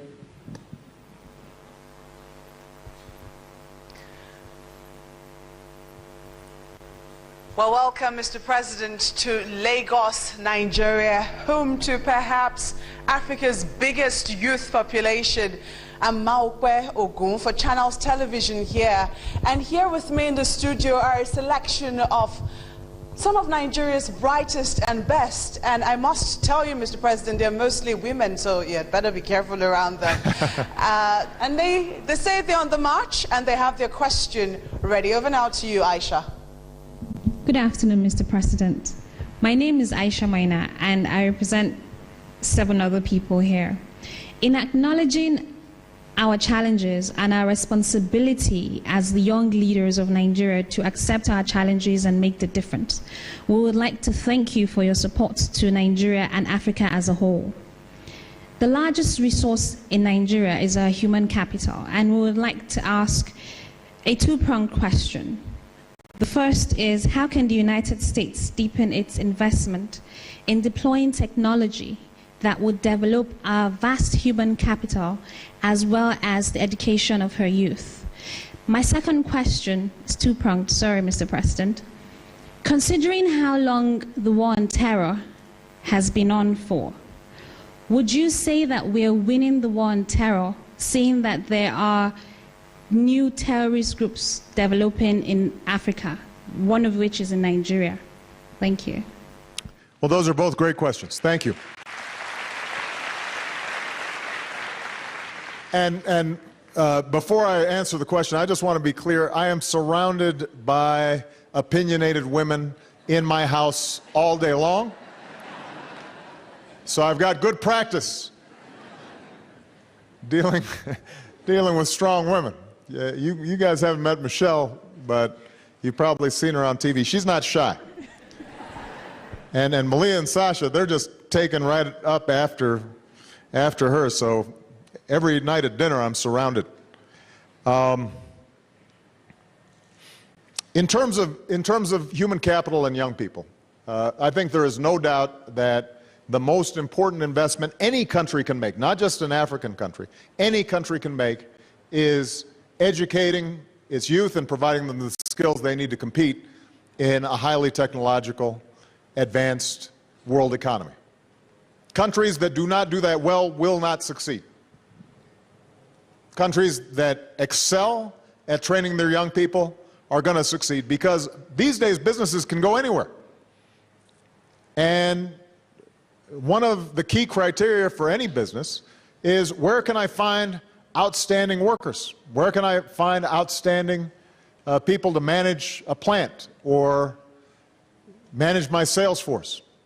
And if you have countries with high illiteracy rates or limited skills, you're going to have problems. And I want to be clear that this is a problem in the United States, not just a problem in Africa. One of the main things that I'm spending a lot of time on is trying to push Congress to improve our early childhood education, because it turns out that children are most susceptible to learning between the ages of 0 and 3. And so working with parents, particularly mothers, around reading to their children, proper nutrition, stimulating activities. Then when they get to school, making sure that our schools are prepared and redesigned for today, because a lot of the schools in the United States were first created during the agricultural era and aren't always appropriate for what's required today. And then on into what we call community colleges, which are 2-year colleges or 4-year colleges and universities. Somebody should have told my helicopter to quiet down while I'm talking. Yeah, so across the board, we're having to rethink education and workforce training. And one of the things that we want to do is to partner with a country like Nigeria and identify ways that we can provide direct value added, whether it's in helping to train teachers, helping to incorporate technologies into the education process. So, for example, one of the things that you hear across the continent is because a lot of Africans still live in rural areas, it may be difficult for them to access education and schooling once they get beyond a certain level. Well, are there ways in which we can pipe in, essentially, a university into a rural community? And suddenly you've got the lecturer right there without the same costs or obligation for a young person to take on when they go to travel far away from home in order to study. And so I think that there's some excellent ideas that sometimes we're doing country by country, depending on the country plan. But this is an area where I would love to get more input from young people in terms of what they think would work. And so part of the Young African Leaders Initiative may be to elicit additional ideas from those, particularly those who may be working in education and have a sense of what are the barriers right now for young people in order to succeed. Now, with respect to the so-called war on terror, there's no doubt that we've made some progress in dealing with some extremist groups. For example, core al-Qaeda and bin Laden, that was based in the Fatah area between Pakistan and Afghanistan, that they have been greatly diminished. But what is also true is that in some ways the problem has metastasized. You have more regional terrorist organizations like a Boko Haram in Nigeria, espousing an extremist ideology, showing no regard for human life, and although they may not have the same transnational capacity that some of the earlier organizations did, they're doing great harm in Africa and in the Middle East and in South Asia. People always talk about the terrorist threat to the United States or the West, but the truth of the matter is that the number of people who are killed by terrorist attacks in African countries or in Muslim countries or in South Asia far outstrips any deaths that are experienced by Westerners. It's typically people right there where these organizations are based that are most likely to be killed. When the Kenya embassy bombing happened, the overwhelming majority of people who were killed were Kenyans, not Americans. And so this is not just a problem for us, this is a problem for everybody. Now the question is, how do we address this this problem? It is my strong belief that terrorism is more likely to emerge and take root where countries are not delivering for their people, and where there are sources of conflict and underlying frustrations that have not been adequately dealt with. The danger we have right now, for example, in a place like Somalia, is that it's been 2 generations, maybe 3, since there was a functioning government inside of Somalia. Now, we've started to see actually some progress, in part because of intervention by African nations in Somalia to clear the space, to create the space for governance. But you look at what's happening in Mali, for example, right now. Part of the problem is that you had a weak central government and democratic institutions that weren't reaching out as far into the country as were necessary. And we've got to build those institutions. A lot of what we talked about in terms of responsiveness and governance and democracy, those things become defense mechanisms against terrorism. They're the most important defense against terrorism. So I don't start with the attitude of a military solution to these problems. I think the more that we're giving people opportunity, the more that we're giving people education, the more that we're helping resolve conflicts through regular democratic processes, the less likely they are to take root. Now, having said that, there are some extremist groups that will not compromise or work through a democratic process. And we have to also be realistic about that. And what we want to do is partner with African countries to figure out how we can help. But I promise, this notion somehow that we want to somehow expand our military reach. I was elected to end a war. I've ended one. I'm now in the process of ending another one. Every few weeks, I go and visit soldiers who are your age, who've had their legs blown off in Afghanistan, or worse. Every week, I'm writing letters to the families of fallen soldiers. Sometimes I go to Arlington National Cemetery, where our heroes are buried, and I hug those families, and I feel their sobs on my shoulder. Now this idea somehow that, you know, we want to get more involved militarily around the world is simply not true. First of all, it costs a lot of money. And the United States, just like every country around the world, has to think about its budget. And where we intervene, oftentimes it's not very effective, because unless you've got a local population that is standing up against terrorism, we end up being viewed as interlopers and intruders. So in the Africa context, what we want to do is to build African capacity. You know, we want the African Union and other regional organizations to build up the capacity to send in peacekeepers, to be able to nip terrorist cells that may be forming before they start and gain strength.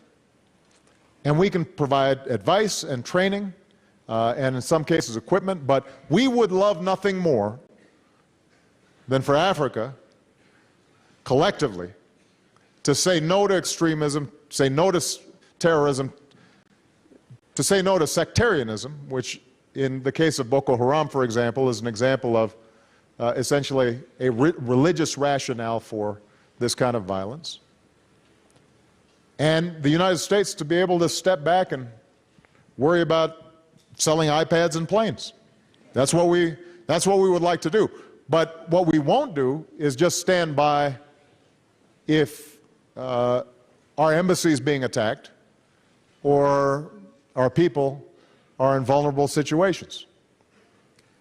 And we expect countries to work with us to try to deal with some of these threats. And there's a global issue. It's not just one related to the United States. Okay. All right.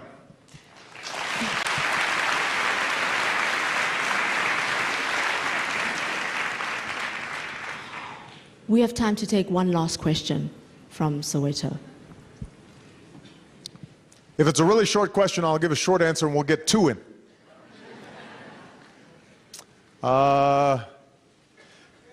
Gentleman right here. Yes, go ahead. Everybody's got to, you got to describe why you're all wearing orange. Okay, firstly, my name's Hein Dinkelman. I'm nervous.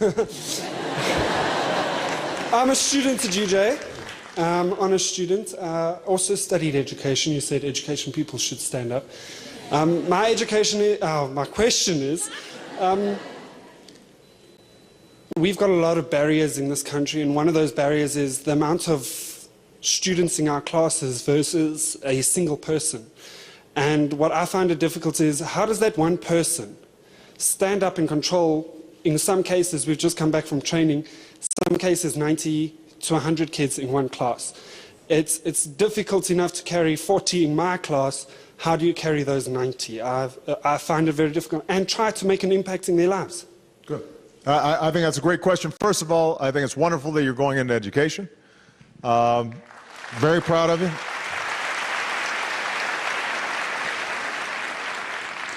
No job more important than educating our young people. This is a challenge that we have in the United States as well, and that is the issue of class size. Now, our problem typically is that our class sizes are around 35 or 33, and we'd like to see if we can get it down in the 20s. If you're talking about 90, that's a whole nother level. Now, I'm assuming we're talking about primary and secondary education. We're not talking about universities, because by the time you get to university, you better be focused on your studies. It's not the job of the teacher to make you do your work and pay attention, because you're now an adult. But when it comes to young people, studies do show that, particularly for poorer children, the more one-on-one attention that they can get from their teachers, the more personalized instruction they can get, the better they're going to do. So the first response is, if you can budget, if a government can budget smaller class sizes, that's better. But not every country is going to have the resources to do that.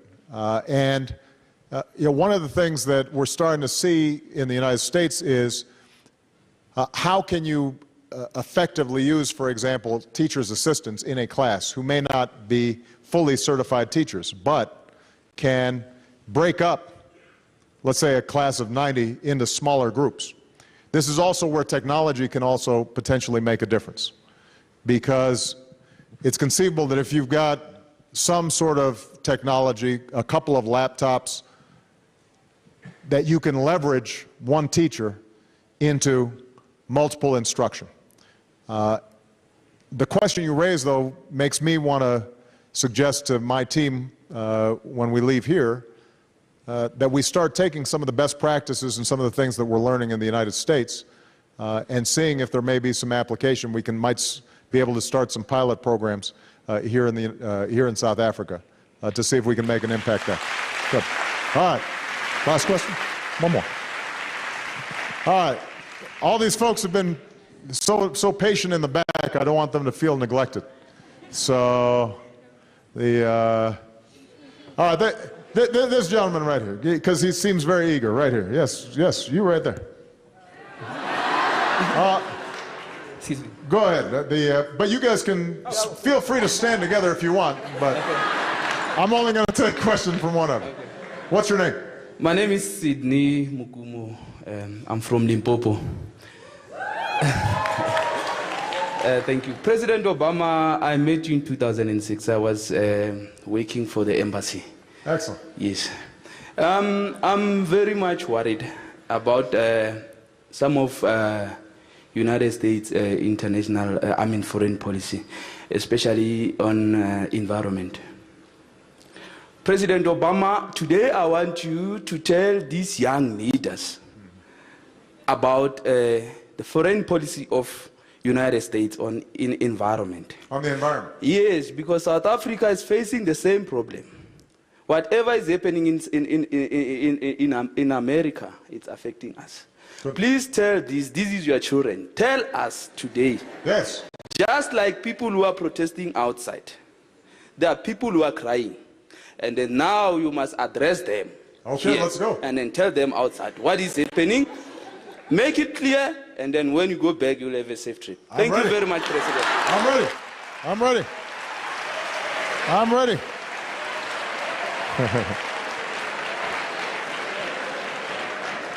I'll see if I can make it clear.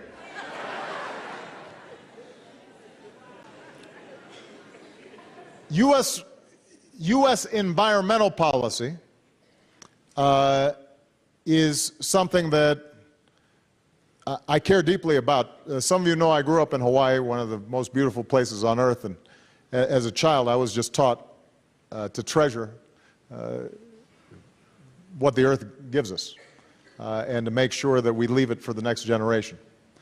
And obviously in a country like South Africa with incredible beauty and natural resources, that same mentality about conserving the earth and nurturing it to pass on to future generations, I think applies here just as much as it does in the United States.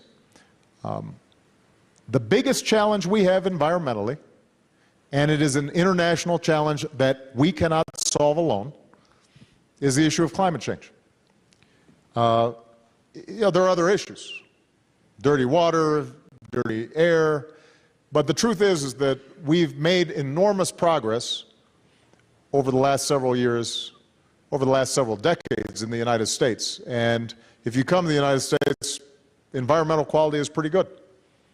And internationally, we've promoted policies around how mercury is released into the environment, and how other poisons are released in the environment, and how businesses have to be held to international standards in terms of worker safety. Those are areas where the United States has been at the forefront. We've been at the front of the line, not the back of the line, when it comes to those issues. But the existential challenge that we face has to do with a warming planet.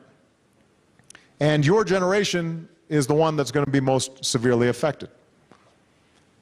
Now, the United States and other highly industrialized developed countries over the last 50, 100 years have been pumping up carbon emissions into the atmosphere. And slowly this has been building up, and it is warming the planet. And we may be reaching a tipping point in which, if we do not solve this problem soon, it will spin out of control and change weather patterns in ways that we can't anticipate, with drought, floods, much more severe natural disasters. And unfortunately, in those situations, it's often poorer countries that are affected the most by these changing climate patterns. So I just gave a speech this past week on what the United States is going to do on our next phase of reducing our carbon emissions. The United States actually reduced our carbon emissions more than any other country since I came into office. I just want to make that point. We doubled fuel efficiency standards on cars. We're investing in clean energy like solar and wind. And we will actually want to share that technology, because we think that all countries need to benefit. And part of the opportunity for Africa is to see if we can leapfrog some of the polluting practices of America or Europe and go straight to the clean energy strategies that will allow you to advance economic growth but not corrupt the planet. So we've made progress, but we haven't done enough. And what I did was to say, I challenged the United States. I said, we've got to do more. We're going to start regulating our power plants more efficiently. We're going to make sure that we redouble our efforts to reduce our carbon emissions, and we're setting a goal to meet the agreements that we had both in Copenhagen and in Durban for advanced countries that have a big carbon footprint. But let me make one last point. The United States cannot do it by itself. And the biggest emitter of carbon right now is China. They still have a much lower carbon footprint per person than the United States. But because they have so many people, it's going up rapidly. And Chinese leaders understand this. The same thing that's sending all the carbon into the atmosphere is also making it difficult to breathe in Beijing. So they recognize they've got to come up with a new development model. India is going to have to come up with new development models. Africa, we're going to all have to work together to find ways in which collectively we reduce carbon, but we make sure that there's some differentiation so that countries that are very wealthy are expected to do more, and countries that are still developing, obviously they shouldn't be resigned to poverty simply because, the West and Europe and America got there first. That wouldn't be fair. But everybody's going to have to do something. Everybody's going to have to make some important choices here. And, I expect that it's going to be your generation that helps lead this, because if we don't, it's going to be your generation that suffers the most. Ultimately, if you think about all the youth that everybody's mentioned here in Africa, if everybody's raising living standards to the point where everybody's got a car and everybody's got air conditioning and everybody's got a big house, well, the planet will boil over unless we find new ways of producing energy. And tomorrow, or the next day when I visit Tanzania, I'm actually going to be going to a power plant to focus on the need for electrification, but the need to do it in an environmentally sound way. So let me just close by saying this has been an unbelievable conversation. I had a lot of faith in all of you before I came here. Now I have even more faith in you. You guys are all going to do great things. I'll be retired by the time you do them, and so I'll just sit back and watch, and I'll be proud of you. And but what I promise you is that the United States government and the American people are going to want to be your partner for the duration of your careers. And I hope all of you, again, apply for the Young African Leaders Initiative. We want to hear from you about how we can work even more effectively with this great continent, because we see a bright future ahead. I hope you've enjoyed it. Thank you, everybody. God bless you. Thank you.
Hola, Peru.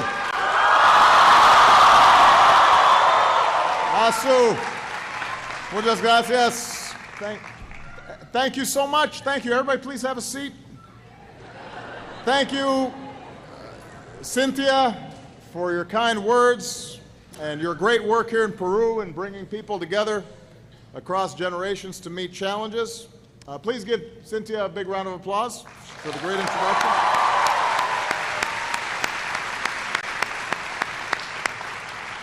So it is wonderful to be here in Peru. I want to thank everybody at Catholic University of Peru for hosting us.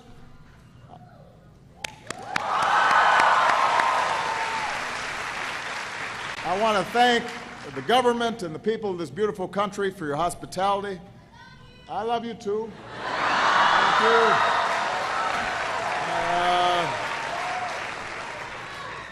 So while I'm here, I'm hoping to enjoy some good food, some pollo a la brasa, maybe a pisco sour. But I will not be attempting the marinera because I usually leave the dancing to my wife, Michelle. She's a better dancer than me. But I want to thank all of you for being here, our young leaders of America, both live and online, representing every country in Latin America and the Caribbean. Now, this is my final stop on my final trip abroad as President of the United States. And I've had the usual meetings with world leaders, and we've done important business. But whenever I travel, one of the things I've been trying to do for the last 8 years is to meet with young people. First of all, young people are more fun than old people. Second, because today more than half of the world's population is 30 or younger. And that means your generation will determine the course of our future as individual nations and as a global community. Now, the good news is, because I've had a chance to meet so many young people around the world, it makes me very optimistic to know that you are going to be in charge. And that's why I wanted my last public event abroad to be with you. I often say to young people in my own country, if you had to be born at any time in human history, it would be right now. If you think about all the progress that's been made, not just in your lifetimes, but even in the last few years. Fewer people than ever around the world live in extreme poverty. Scientific breakthroughs are paving the way for cures to new diseases. More children are going to school, more girls in particular are going to school than ever before. People across the world are securing their human rights. And technology has reshaped the world, as you can tell, because everybody has their phones. At a time when Earth is now populated by more cell phones than people, you have the power to connect with each other across borders, across nations. You have the tools in your hand to solve problems that we couldn't even imagine when I was your age. Now, even as we make all these important strides in advancing the rights of more people, even as technology brings us closer together, this unprecedented change also brings challenges. We see it in the widening gap between rich and poor around the world.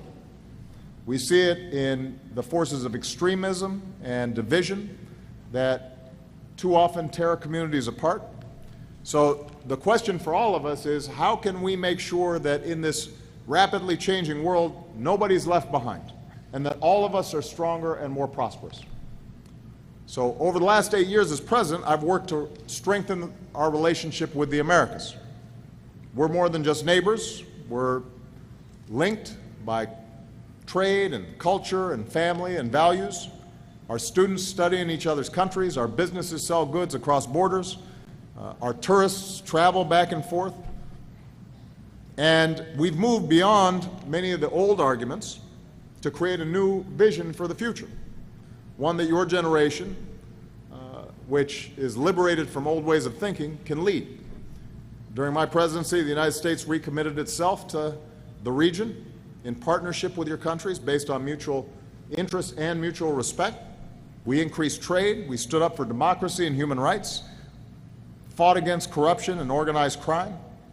We've promoted clean energy. We've led the global fight against climate change. We opened a new relationship with Cuba. I strongly believe that this work has to be done with governments, but it's even more important that it's done by people. Because government is important, but it can't solve every problem. So we have to work together at a people-to-people level. Teachers and doctors and students and entrepreneurs and religious leaders, all trying to find ways in which we can promote those values of dignity and humanity and respect that so often are threatened. And that's why we developed this Young Leaders Initiative. Our goal is to find the most innovative young entrepreneurs, the most energetic civil society leaders like you, and help empower you with training and tools and connections so you can make a difference in your communities and your countries. This network already has 20,000 people. This fall, we welcome the first class of 250 Wiley Fellows to the United States.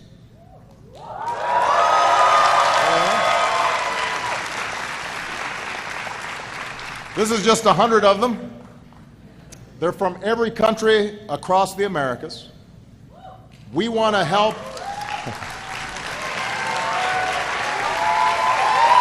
So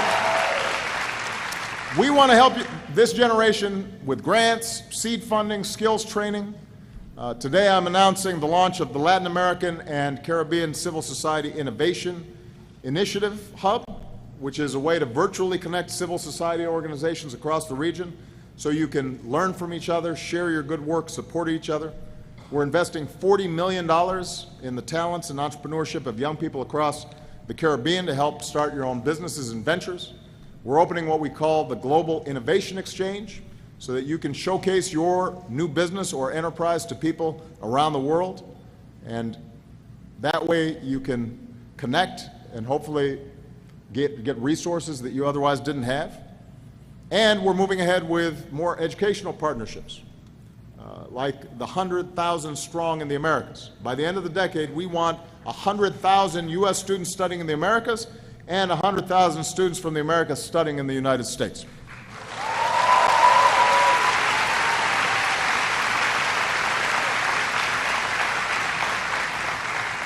And today we're announcing a partnership between the U.S. Department of State, SEMPRA, and CAF, which is Latin America's Development Bank, to fund the first Innovation Fund competition exclusively between Peruvian and U.S. colleges and universities so students can come together to work on climate change and environmental science.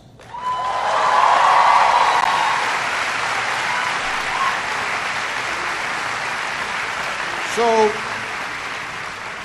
we're focused on the hemisphere, we're focused on the region, but it's more than just North America, South America. You're now part of a global network of young leaders from Africa, Southeast Asia, Europe, and the Americas who are doing amazing work in their own communities.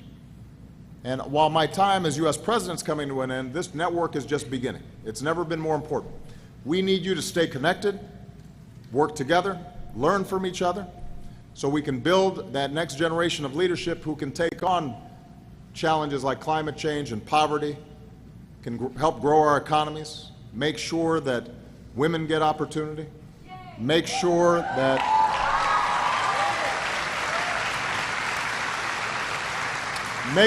every child, wherever they live, has a chance to build a good life. And I'm going to just give you some examples of the amazing people that are involved in this process. We need leaders like Dr.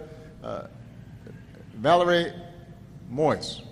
As a young doctor in Haiti, Valerie saw firsthand how issues like acute malnutrition, hunger, affected the poorest children in his country. So he and a team of social workers and doctors started an organization called Diagnostic Group, which focuses on improving health care for abandoned children at the largest pediatric hospital in Haiti. His goal is for the group to become the standard for pediatric care and to expand so that he can reach even more children across Haiti. So thank you, Valerie, for the great work that you're doing.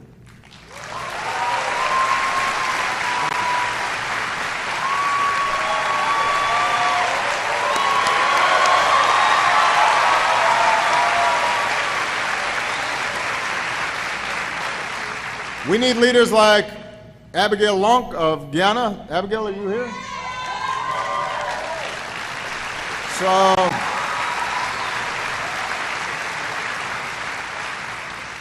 after struggling to find her own grandfather home care, Abigail realized this is a problem for so many other families, so she started Community Health Care, a home care agency.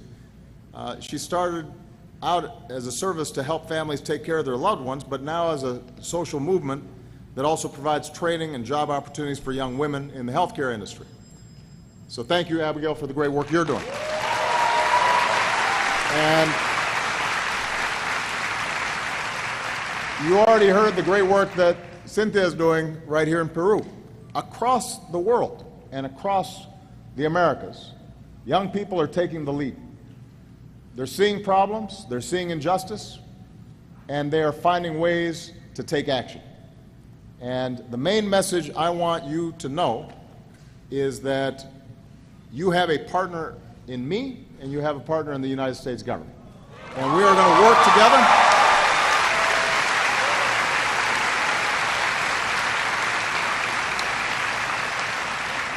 We're going to work together.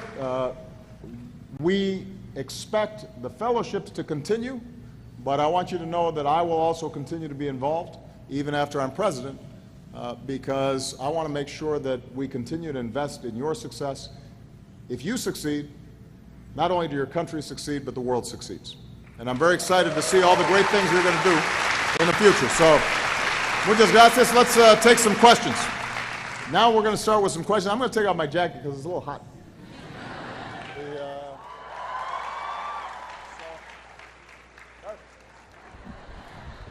I wasn't trying to get a cheer out of that, but here, can somebody just grab this? Thank you. Thank you, Mike. All right, so we're going to start with this question from this gentleman right here. Please introduce yourself as you speak. Hold on, the mic's not working. No, not yet. Do we have a second mic, Gab? Testing, 1, 2, 3. Hold on, here's the technical expert. Here we go. Here's another one.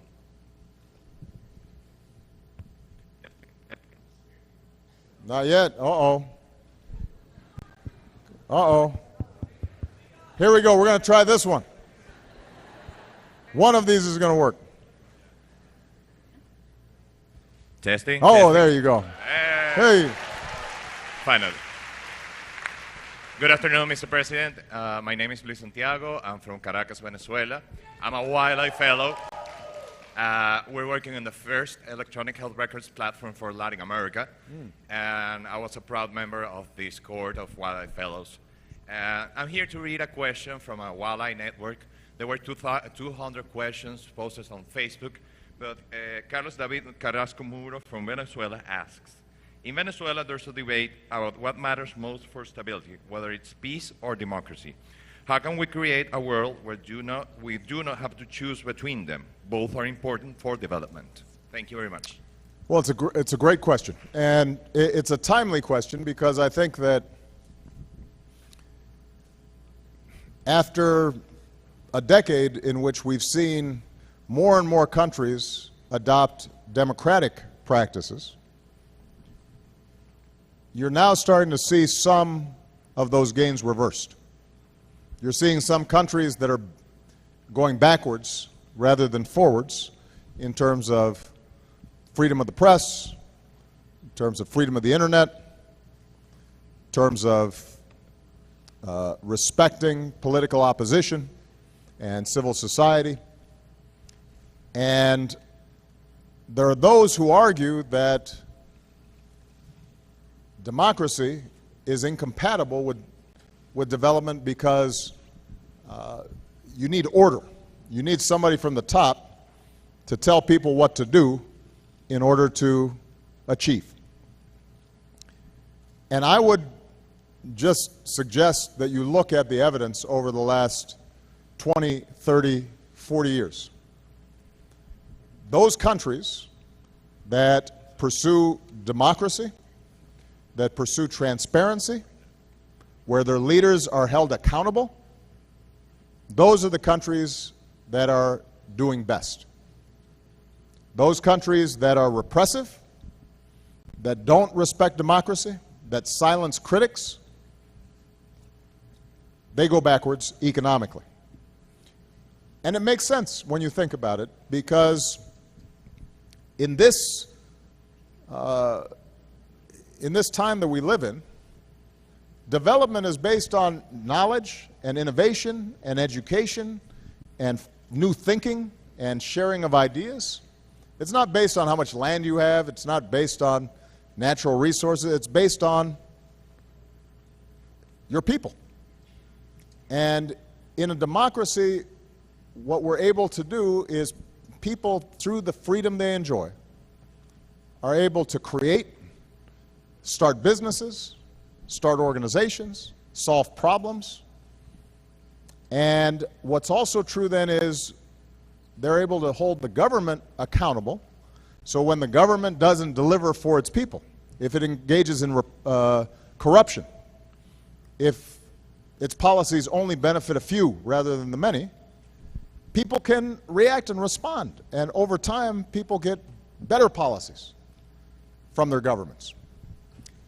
And look at what's happened just along the coast here in Latin America.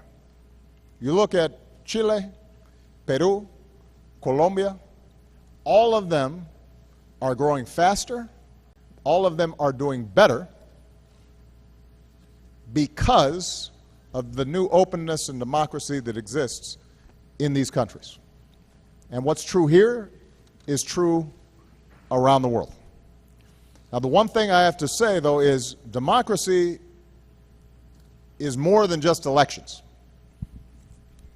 Democracy is also a free press. Democracy is also freedom of religion. Democracy is making sure that the rights of minorities are protected, not just the majority. Democracy is rule of law and an independent judiciary. So it's a matter of all these elements coming together. But the main thing we've learned is that in this knowledge-based society, you can maintain order for a while with repressive, non-democratic governments, but it will rot from within. Over time, those governments fail and those economies fail. Because when they make mistakes, they try to hide them instead of trying to solve them. When somebody has a legitimate criticism of a problem, it can be ignored because the politicians don't have to answer. And you know, eventually, those societies end up doing much worse, oftentimes by increasing repression as people get more and more dissatisfied, and then society breaks down. It's also true, by the way, that non-democratic countries are much more likely to get into wars with other non-democratic countries. Democracies tend to try to solve problems through diplomacy and dialogue. So not only is there not a contradiction between democracy and development, it is my belief that in order in this new knowledge-based economy for development to be successful, you need democracy. I will say this one last thing, though. Democracy can be frustrating because democracy means that you don't always get 100% of what you want. democracy means that sometimes you have to compromise. And it means that, you know, the outcomes of elections don't always turn out the way you would hope. And then you know, we're going through that in the United States, and I'm doing everything I can to help facilitate a successful transition with the president-elect in the United States. But as long as we keep our democratic systems open, then the society has a chance to try something new, and then it can make a decision and correct problems that they see in the future, and progress will continue. Okay? Good. All right. Let's see. Right there. Yeah, you. Yeah. So let's get a microphone to you so we can hear you. And introduce yourself. By the way, I apologize. My Spanish is just okay. So we're doing this in English, but hopefully I'm being clear. Go ahead. Okay. Hi, Mr. President. I'm very glad to be here, that you are here in my country, in Peru. Yeah. And for me, it's an honor to be here in this conference. Well, my question is, what do you think about that European Union have been come together to promote military integration in defense that after the victory of Trump? And do you think that it is we have a global paranoia or created by the media, or is real? Good. What's your name? Jocelyn Ramirez. Nice to meet you. Are you a student here? I'm a student from UBC. Fantastic. Okay. You have some classmates here.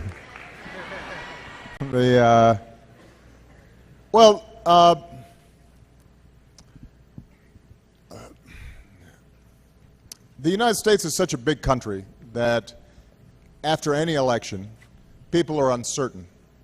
And I think it will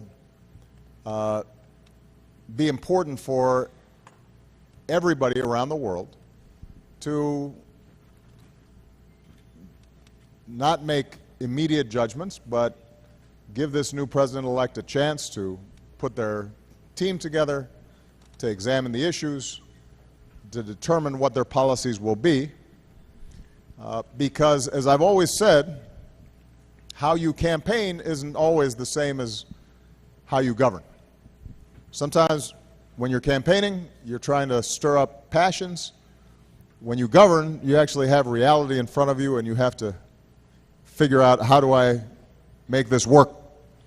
The alliance between the United States and Europe through NATO is very strong. And the president-elect, Trump, has already reaffirmed our commitment to NATO. We actually have been asking under my administration for Europe to carry more of the burden of defense spending than they've been doing, because the United States spends a lot more than some of our NATO partners. And they recognize and acknowledge, I think, the need for them to spend more time, more resources on that. With respect to Latin America, I don't anticipate major changes in policy from the new administration. I think the work that we've done has been successful in establishing the strongest relationships between the United States and Latin America in modern history. The friendships that we've established with countries like Peru, the reopening of diplomatic relations with Cuba, the investments we're making in trade and in environmental policy and so forth, all those things I expect to continue.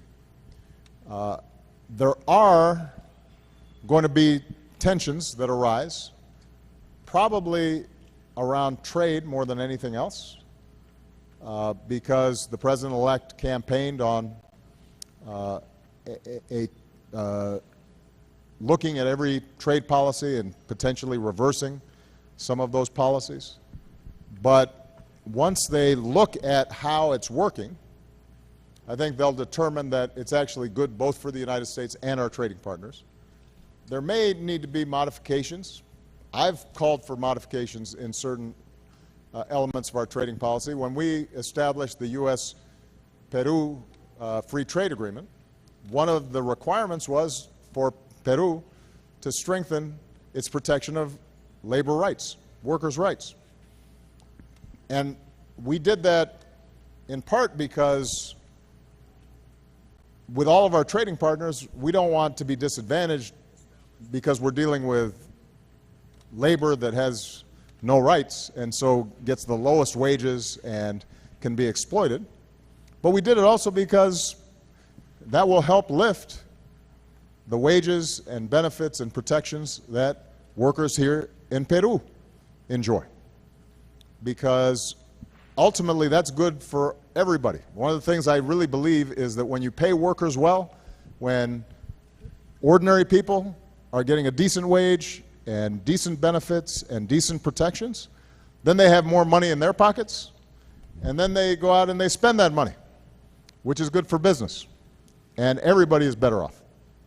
So that's the kind of attitude that we want to try to promote in the years going forward, and my hope is that that policy will continue. So my main message to you, though, and the message I delivered in Europe, is don't just assume the worst.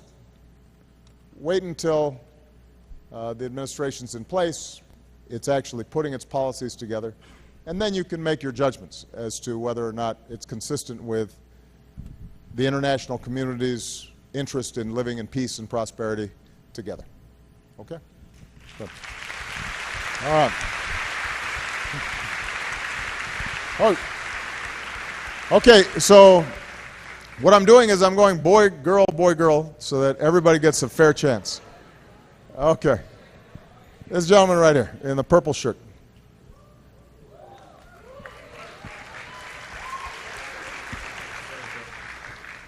Thank you very much. First of all, I just want to say thank you for being such a great world leader over your tenure. I truly think that you've done your best in making the world a better place. I appreciate it. My name is Luby Georges. Thank you. Where are you from, Luby? I'm from the Bahamas. Hey. I am the son of 2 Haitian immigrants living in the Bahamas, and I'm a human rights activist and also a radio talk show host. I filter my advocacy work through radio because it's a great form of communication and getting everybody involved. Nonetheless, you spoke about youth and us shaping the future and the direction and the world and what it's going to be in the very near future.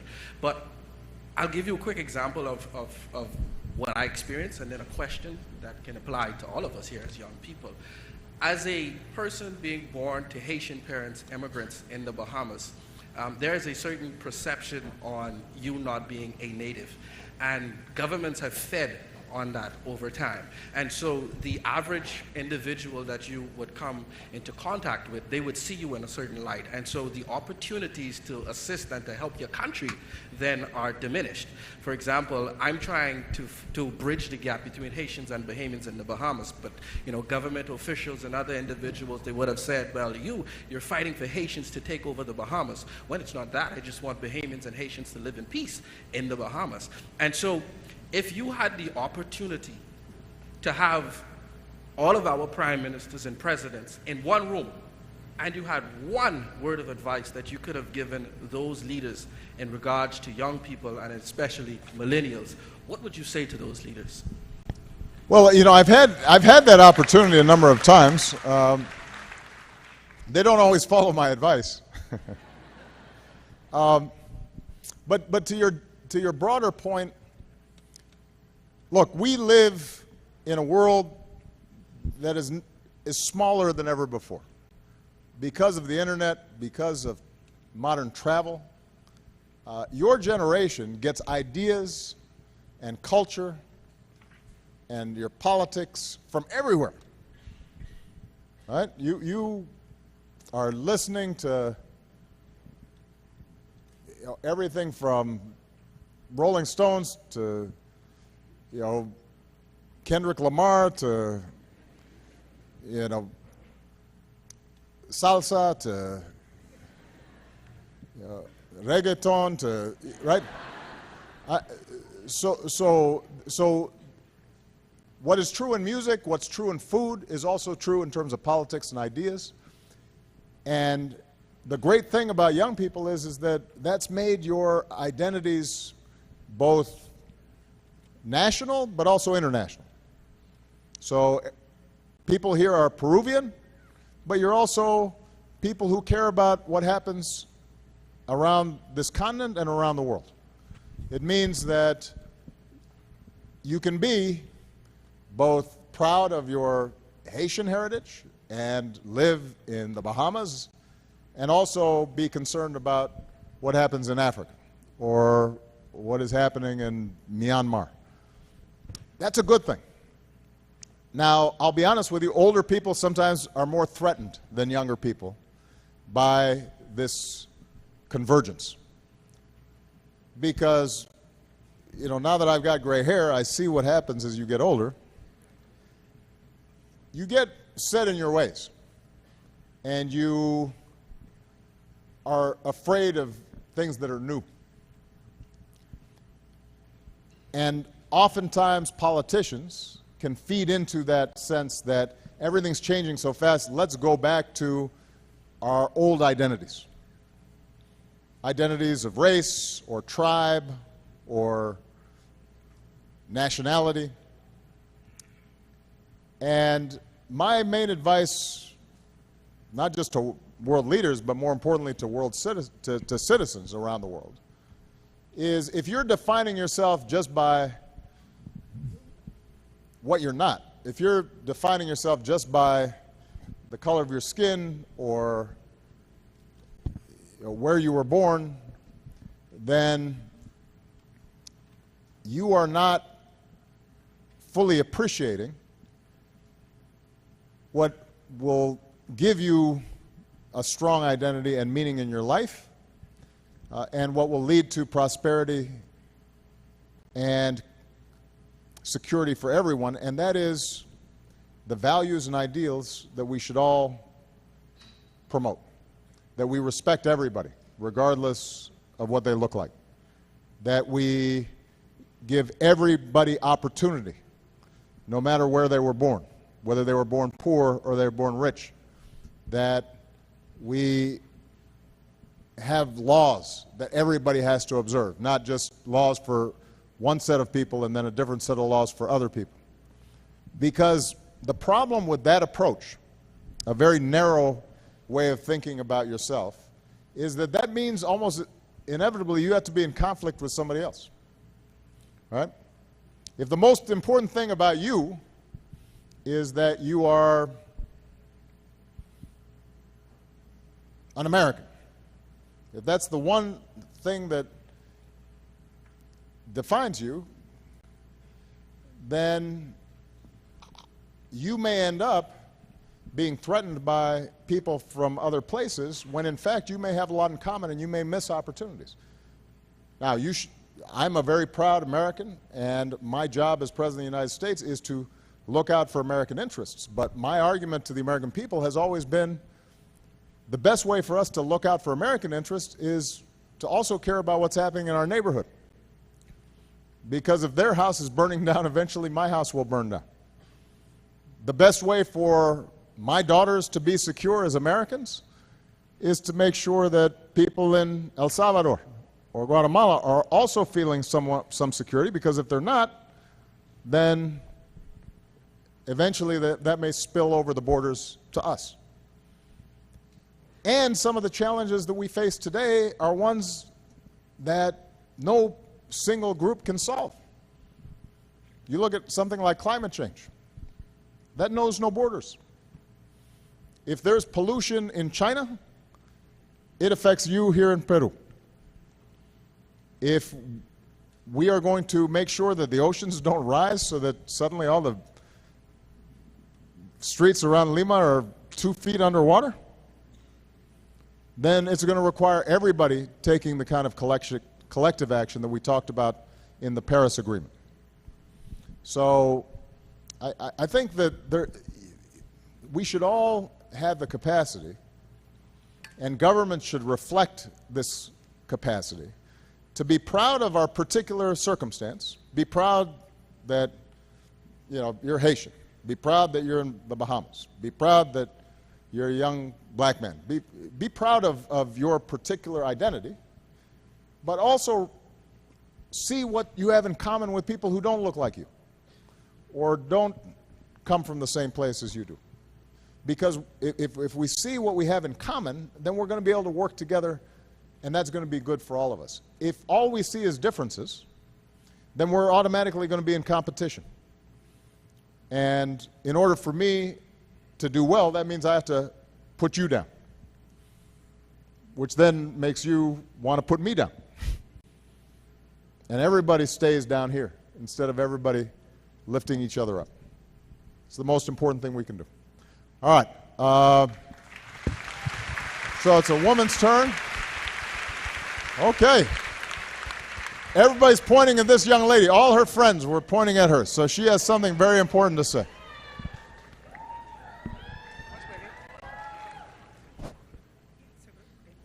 Welcome to Peru, Mr. President. Thank you. My name is Sofia, and my friends and I are students at Laboratoria. I know you have met Mariana at a panel. Do you remember about Laboratoria? Sorry, what? I'm sorry. Do you remember about Laboratoria? Yes. With Mariana Costa? Yes, yes. Okay, I'm a student over there, me and my friends. We are so lucky to be studying over there to get a job in tech. But there are so many young people still without this type of opportunities. So what do you recommend to open more quality education or job opportunities for young people in Latin America? Well, the program you described is doing great work, and there's a lot of good work all across Latin America. One of the goals is to make sure that not only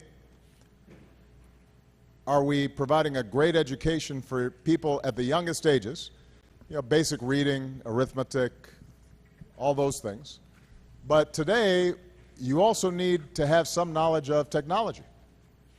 And what we're trying to do is to work with governments and NGOs to expand access to the internet, to digital platforms. And what we also want to do then is to help design curriculum and programs through the internet so that online learning is accessible in places where previously there might not be opportunities. And you know, we're seeing some of those investments here in Peru. That's part of the broader educational program that we have throughout Latin America. But we can still do more. And it's not just us. It's a public-private partnership also. So, you know, having Facebook participate and Microsoft and other and Google and other big companies who have an interest in an educated population, because the more educated and more wired they are, the more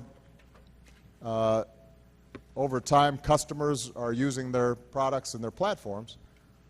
What we want to do is to make sure that everybody, even in the smallest village, has suddenly this library to the world and to the best educational opportunities, even if there's not a big university in that small town. And some of the learning that we can do, it doesn't have to be 4 years.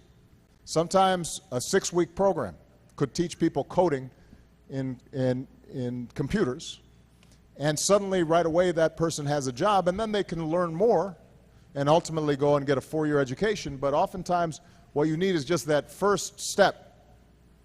And we're doing this in the United States, by the way. It's not just in Latin America. In the United States, one of the things that we're finding is that we need to expand computer science and literacy in the schools. We need to make sure also that we set up technical training systems where somebody who's unemployed in a city where there used to be a big factory, but now the factory's closed, or because of automation and robots, there are fewer people are working there. Those people who've lost their jobs, they may not be able to afford to just go to a 4-year university. Give them 6 weeks, 8 weeks, 10 weeks of training, get them in a job right now, and then over time, they can learn even more. All right? So congratulations, you guys are doing good work. Good. All right. Okay. So this is a team effort now. It's good to see this cooperation. Everybody's pointing at one person. All right, this gentleman right here, right in the front. Hello, Mr. President. I'm a student representative from this beautiful university with a gorgeous group of people. My name is Kai, and I'm going to give a little bit of context to my question. You see, the smartest man I know is my dad. My dad was born in Cuba, and when he was 7 years old, he went to the United States to get an opportunity. He lived all of his university life there, from community college to doctorate, and he managed to do a lot of things because the USA had an open arm policy towards him. Today, many immigrants can bring innovations to the USA because it has still this open arms policy, but the administration that is set to go after you is allegedly saying that they will have a closed door policy. In your opinion, what do you think that today the stand of the USA is for offshore innovators that want to leave their comfort zone to the USA to go to Harvard, MIT, Yale, to find and to strive, and what would be the damages of the USA closing their doors to these young innovators? And Good. Final remark, I hope you have 2 amazing last months of presidency. Thank you. Thank you very much. Well,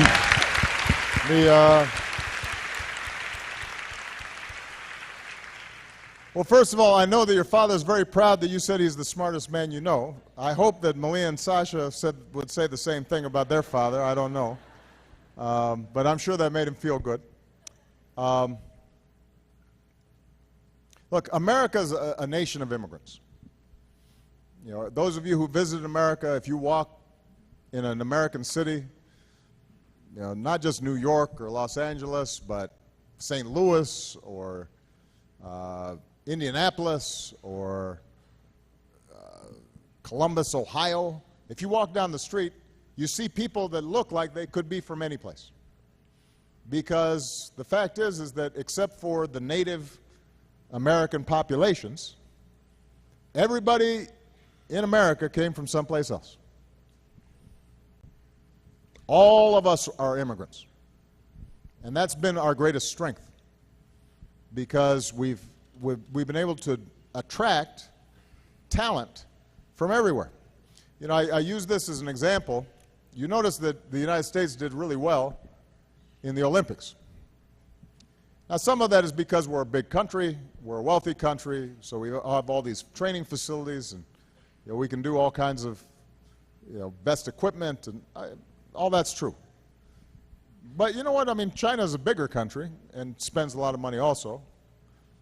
The big advantage that America has, if you look at our team, actually 2 big advantages.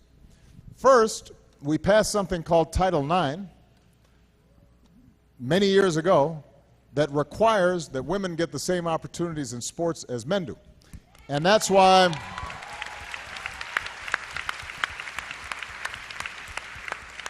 one of the reasons the American teams did so well is the women were amazing. Just because they've gotten opportunities, right? Which teaches us something about the need to make sure that women and men, boys and girls, get the same opportunities. Because you do better when everybody has a chance, not just some. But the second thing, you look at a U.S. Olympic team, and there are all kinds of different sorts of people, of all different shapes and sizes. And part of it is because we draw from a bigger genetic pool than anybody, right? We have people who are these little gymnasts, they're like this big. Simone Biles came by the White House. She's a tiny little thing. Amazing athlete. Then we have Michael Phelps, he's 6'8", and his shoulders are this big. And that's good for swimming. He couldn't do gymnastics. but he's a really good swimmer. The point is that when you have all this talent from all these different places, then you actually, as a team, do better. And that's been the great gift of America. Now, what we have to do, not just in the United States, but in all countries, is to find a way to have a open, smart immigration policy, but it has to be orderly and lawful. And I think that part of what's happened in the United States is that even though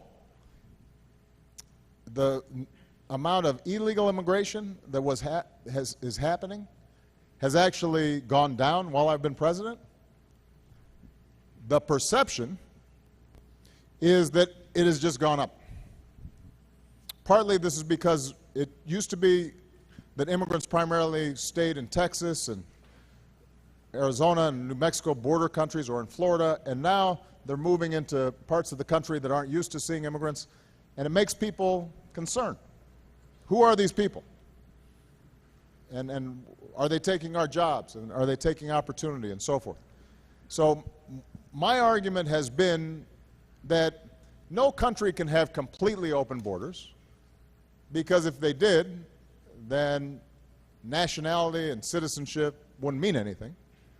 And obviously, if we had completely open borders, then you would have tens of millions of people who would suddenly be coming into the United States, which, by the way, wouldn't necessarily be good for the countries where they leave, because in some places like in Africa, you have doctors and nurses and scientists and engineers who all try to leave, and then you have a brain drain and they're not developing their own countries. So you have to have some rules, but my hope is that those rules are set up in a way that continues to invite talented young people to come in and contribute and to make a good life for themselves. What we also, though, have to do is to invest in countries that are sending migrants so that they can develop themselves. So you mentioned Cuba, for example, where your father fled. He left in part because they didn't feel that there was enough opportunity there. Part of the reason I said let's reopen our diplomatic relations with Cuba is to see if you can start encouraging greater opportunity and freedom in Cuba. Because if you have people who've been able to leave Cuba and do really well in the United States, that means they have enough talent that they should be able to do really well by staying at home in Cuba. There are enormously talented people here in Peru. I don't want all the young people in Peru to suddenly all go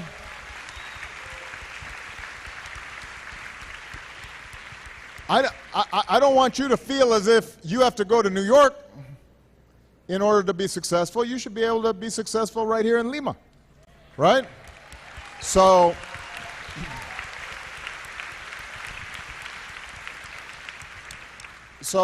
this is true in the Americas. It's true in Europe, where obviously they've been flooded, and it's been very controversial with migrants. Some of them displaced from war in Syria, but some of them just coming for economic reasons from Africa. I just left meetings with European leaders, and we discussed the fact that if we're investing more in development in those African countries and encouraging greater rule of law and less corruption and more opportunity in those countries, then people are less likely to want to come to Germany or Italy for their futures, because they feel that they can make a future where they are. But this is an example of what I was saying earlier. If we think only about very narrow terms about our borders and what's good for us, and ignore what's happening everywhere else, eventually it will have an impact on us whether we like it or not, because the world is just much smaller than it used to be. All right? Okay. Let's see. You got a... All right. Young lady right there. Go ahead, in the black, yeah. Yes, you.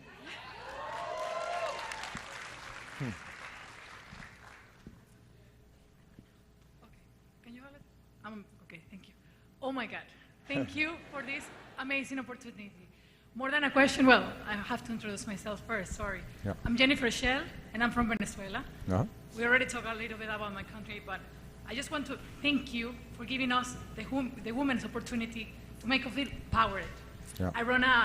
I'm the CEO and founder of Trabaja Mamá, a social initiative that promotes values for mothers around the world. I'm a mother, I have a daughter, and it's a little bit hard to become an entrepreneur. And I know that you have been supporting women empowerment. You support a candidate who was a woman, Hillary. Yeah. You were supported by your wife, Michelle. Michelle's amazing. And what is? Yeah. I'm sure of that. So I know how you have been telling a lot of advices for young leaders, but I want a special advice for female entrepreneurs, for those who have to strike a little bit more, for those who are mothers who have to split themselves and ask herself, should I be a mother or should I be a professional? I truly believe that we can be both at the same time. Yeah. But I would like to hear it from you, an advice for all the women, potential women that are going to become a mother. Yeah. We'll have our future generations. Yeah. And on behalf of all my wildlife fellows, thank you for this amazing opportunity. And all the fellows that are looking, there are more fellows looking right now from their countries because they couldn't come to Peru. So thank you for all the fellows that are watching us right now. And thank you for... Well, it's a great question.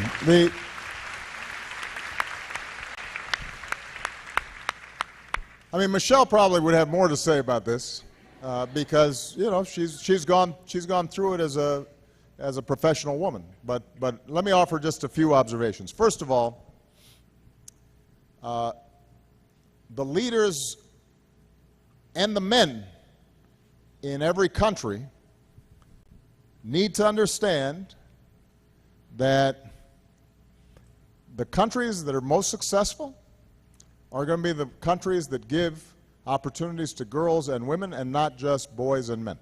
Now that's, and if you look at which countries are doing best, most advanced, grow the fastest, it's partly because you can't have half the population uneducated, not working, out of the house, not in leadership positions, and expect to be as good as a country where 100% of the people are getting a good education and having opportunities and can do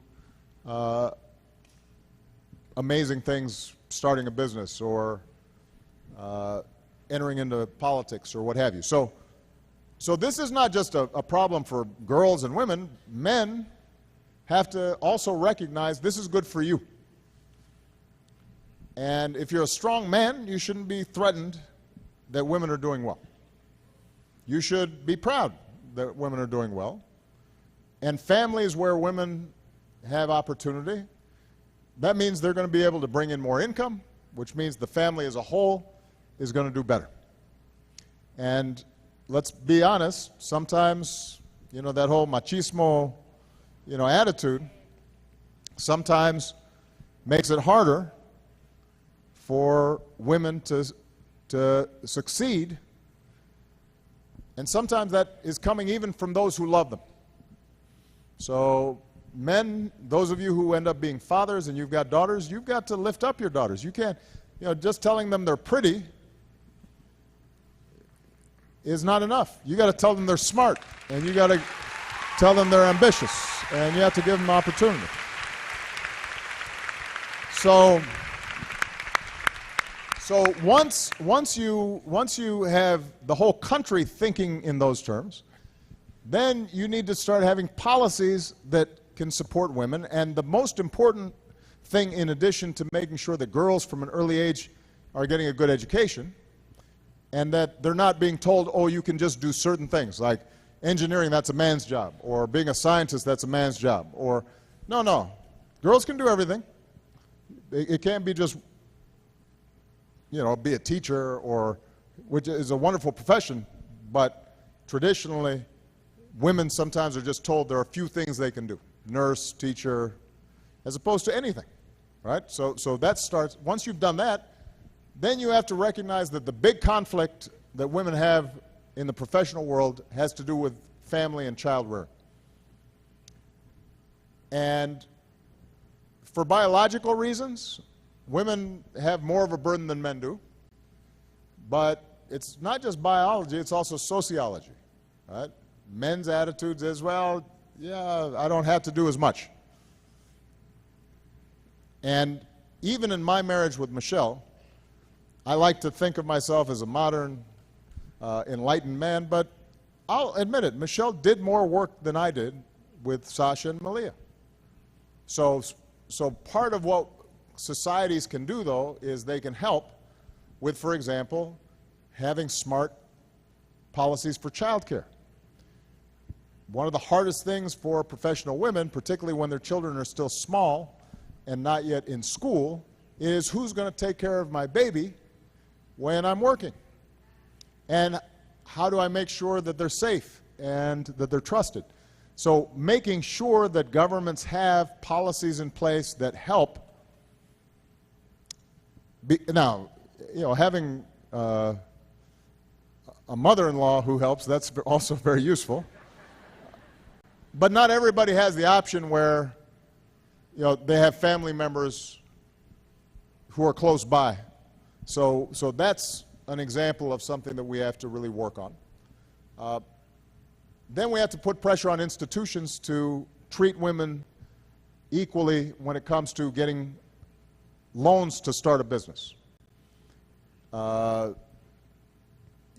know, up until just maybe 20 years ago, in some places, in the United States even, a husband had to sign a loan document with a bank, even though it was the wife's business.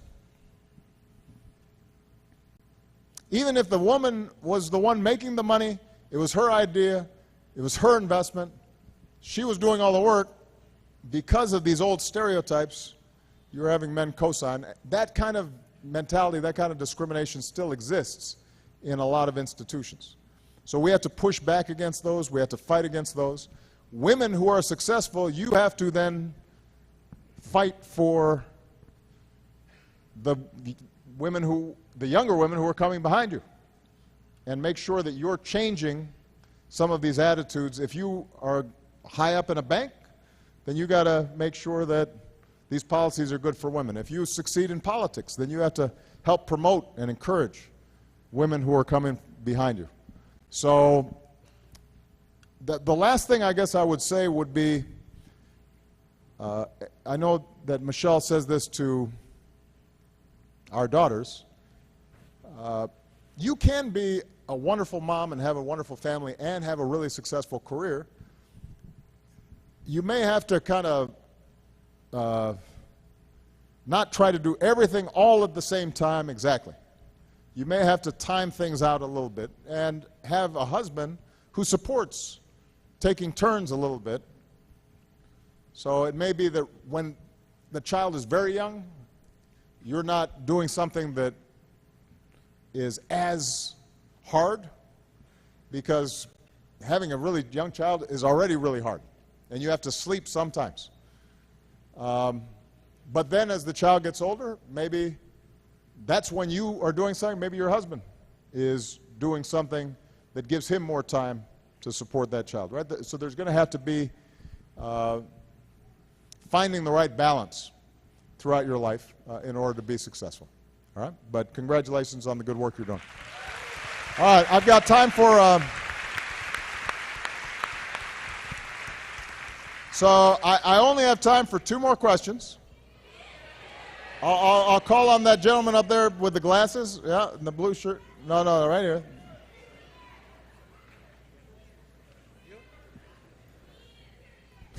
Wait. Let him ask his question, and then I'll ask the last one.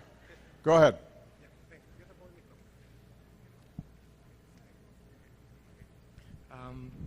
Hello, Mr. President. Hello. It's really an honor to ask you this question. Well, my name is Alonso Cornejo. I'm studying marketing at Universidad San Ignacio Loyola. And my question is about what advices would you give to Peruvian students that they are starting to think different, to making a change, not just in Peru, just about all worldwide, make a change about worldwide. To what advices would you give that right now we live in a world that maybe the bad is good and good is bad. So what advices would you give them to chase their dreams, make a country better, not Peru, just worldwide? That will be my question. Thank you. Look, you're already doing so well. I don't know that I can give you the perfect advice, but I'll tell you what I tell my young people who work in the White House and who I meet in the United States, because I think it's what's true in the United States is true for you as well. We live at a time where you're always seeing bad news. Bad news gets a lot of attention. But the truth is that in so many ways the world is better now than it was 20 years ago or 40 years ago or 100 years ago. People are healthier today, they're wealthier today, they're better educated today. The world, if you look overall, is less violent than it was. Look at the 20th century. Millions of people dying everywhere. Look at Latin America and the wars that were taking place everywhere across the continent. And so you actually are living in a time of relative peace and historic prosperity. And I say that so that you should feel optimistic about the future. You shouldn't feel pessimistic. Yeah, you're always seeing bad news, but the truth is the world is in a place where it can solve its problems and be even better 20 years from now or 50 years from now. You have to start with that hope, that sense of optimism inside you, because if you don't feel that way, then you don't bother to try to have an impact, because you think, every politician is corrupt and all the governments are terrible and people are greedy and people are mean, and so I'm just going to look out for myself, and then nothing gets better. So you have to start knowing that things have gotten better and can continue to get better. That's number one. Number two, I always tell young people and I don't know if this translates well in Spanish, but I say, worry more about what you want to do and not what you want to be. Now here's what I mean. I think a lot of people, they say to themselves, I want to be rich. Or they say to themselves, I want to be powerful. Or they say, I want to be the president. Or I want to be a CEO. So or I want to be a rap star or whatever. So they say, they have this idea, but the people I know who are most successful, usually they're successful because they found something that they really care about, and they worked at it and became really good at it. And over time, because they were so good at what they did, they ended up being rich, or they ended up being powerful and influential. But in the meantime, they were constantly doing what they enjoyed doing and learning, and that's what made them successful. So what I would say to all of you is find something you care deeply about.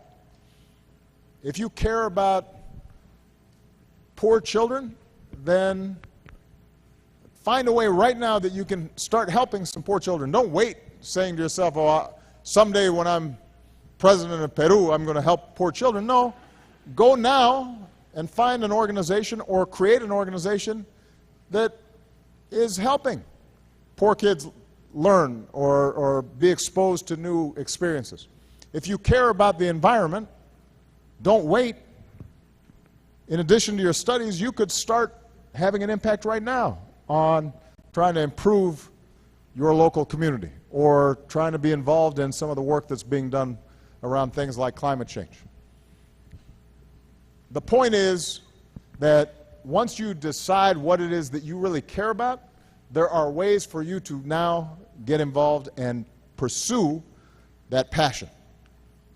And if you pursue that passion and you get good at it, you're not going to change the world overnight.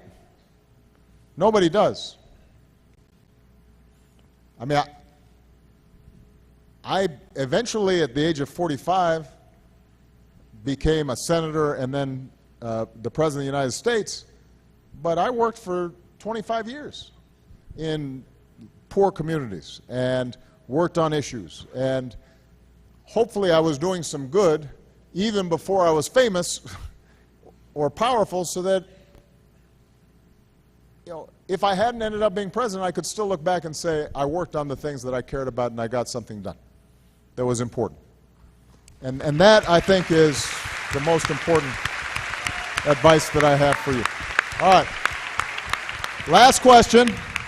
It's a woman's turn. So all the men you can put all the boys can put their hands down. It's a woman's turn.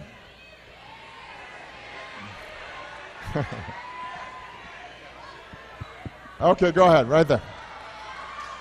Right there. Okay, first of all, my name is Melissa. I represent Universidad Peruana de Ciencias Aplicadas.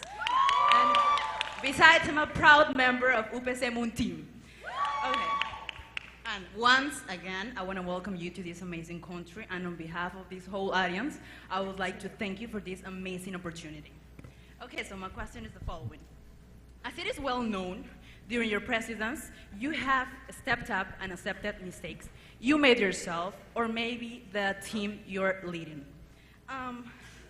And that's, I believe, that shows how you reaffirm your belief in introspection and how you want to leave the past behind. What would be your advice to us, entrepreneurs, most of us, that would like to leave the mistakes, learn from them, step up, and leave what's the past in the past? Thank you, President. Well, you know, you shouldn't ignore the past, you should learn from it. And you should learn from history. And learn from experience. The truth is that, you know, I was, right before I came to Peru, I was in Europe, and I started my trip in Athens. And I went to the Parthenon, the birthplace of democracy. And you look at all these buildings from ancient Greece, and you try to imagine all the things that were happening in that time. And it seems very long ago, but the fact of the matter is that humanity keeps on making the same mistakes, and we oftentimes find ourselves dealing with the same problems and the same issues. So studying our past, studying our history is very, very important. But the main thing I tell you, and I tell my own daughters, is you can't be trapped by the past. There's a difference between understanding your past. You need to know the history of Peru. If you live in the United States, you need to know how America came about. And that includes both the amazing, wonderful things, but also the bad things. I mean, you have to if you want to understand America today, then you have to understand slavery, and you have to understand the history of immigration, and how the debates we're having today about immigration aren't that different from when the Irish or the Italians came, and people were saying, we can't have any more Italians, and we can't have any more Irish. If you don't know that, then you aren't going to understand the patterns that we are having today.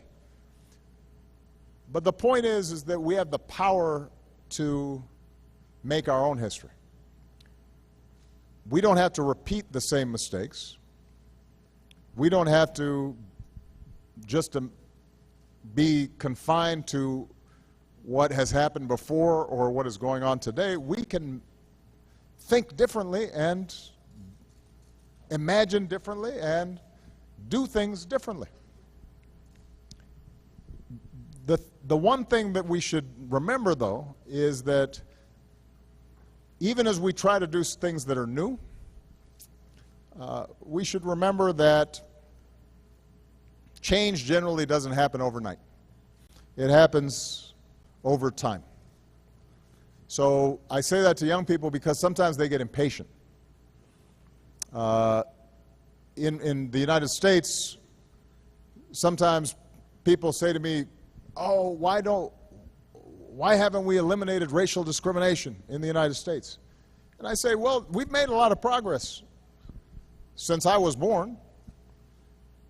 In terms of human history, if you think on the scale of hundreds of years or thousands of years, in 50 years, the changes that have taken place have been amazing.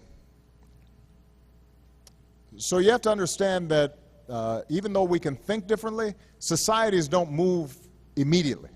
It requires hard work, and you have to persuade people. And sometimes you take 2 steps forward and then you take 1 step back. And you shouldn't be discouraged when that happens, because history doesn't just move in a smooth, straight line. The good news is that we have more access to information than we've ever had before. Young people are in a position to change the world faster than ever before. And I am confident that if you are respectful of people and you look for what you have in common with humanity, if you stay true to the values of kindness and respect and reason and trying to live together in peace, that the world will keep getting better. And I'll be looking forward to seeing all the amazing things that you do in the years to come. Okay? Thank you very much, everybody. Thank you.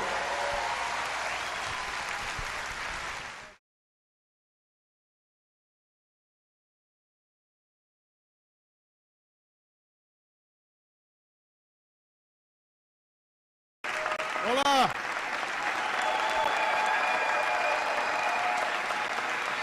Thank you. Thank you so much. Thank you. Muchas gracias. Please, thank you. Thank you so much. Buenos días. Buenos Aires. Please have a seat. Well, thank you so much for the warm welcome that you've offered me and Michelle and Malia and Sasha and my mother-in-law and a very important person. And on behalf of the people of the United States, I want to thank you for your friendship and the strong bonds between our two people. Celeste, thank you for the wonderful introduction. Please give Celeste a big round of applause. That's not easy to do.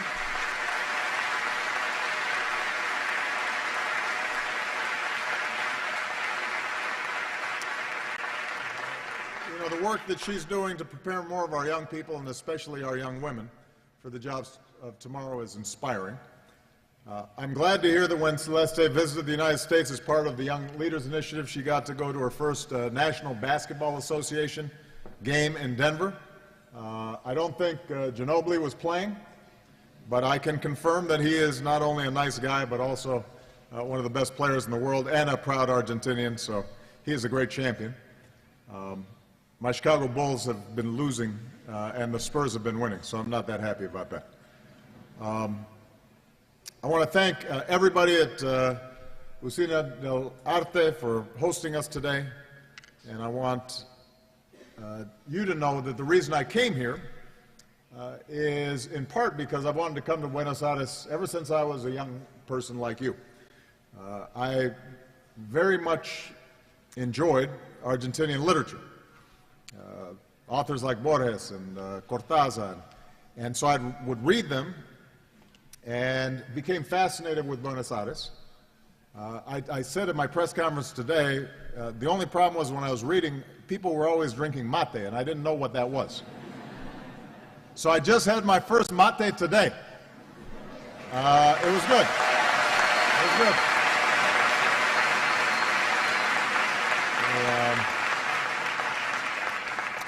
And my team, my staff, thought I was very clear-headed at the press conference, and they said it must be the mate. So I'm going to try to take some back.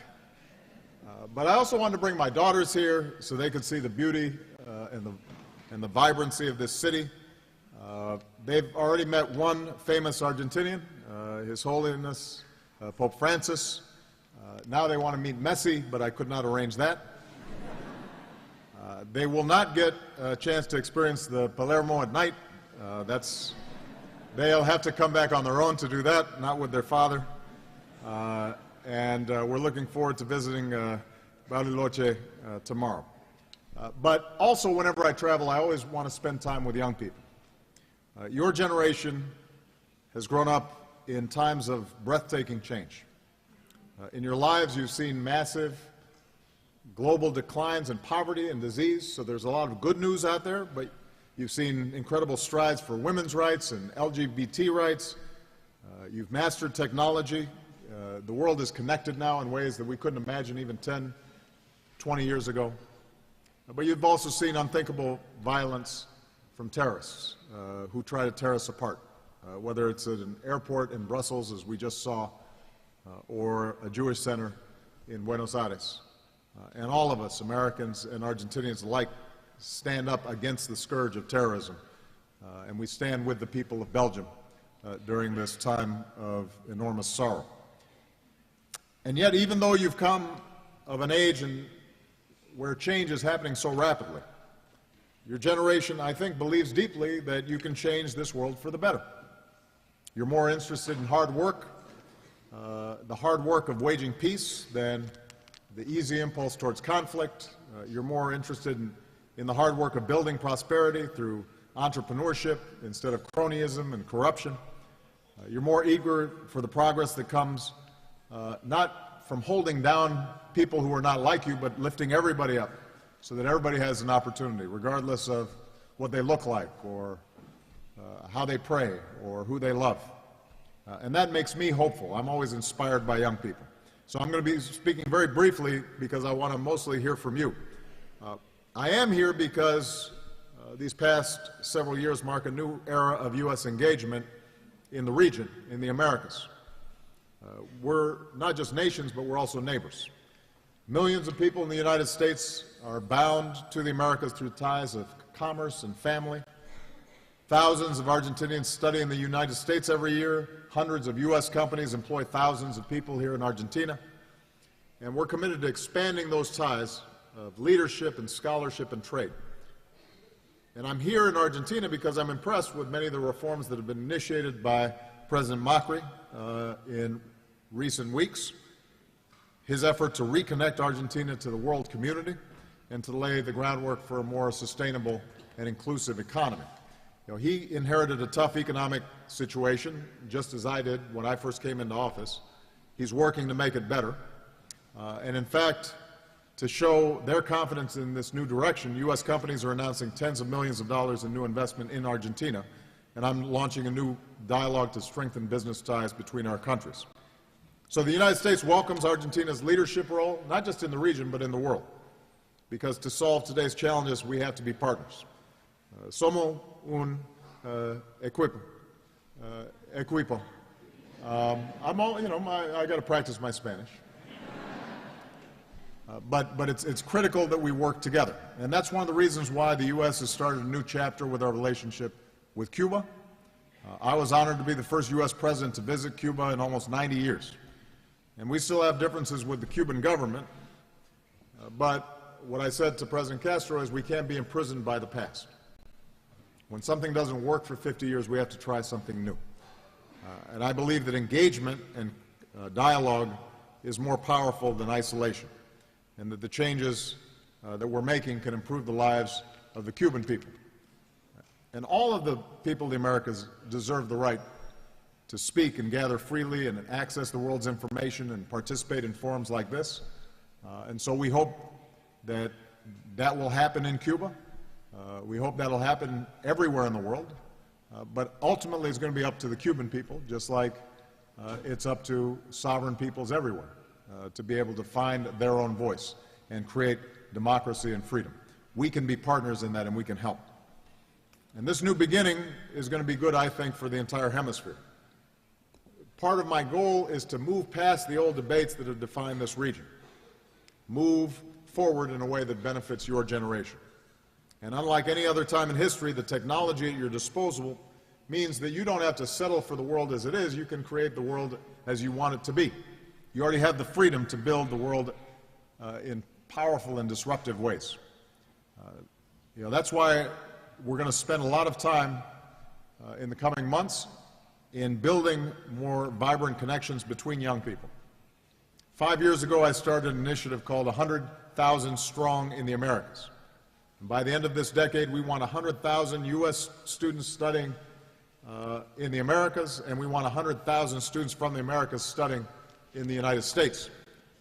And today I'm proud to announce that that effort is growing here in Argentina. Partners like ENET and CAF Development Bank in Latin America have committed to increase student exchanges between our technical colleges, and I want to thank President Macri for committing to 1,000 new exchanges.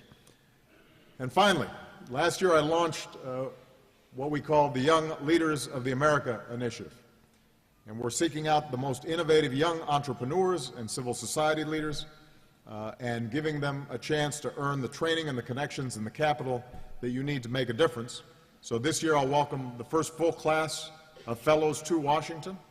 We're going to help them expand their commercial and social ventures by embedding them in U.S. businesses and incubators and nonprofits and universities. We're going to give U.S. participants the chance to continue their collaboration with you back in your home countries. And that's how we want to empower all young people. That's how we want to empower young women like Celeste. It's how we create a future where climate researchers in the Amazon collaborate with scientists in Alaska, where an idea in Buenos Aires can develop with an incubator in Boston. That's how we can make sure that we create a future where any young person can choose a path that opens his or her opportunities beyond their neighborhood into the wider world. It's where a young person can learn skills in the state of West Virginia, the United States, and put them to work right here in Argentina. So Gino Tubero, who's here today, where's Gino? Somewhere. There you go. There we go. All right. Gino.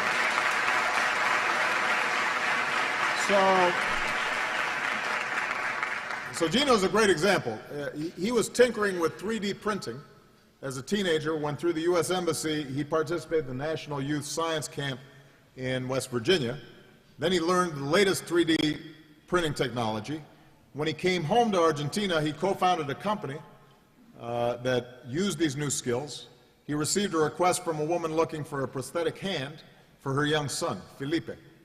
And typically those hands can cost tens of thousands of American dollars. Gino printed a new hand for Felipe for far less. Just a few weeks later, for the first time, Felipe could ride a bike, go fishing, do many of the things that normal children do. And since then, more than 1,000 Argentinians have signed up for Gino's help. So that's what's possible when we work together. That's what's possible when we invest in young people like all of you. So I am very proud to be here. I'm excited for your questions. I'm excited for our conversation. As you heard, my Spanish is not as good as it should be. But we have a translator here, so you can ask questions in English or in Spanish, and I will answer them as best I can, and we have about an hour. So, Pregúntenme. Let's go. All right?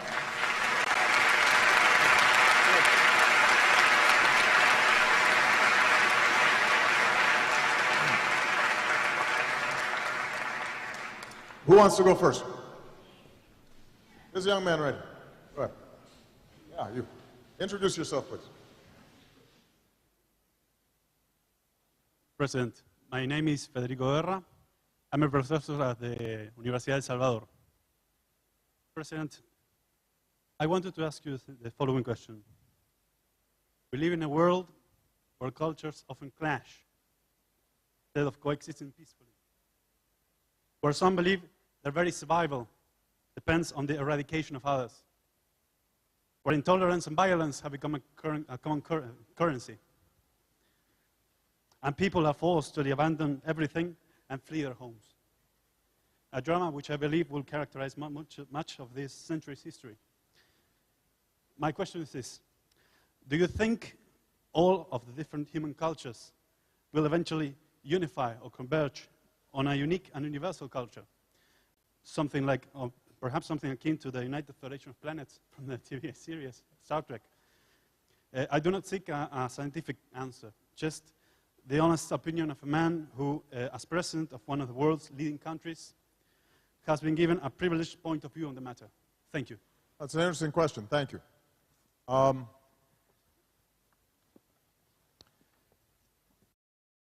I believe that under the surface, all people are the same. Now, part of that is my own heritage and my own background. My father was a black man from Africa. My mother was a white woman in the United States whose ancestors had come from England and Scotland. My mother remarried, and then we moved to Indonesia. So I have a half-sister who is Asian. I have nieces who are half Chinese.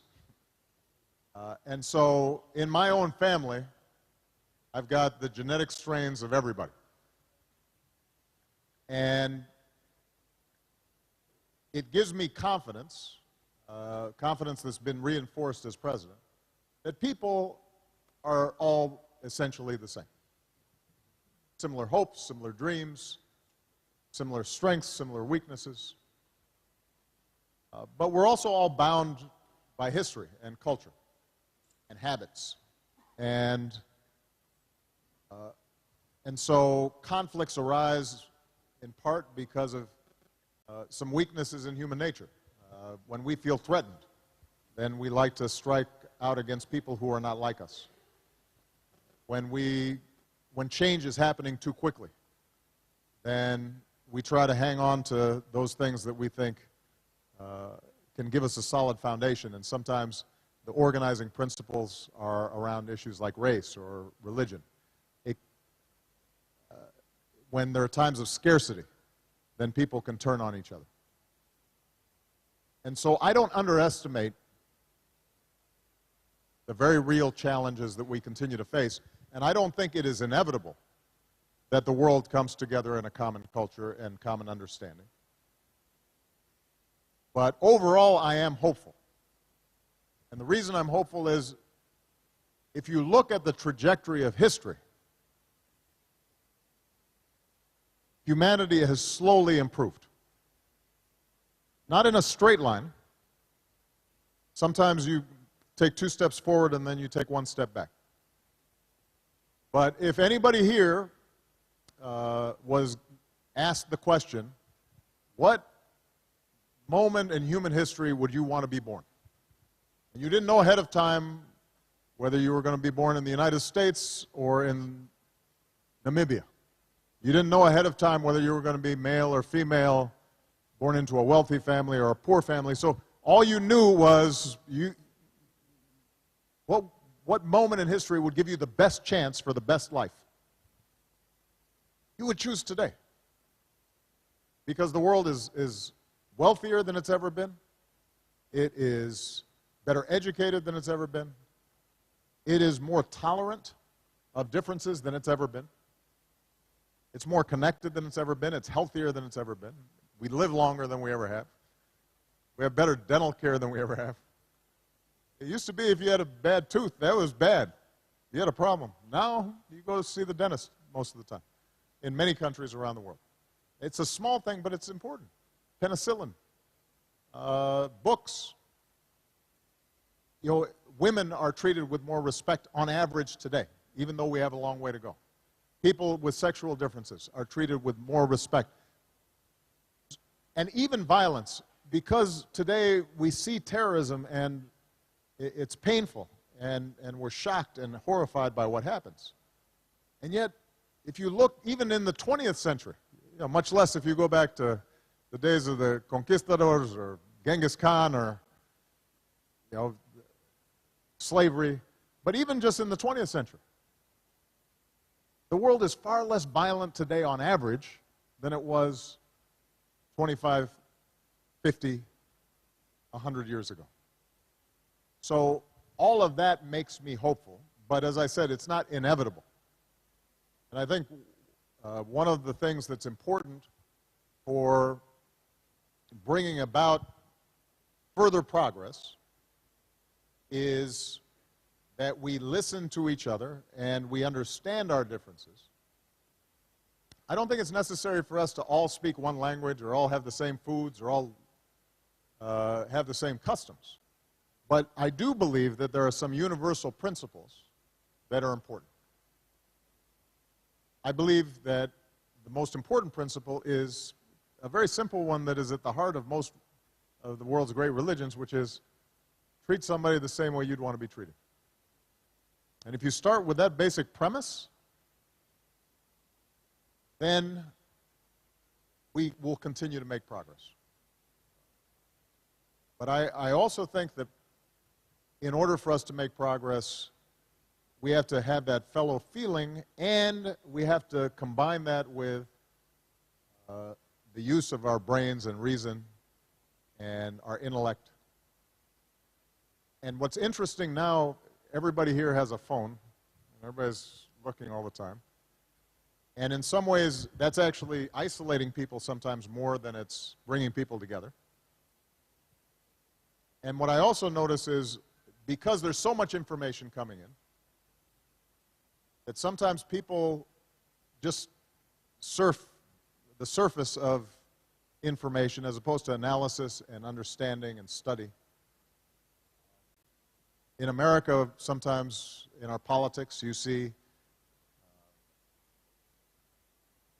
sound bites, what we call sound bites. I don't know the translation, but it's just the Twitter line without trying to figure out, okay, is this true or not? What are the facts?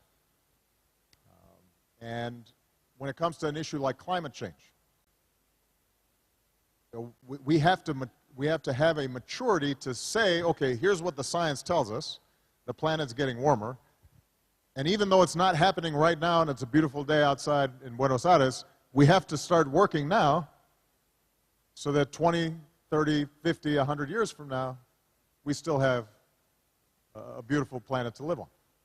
That requires not just a strong heart, but also using our heads. And if we do those two things, then I feel confident that we'll make progress. We'll still have problems, but that's what makes life interesting, is having a few problems. Right? Okay, good. I'm going to go... I'm going to alternate between men and women so that we make it fair. Up here, a woman. This young lady right there, since she's standing right in the front. Get a microphone. I'm going to have a heart attack, Mr. President. Oh, don't have a heart attack. That would be bad. My name is Natalia Quiroga. I am university professor. I teach American political communication. I have no answers, but I want a few words for my students, and I'm going to die right now. You are my hero. Yeah. Oh, thank you so much. I appreciate that. Thank you.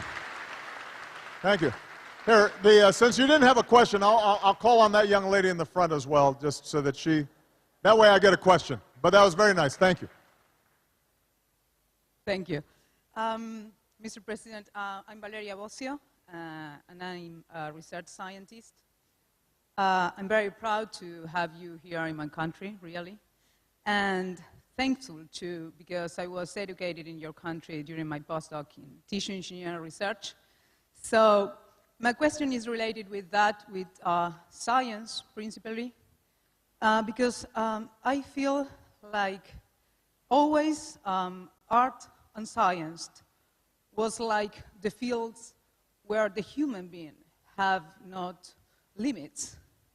And I was wondering, is really, if we are not fine, if you are not really just doing more than collaboration between our countries, and this is the most important thing in these areas, why not to do a stronger collaboration between your country and mine, like this idea between others that perhaps other people have. But I was organizing with Professor David Kaplan in the United States, who was my mentor there, to have a representation here in Argentina from their laboratory of research, right? I know that there are a lot of programs of collaborations, like short stunts to be done, like I did. But I feel like a stronger collaboration in this field must to be another kind of things, not only to have knowledge, but to put, in a really thing, like, for example, technology transfer, right? I feel like science, basic science, it's very, very important. When I am there, like a researcher, I feel like we can do more. Okay, good. So I want to know about that. Good. Well, President Macri and I spoke about this in our meeting. I think the possibilities of collaboration between Argentina and the United States in the scientific fields as well as the cultural fields, there's a huge opportunity there. We can do much more than we've done so far. And you're right that it's not enough just to have student exchanges. There's work that also has to be done together. And the more minds we have at work on it, the sooner we'll be able to solve problems. I'll give you one specific example, and that is when it comes to diseases and medicine. Everybody here is familiar with the emerging problem of Zika throughout the Americas. It turns out that Zika is not a complicated virus. And I'm actually quite optimistic that we'll be able to find a diagnostic tool and a vaccine for Zika. But the reason in the past that it hasn't been developed was because it was predominantly in small, poor countries, in isolated areas. There wasn't a lot of money to be made selling drugs to solve this small problem. And so it didn't get any attention. Except now we live in this world where everybody travels, where everybody is mobile, and so there's no such thing as a disease that's just isolated in one place. Because if we don't cure that disease, if we don't identify it early enough, it will sweep the world. And oftentimes it will sweep very rapidly because there's no immunity and people aren't accustomed to it. And that's true for, we saw what happened with Ebola, now we're seeing it with Zika, and obviously the thing I'm most concerned about is if we end up seeing a flu, an airborne disease, because we know that in the past, during in 1918, with the Spanish flu, millions of people around the world died. It can go very fast. So this is an example where our goal is to work with the Brazilians, with the Cubans, with the Argentinians, with everyone, so that we are pooling our resources, solving the problem quickly, getting clinical trials done quickly, finding ways that are culturally appropriate to make sure that people get the medicines they need quickly. And if we use the old model where each country is doing its own thing and working with its own companies and not worrying about what's happening elsewhere, we're not going to solve it. So I think the opportunities for collaboration are there. They are strong. We're going to be developing over the next several months, I hope, a plan for the kind of collaboration that you described. Now, it won't all change overnight, but we do think that we can make progress in this area. And this is the kind of thing that not only solves problems, but it also breeds understanding. It creates, it makes people simpatico, right? In a way that reduces the possibilities of conflict over time. So it's an excellent question. Thank you. All right, it's a gentleman's turn. Let's see. This gentleman right here, yeah, in the sweater. Hi, and welcome to Argentina, Mr. President. Thank you. My name is Matias Rodriguez from Neuquén. I am a medical student from the National University of the Comahue.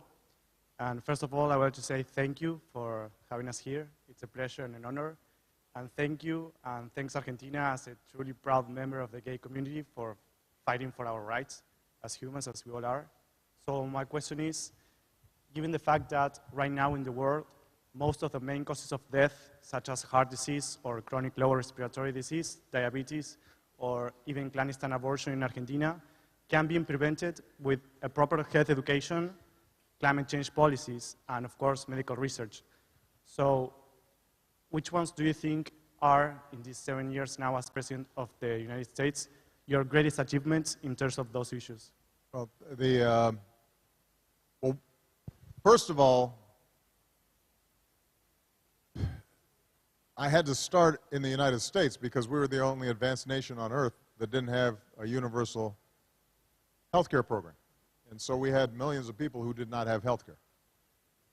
So I had, as some of you know, a very big fight to establish a system that's not ideal because we had to modify it and adapt it to the existing system that we already had, but that has now provided 20 million people with health care that didn't have it before. So part of the answer is to make sure that people have access to basic care, particularly preventive care. Because so many of the diseases that occur around the world, we can prevent fairly cheaply, and once people are sick, then it's very expensive. So in Africa, if we can get mosquito nets, we know that a lot of diseases and death is caused by mosquito-borne diseases. And we've pushed very hard, and we are now in a position where we could potentially, if not completely eliminate, then shrink drastically the incidence of malaria around the world. It's not that complicated. It's just a matter of organizing how we do it. And we know we've done it before because polio, for example, is an area where there's been enormous progress, and there are just a few pockets of polio left in the world. Smallpox, same thing. So we know how to do this. It's a matter of global organization. It's very important. So that's point number one. Point number two, people's incomes have to be increased. Nothing kills you like poverty. And so you can't separate trying to make people healthier from giving them the ability to make enough money and have enough resources to support themselves and their families. So one of the things that we've done, in addition to the global health initiatives that we've worked on, is programs like Feed the Future. And what we do is not give food, although we obviously are the biggest contributor of food around the world, but what we do is we take small farmers and we say, what is it that you need to increase yields? And in some cases, it may be something as simple as new seeds. In some cases, it may be something as simple as a small mechanized system so that they can process the seeds on sites, and just that small amount of processing allows them to sell it on the market more expensive because they don't have to send it to a big granary, and that person takes a cut of their income. And by getting a little bit more money, now maybe they can buy a small tractor in a cooperative. And what we've been able to do is to see small landholders increase their incomes by 5, 7, 10 times. And suddenly they become not just farmers, but small business people. And they start hiring people. And it creates a new economy in those communities. And that's not just an economic program, it's also a health program, because if they've got more money and now they've got a roof over their heads and they can afford a mosquito net and they're eating better, so their body has a greater immunity to diseases, there's enormous improvement generally. Now the good news, remember I said this is why I'm optimistic. If you look at the UN Millennium Goals that were set 20 years ago, we did not achieve all the goals, but infant mortality has dropped dramatically during that period of time. The number of people who live in extreme poverty has dropped dramatically during this time. And so I was very glad that the UN came together this year around a new set of sustainable development goals. If we can do that, and we continue with the kinds of joint healthcare programs that I discussed, then I'm optimistic that we'll continue to see progress, because most of the deaths that happen, they happen to infants with preventable diseases, they happen to mothers when they're giving birth, they occur because of diseases that could have been prevented with very little money and people having slightly higher incomes. And so it's going to be up to young people like you, though, to continue to find new areas where we can make progress and make improvements. So, good luck. Good. All right. All right, young woman right there. Yeah, right there. Good afternoon. Good afternoon. First of all, I want to thank your country and your administration for investing in women like me and others from around the world that use sport as a way of developing other women through the Global Sport Mentoring Program. Excellent. And then you mentioned two things during your speech before. One was that this is the generation that needs to make a change in the world, and I honestly believe that. And then you also mentioned that we cannot expect to create those changes if we keep on doing the same things over and over for this amount of years. And in my opinion, when it comes to businesses, that's kind of the ways things are working right now. And when it comes to social entrepreneurs like myself or social businesses, there are very few countries that have a framework to empower people and social entrepreneurs to create those kind of businesses. So my question is, what would be your advice for social entrepreneurs to keep on doing this hard work? And what do you think is the responsibilities of governments to change those rules so that social businesses can be the new kind of businesses in this world? Before I answer your question, tell me about your business. What is it? Tell me about the programs that you're doing. Okay, so I run a nonprofit organization in Rosario, and we focus on creating social change by empowering youth living in poverty and by generating civic participation. By that, we also use innovative tools such as coding for kids, new type of businesses we develop. We help them achieve and develop life skills. That's what we are doing right now. And how long has the program been going on? Almost 10 years now. Okay, excellent. Well, I started in the nonprofit sector in community work, and so it's something that I care deeply about. You know, each country is different. In the United States, most social entrepreneurs are typically financed through the private sector. essentially philanthropies, rich people or businesses, they finance it.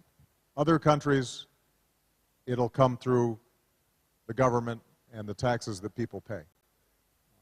But what we've learned is that for many of the social problems that we face, it has to be a combination of the private sector and the nonprofit sector and government working together to really make a difference. And what do I mean by that? So I'm sure if you go into a poor neighborhood in Argentina, just like a poor neighborhood in the United States, there are a lot of different kinds of problems. You have, first of all, economic issues, because these communities don't have jobs. They've been, businesses have not invested in them. In some cases, maybe factories that used to be there moved away, and so the jobs that people used to have there no longer exist. So part of the effort has to be, how do we bring private sector businesses, attract investment into those communities to create jobs? That's point number one. But the businesses may not come unless the government has built the infrastructure, the roads or the Wi-Fi connections or what have you. So the government has to make an investment. And even if the businesses and the government are prepared to do what they need to do, the human capital, the people, they have to make sure that they're getting the education that they need, the training that they need. In some cases, in the United States at least, if they're very poor communities, you have young people who've been in poor families for generations. So they may not even know what the inside of an office building looks like. They may never have experienced what it means to go to a job at a certain time and structure their day in an organized way. And that's where a nonprofit, a social entrepreneur, can come and say, we'll partner with young people and have a professional or an adult who's working with that person and showing them this is what's possible for you. Opening their eyes to, telling some young girl in a poor neighborhood, you can be a computer scientist, and why don't you come with me, and this is what computers are. They're not that complicated.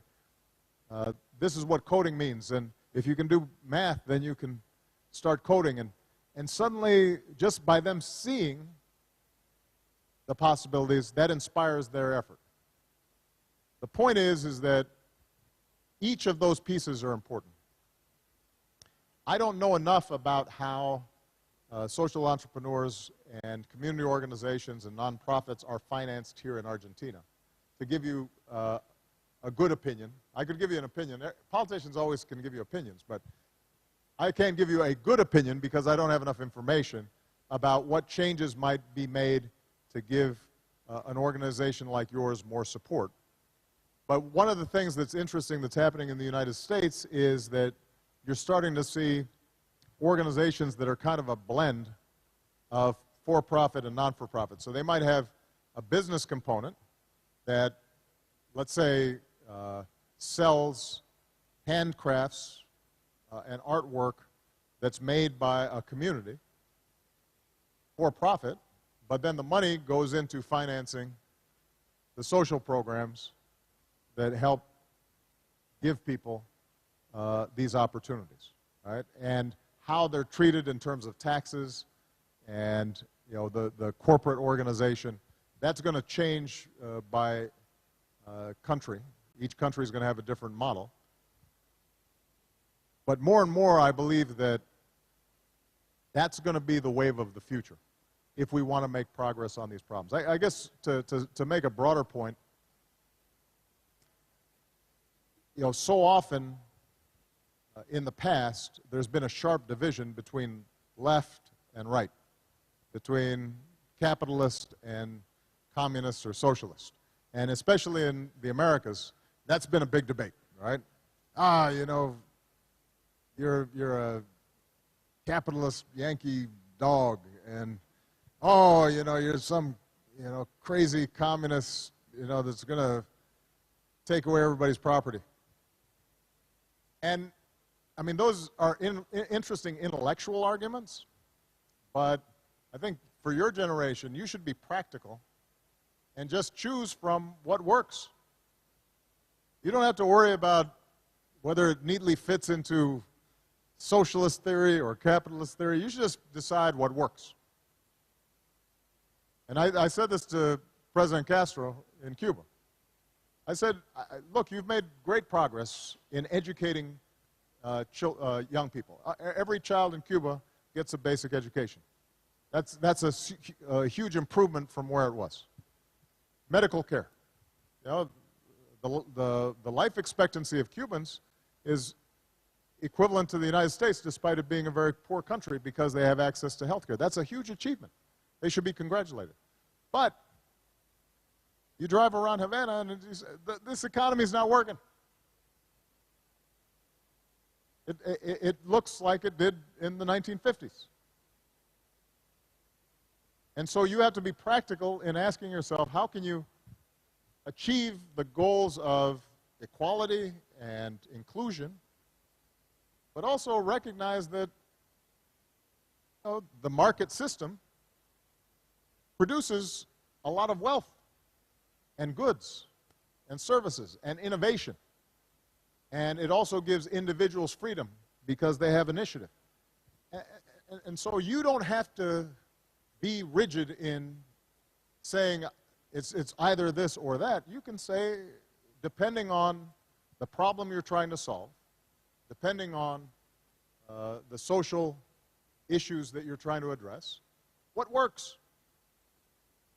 And I think that what you'll find is that the most successful societies, the most successful economies are ones that are rooted in a market-based system, but also recognize that a market does not work by itself. It has to have a social and moral and ethical and community basis. And there has to be inclusion, otherwise it's not stable. And it's up to you as you in whether you're in business or in academia or in the nonprofit sector, whatever you're doing, to create new forms that are adapted to the new conditions that we live in today. All right? Okay, let's see, it's a guy's turn, a gentleman's turn. Let's see.